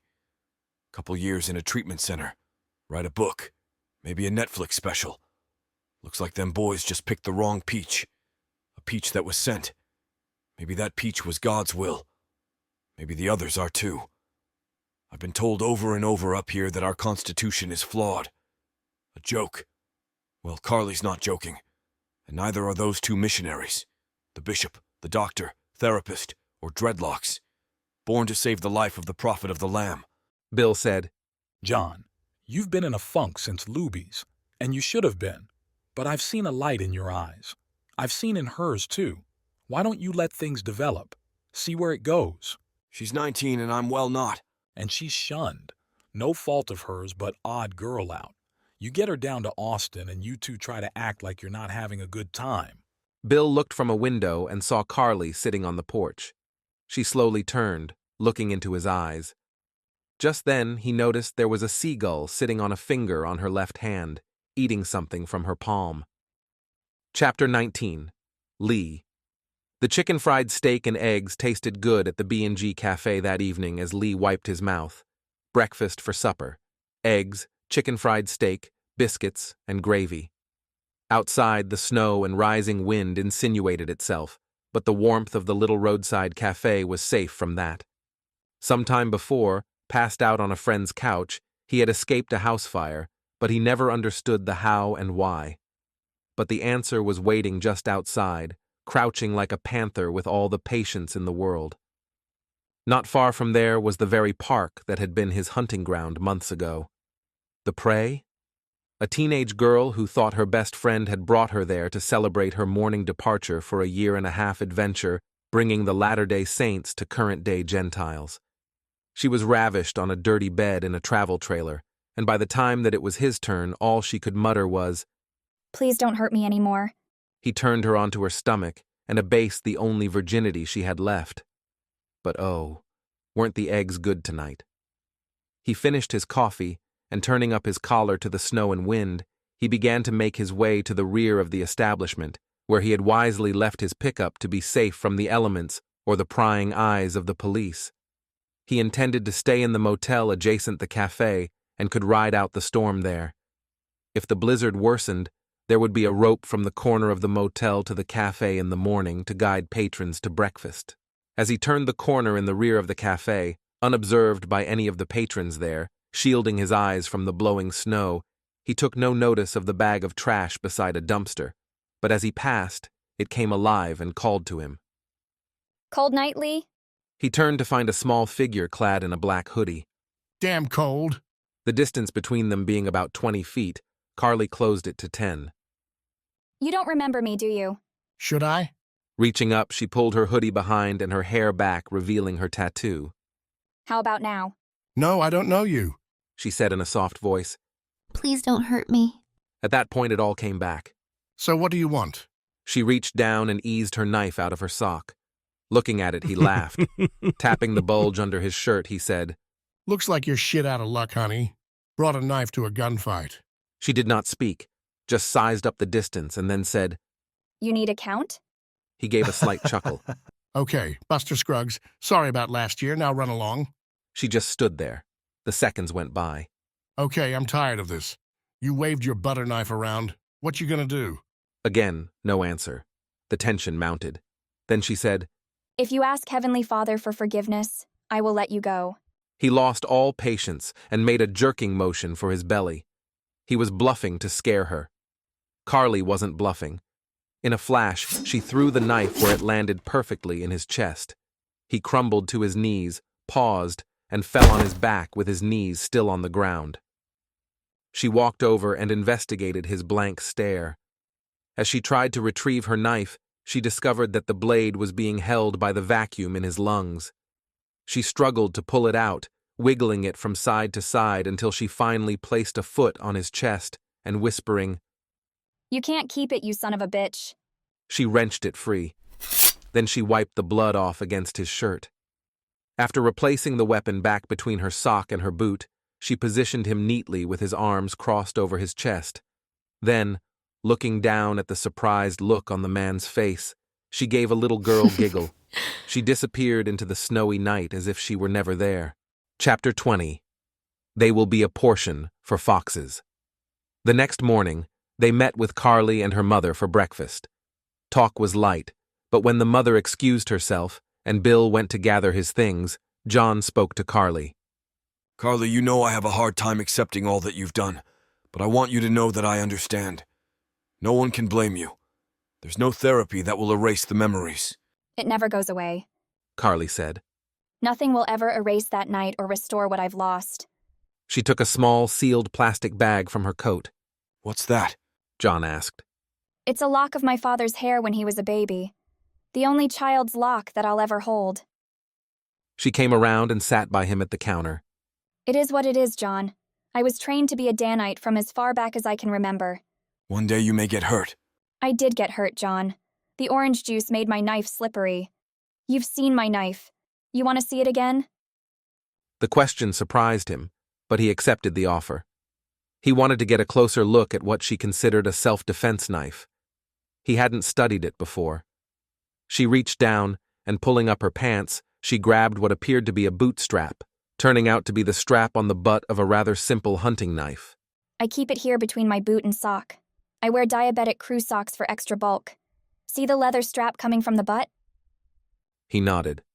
I cut the real boot strap off, shoving my knife down, out of sight, letting the butt strap take the place of the boot strap I removed. That's misdirection, John. Seeing the boot strap on my left boot, and then the butt strap on my right, the mind makes them one. Now watch. She brought her hand down to the strap. I put my middle finger through the strap, clasp it with the other four, and... Suddenly the knife was under John's chin. You're in hell 10 minutes before the devil knows you're dead. John leaned back. I really wish you wouldn't do that, he said. You're safe. Here, hold it. He took the knife. It's a Loki. The diamond shape keeps it from cutting my leg. Very sharp. She told him. It's not a Bowie. Where's the duckbill? Jim Bowie didn't use that at the sandbar incident. That was added later. Also, a curved tip can hang when pulled. I've only dropped my knife once. She winked. The duckbill would get in the way. Hang up. Not needed. Also, I like the double edge and straight form. Up, out, in, and home. Running his finger along the blade. Damn, he exclaimed. Careful, like a razor. Do you use a steel? No, I use a whetstone, but with 3 in 1. Steel will damage the edge and doesn't do anything for a roll. Roll? People think sometimes a knife is dull when the cutting edge is just rolled. Using the knife can cause the edge to bend and roll back over itself. Don't take much. A cutting board or a bone. A steel doesn't help for that. It just makes the edge jagged. Fine for porterhouse, not so good for invaded house. When you pull it, how do you avoid cutting your calf? You simply push the knife toward the boot. Duh. Why are you showing me this? Because you won't tell anyone. And you know that? Yeah, John, I know that. How? She took her knife and put it back in her sock. Then she leaned forward, about an inch from his face. Go ahead, I'm legal. She closed her eyes and John put his arms around her and kissed her. That's how. I knew from the first moment I saw you. They heard Bill coming up the stairs. John wiped his mouth, but Carly kept her arms around his waist and said, No lipstick, John. But your mother told me that she found fingernail polish in your coat. Don't go there. We'll talk about that at another time. You two talking about playing house? Bill asked as he entered the kitchen. Carly continued looking into John's eyes. I don't think we're playing, are we, John? They laughed, and as they looked into each other's eyes, she told him, I never show Loki to anyone, John. I'm sorry, Bill said. I saw you two. But Carly waved him away. Don't you like girls, Bill? She turned to John. John, I know that you don't walk in our way, but believe it or not, we do the will of God. God is losing patience with you Gentiles. I'm not the only one. Lots of God's work left to do. The Watchers. John smiled. Yeah, better watch out. She wiped her eyes, put the lock back in her pocket, picked up a used grocery bag and said, Come with me. She led them into the orchard. As the two watched, she filled the bag with peaches and sat on the ground Indian style in front of them. My dad was a Black Knight, the highest position of the order. He was also a high priest in the temple and a grand master of the knights. He taught me the way of the order. That's why I wear the garment. And while, as a woman, I can never be a priest, I am temple and have been since I was 12 years old. Since I have no brothers, no sisters, and I will never have children, I got dispensation. My family came over immigration pass with the prophet, Brigham Young, and the man chosen by God to protect him, Porter Rockwell. Porter taught Bill Hickman the secrets of the order, and Hickman taught his followers who taught theirs down to my father who taught me, Ruth, and I am a Mormon, who was destined to be a sister wife. That was all I ever wanted. I follow the prophet, Joseph Smith, not the Coca-Cola LDS that has sprouted up in Salt Lake City. I was supposed to bring souls down and continue my family's line, serve the church, and take my place beside my husband in the celestial kingdom. For my sin, God took my womb, my chastity, and my testimony that night. But he gave me my skill as a day knight. And God had put me in that RV that night to exact his holy will. I was chosen by God to exact his judgment on those Gentiles who defiled those two watchers. It was terrible what happened to me that night in the park, but not as terrible as what happened to them. Taken and never returned. Sleeping somewhere up on the Wasatch or down in the Escalante? Bill, I'm sorry about what I said in there, but sometimes my cup runs over. I go back to City Park in spirit every night. But they couldn't be stopped by some silly-ass ritual, while the church demands we pay, pray, and obey. Well, I prayed. I raised my hands until icicles grew from my upraised palms, and God took my daddy. And then he took my hymen and my womb. But I still gave all the glory to him because he gave me a mission. And I am a sinner, John. God is just, for he gave me penance. He took all those things from me for good reason. A sinner goes to hell. A day-night comes from hell. I gave those men one moment to repent. And then I did the will of my Father. They will be a portion for foxes and go to the lower parts of the earth. When she finished, her bottom lip was quivering, and John took her into his arms. As she buried her face in John's chest, John looked at Bill and mouthed, "My God." She composed herself. You rely on man's law, John, caught up in the words of that law. And they brought Jesus before Pilate, accusing him. Now there was a custom of freeing one prisoner during Passover as a gesture of goodwill. Accordingly, a man called Barabbas was also brought before them. And Pilate asked them, "Shall I crucify your king?" And they shouted with one voice, "Crucify him." And Pilate asked, "Who shall I free?" And they cried, "Give us Barabbas." And Pilate turned over Jesus to be crucified. What is the point of your story? And they cried, "Give us Barabbas, give us Bar-Abbas, give us the Son of the Father." That is man's language, lost in translation. And that's your law, caught in the tangle of your own words. She folded the top of the sack containing the peaches. That's God's plan for me. To send those bastards to Heavenly Father, for He is the final judge, not me. I'm just an instrument of His holy will. Only He can say if what happened to me that night was His will, or man's will. Heavenly Father used that night to teach me humility. She wiped her nose. I hope you enjoy my father's peaches. But the violence? Is the violence His will? I'm not questioning you. I really want to know. John asked. Let me ask you a question, John. If you had had a gun that day at Luby's, would you have used it? We didn't get concealed carry until after that. Man's law. If I had been there, she would be here right now because I obey God's law. Not men. I could have killed that man with a fork. These words cut John to the core. Carly had disarmed him with pure truth. As he remembered his daughter laying on the floor at Luby's, he deeply admired his little friend because she had earned her knife, and its metal was her metal. He looked into her sky-blue eyes, and he believed. She rose and handed the peaches to Bill. Before he could take them, she tripped on a rock, sending her tumbling. Bill quickly jumped to break her fall. Peaches fell to the ground. As Bill gathered her and helped her to her feet, he began to reach down to help her pick up the peaches. She held his shoulder to steady herself as she adjusted her boot. No, I got this, she said as she grabbed Peaches. She finally got the last peach returned to the bag, finished her boot, and retied the boot strap that had tripped her. She flashed her best schoolgirl smile at John, and he acknowledged it with a wink. He was learning. He knew what she had just done. The bootstrap was not a bootstrap. They all laughed, John and Carly a bit louder than Bill. She straightened her crossing guard vest and said, Bill, I gave you a little shit this morning. Do I have to look over my shoulder after you're gone? No, Bill told her. John and I are partners. After what you endured and what happened to John's daughter, I won't give either one of you grief. I won't judge the blood on your hands. I'm sorry about what I said in there, Bill. But don't try to psychoanalyze me. Sometimes a cigar is just a cigar. My hands are as white as snow, Bill. And I give you a blessing. Joseph Smith gave my ancestor a blessing, who gave it to his family, who passed it down, and my father gave it to me. She placed her palms on Bill's head. And I give it to you. I hope you enjoy my dad's peaches. There's a blessing in that bag for you. She reached to Bill's ear and pulled something from it. He instinctively reached for his ear, and she handed him a small figurine. What's this? The Angel Maroney. To protect you on your trip home.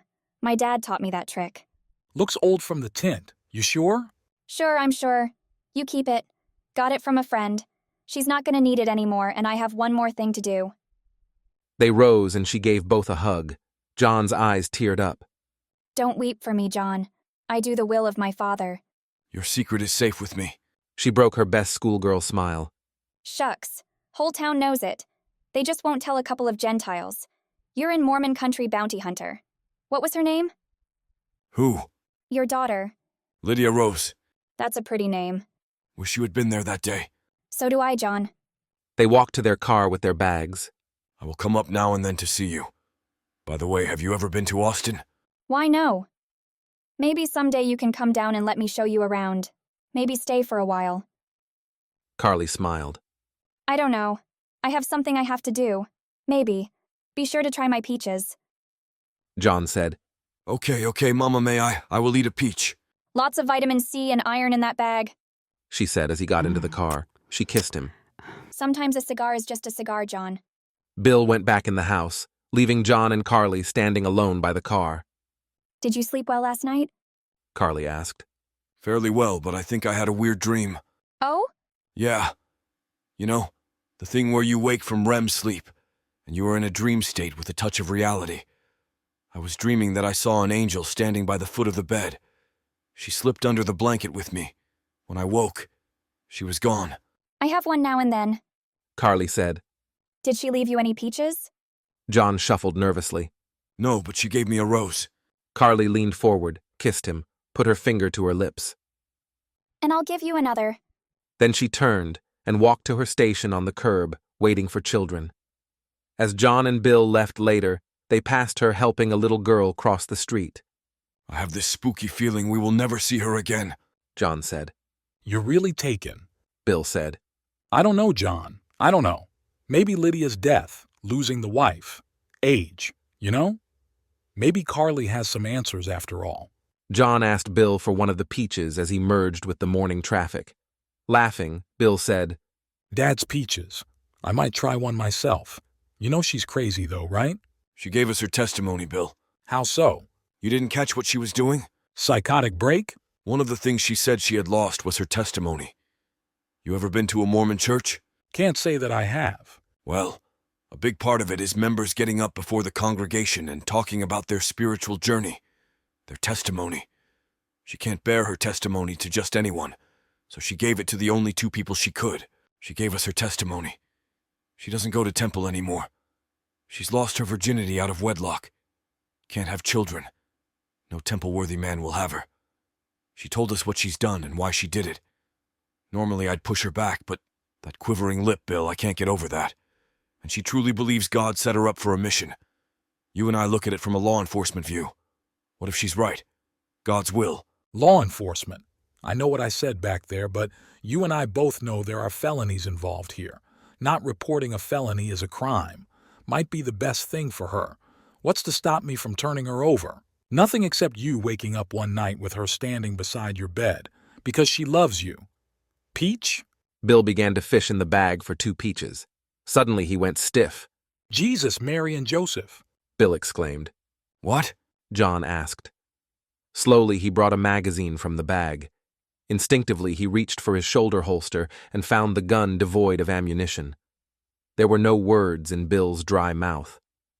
As Bill stared at John, holding a peach in one hand and his gun in the other, John smiled and said, Born to save the life of the prophet of the Lamb. On the way through Salt Lake City, they left 2 bullets on Porter Rockwell's grave, the .44 and 1.9. As they set the bullets on the stone, John looked at the grave and said, For Carly and Lydia Rose. Chapter 21. Raymond. His hands shook from the icy wind whipping off the Wasatch as he fumbled with the key to his workshed. In the summer, the wind from the mountains provided blessed relief from the heat, but wintertime reminded one that the Salt Lake Rim was home for the mule deer and their brothers, the wolves, while bears just slept it off, waiting for warmer days. It was early. On his ranch, just north of Caldern Hale, Raymond had been using dynamite to blow out stumps and clear more for more beets. He had mixed the dynamite and ammonium nitrate fertilizer to blow the stumps out of the ground. Today would be like any other. The land would soon be ready for spring planting. Raymond wasn't a bad man. He'd made mistakes, but by and large he'd reconciled them with his God and tried to put it all behind him as he raised his 2 teenage daughters in full compliance with the church. And while his conscience was mostly clear, there was one incident that he knew would require a bit more. Why has he done it? It was so out of character for him. As he fumbled with the key, he looked across to his house in the distance where his daughters and his wife lay sleeping. He remembered another girl. She was young, like his little girls, too young to be at a party in City Park. He'd been invited by friends to go with them there. He drank. He never drank. 2 girls were there, sitting on a sofa. One was drinking orange juice, rattling on about her mission. Mission. She was temple. Like all Mormon parents, a child going on their mission for the church was a wonderful thing, proof that they had been raised correctly. He should have left right then, but there was something, forbidden fruit that he had desired but had never reached for. Luring innocence as she continued talking about her upcoming mission. She was excited about it. Although she was a girl, she wanted to serve in a distant land, South Africa, South America, anywhere that she could spread the gospel of Jesus Christ, and she knew that Jesus would protect her. Where was Jesus when she needed him the most? A young man sat down with them. Her conversation went from her mission to getting to know him. She drank a second glass of orange juice. The young man suggested they go to another room. She was tipsy, so he and his friends gently gathered her, and Raymond joined them, taking her to a bed in the back room. Raymond knew that she'd had a mixed drink, something she'd never had before. Too much party for a Mormon girl who'd never drank a Coke. They sat her on the bed. Raymond thought forbidden thoughts that he couldn't shake off. Then the young man tried to slip her blouse off.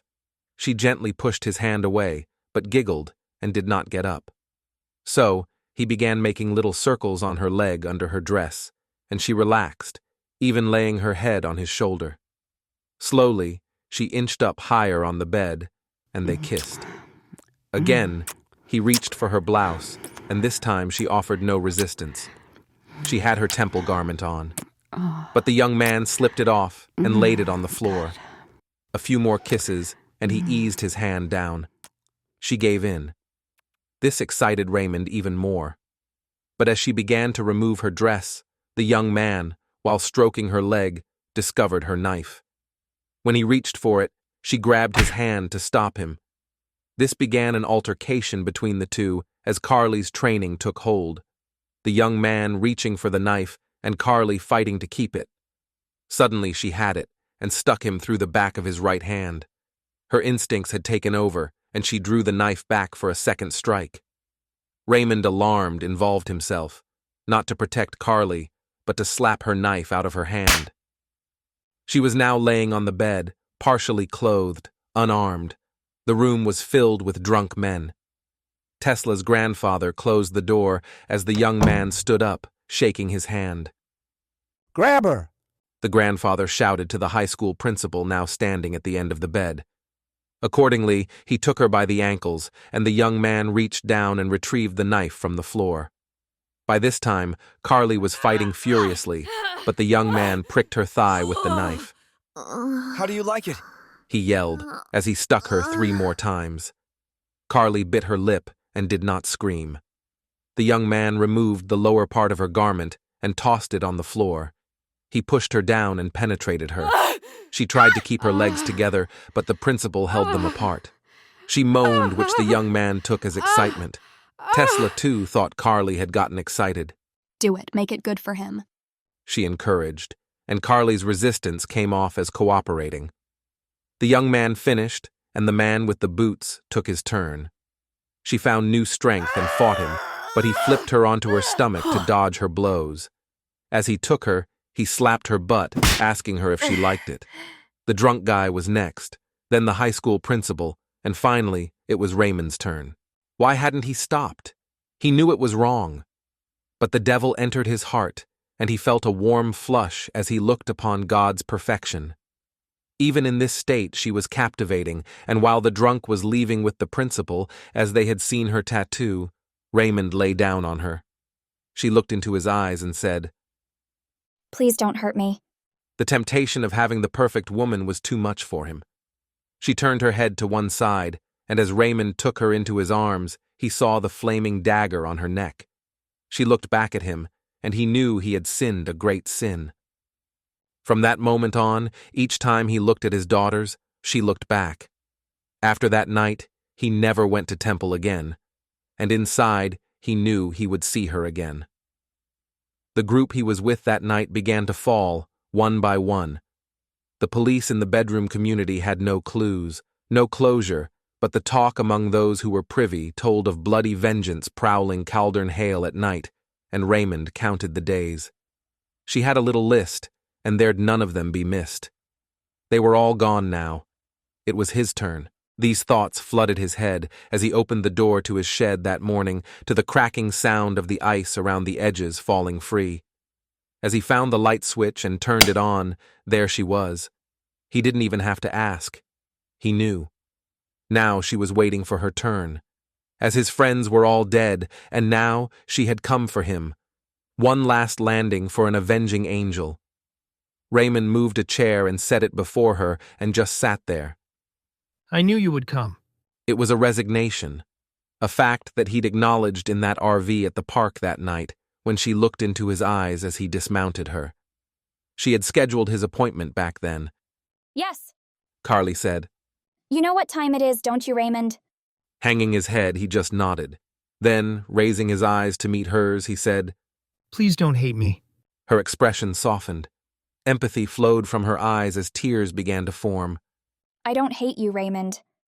But you know your sin was not our consummation. It was when you let those men touch me. You slapped my knife out of my hand. If you hadn't, we wouldn't be here now. You know that, don't you? Consummation? Yes, our consummation. He nodded his head. Looking up at her, he said, Blood atonement. Lest my blood touches the ground, my sins will follow me, and I shall not be allowed into the celestial kingdom. But why should you die? Because I'm a murderer. Every time I killed one of your friends, I recited the Danite absolution, just as my father had taught me. If you ask Heavenly Father for forgiveness, I will let you go. But I had no intention of letting them go, because I no longer believed. I sent each one to hell before their next breath. All but Tesla. She mumbled some nonsense before I cut her throat. And she is why I must die. But you were different from the other men. There is hope for you, Raymond. She patted the box on her lap. With this. A wedding cake? Yes, I have made it for us. You and me. She nervously tapped the cake box on her lap. Our wedding cake. 2 sticks of your dynamite on a nice bed of your fertilizer. Thank you for that. One push of this button and, well, you know. His faith wavered. The stark reality of death shook him. How am I different? Because you chose me.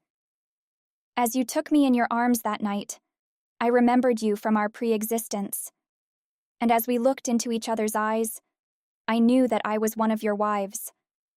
That's why I saved you for last. The reason I wore this wedding dress, worn by my mother and her mother before her. But what happened that night destroyed my legacy. The only thing I could give to your Heavenly Father, my fertility. But now I can't give him any children here, only in the kingdom. And we both die? No, we live in the celestial kingdom, and there we can make spirit children.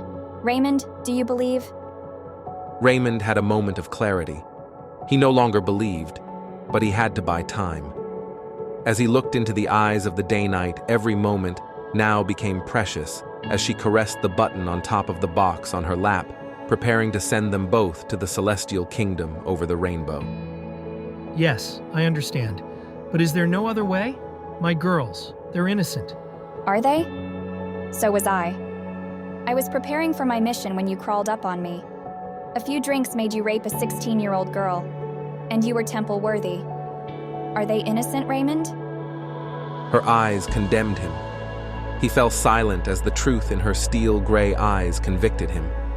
All his breath left him, and he stood before God.